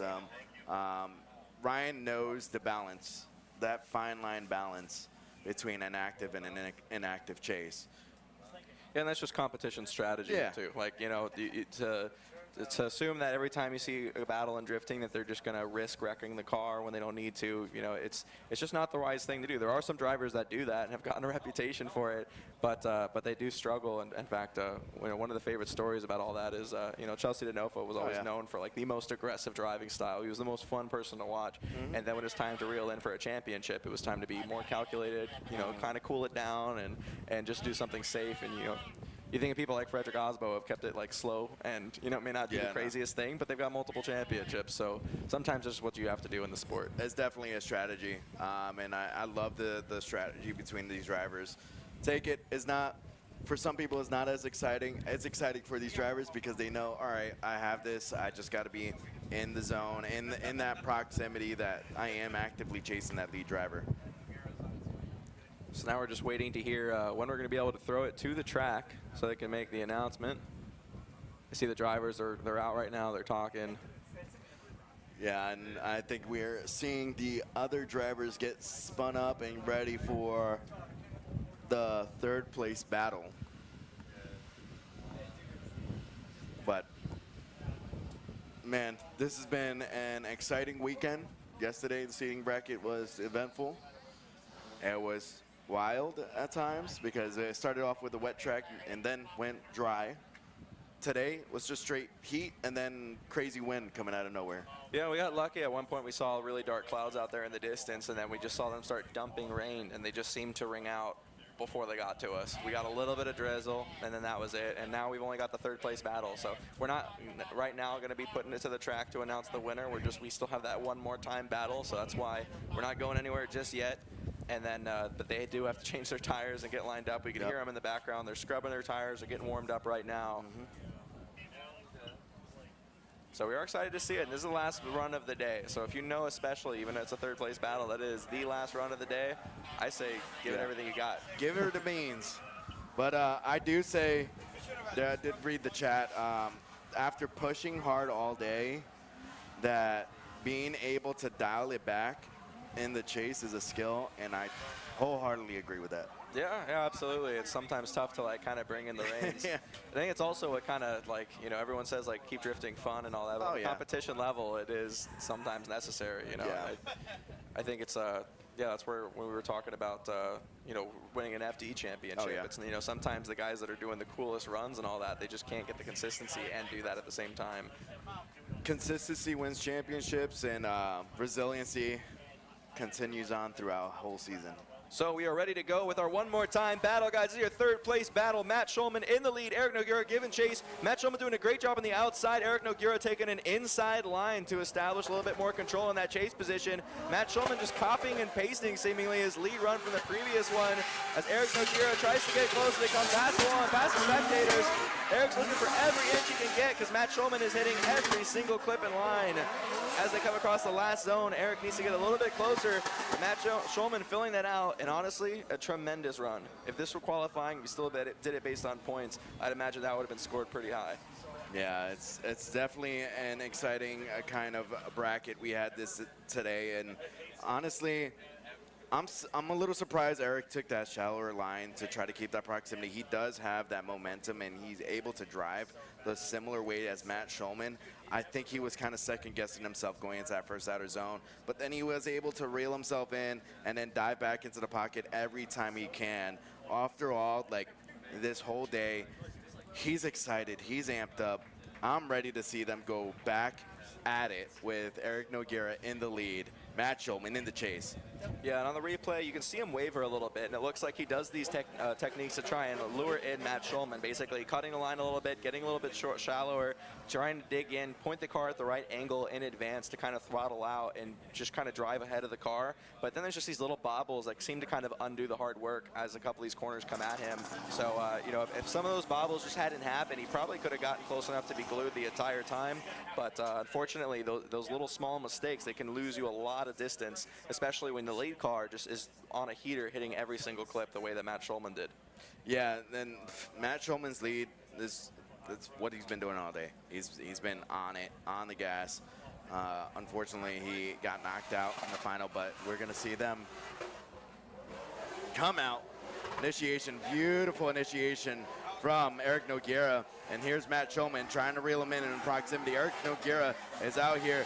Nice angle to the second outer zone, being able to fill it out. But here's Matt Shulman getting that proximity. Here's the D-South zone coming up. The transition is buttery smooth from both drivers, but Matt Shulman is door to door, rubbing that tire. He is not messing around.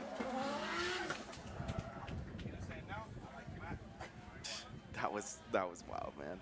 Yeah, that was great. That was I mean, it's almost like a repeat of the previous run, minus I think a little less mistakes from Eric Nogueira, and honestly just more implementation from Matt Shulman also. So definitely still a little difficult. I think they're gonna have to try and pick a winner here, and yeah, man. And I can hear them deliberating already. So they're definitely going tit for tat. We can kind of hear them in the background, definitely pointing out things for both drivers. So.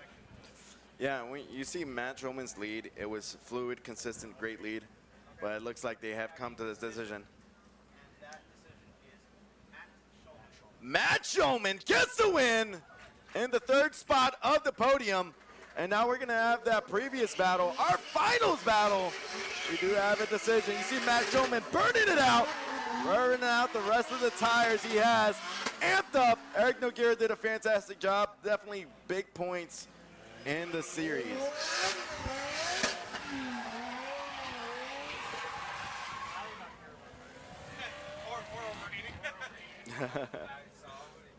Today was a crazy, eventful day.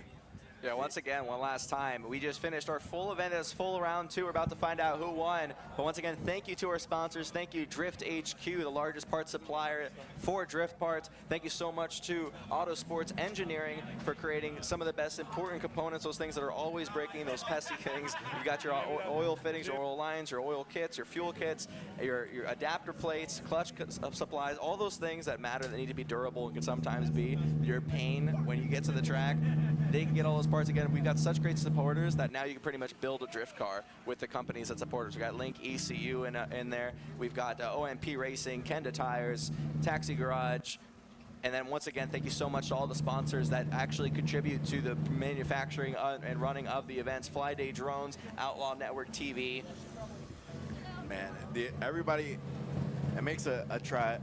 This whole environment for the Pro-Am series, everybody's like a tribe with each other. It's a village. We have Dustin Motors down there with Matt Shulman, our third place podium winner, with the trophies. Dustin, take it away, Bubba. Bring us home. Absolutely, guys. Thank you guys so much for staying out here in all of this heat. Did you guys have a good time? Absolutely.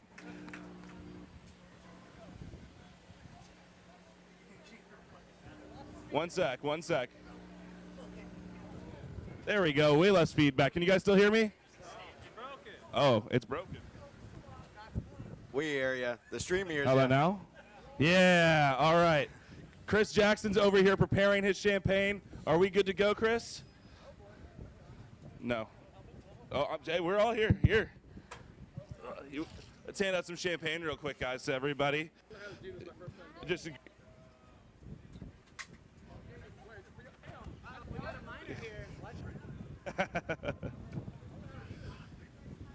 Here, let me help with one of the champagnes real quick.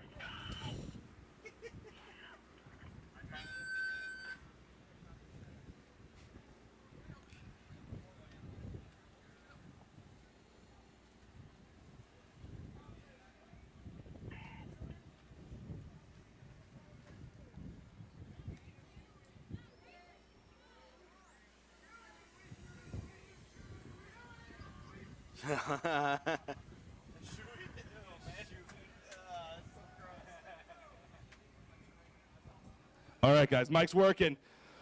We're going to go ahead and announce first place. Someone that's been out here fighting all day. Nick Ward with first place. Coming in for Taxi Garage. Ryan Kaufman. Oh, my God. Oh, my gosh. Ryan Kaufman. I butchered it. Ryan Kaufman, everybody.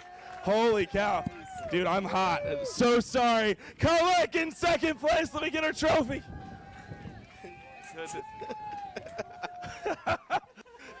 The name game, right? Matt Schulman getting third, battling his heart out here, overheating his car every chance he gets. Round of applause, they actually put on a show for all of you. Kaufman, sorry, man.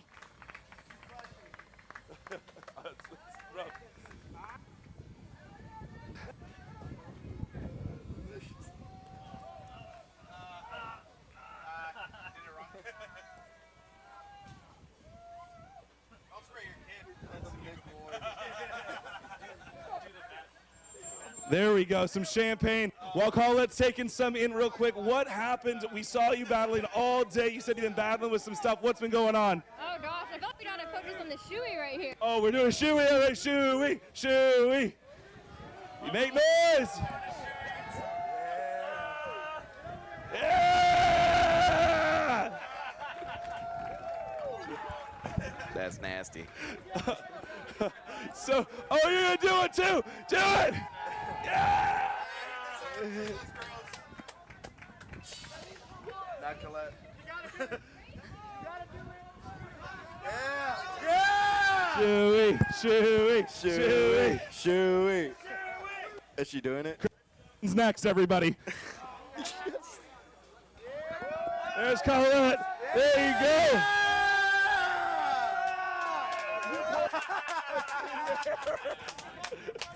Peer pressure, yeah! Everybody make some noise again. Your three victors.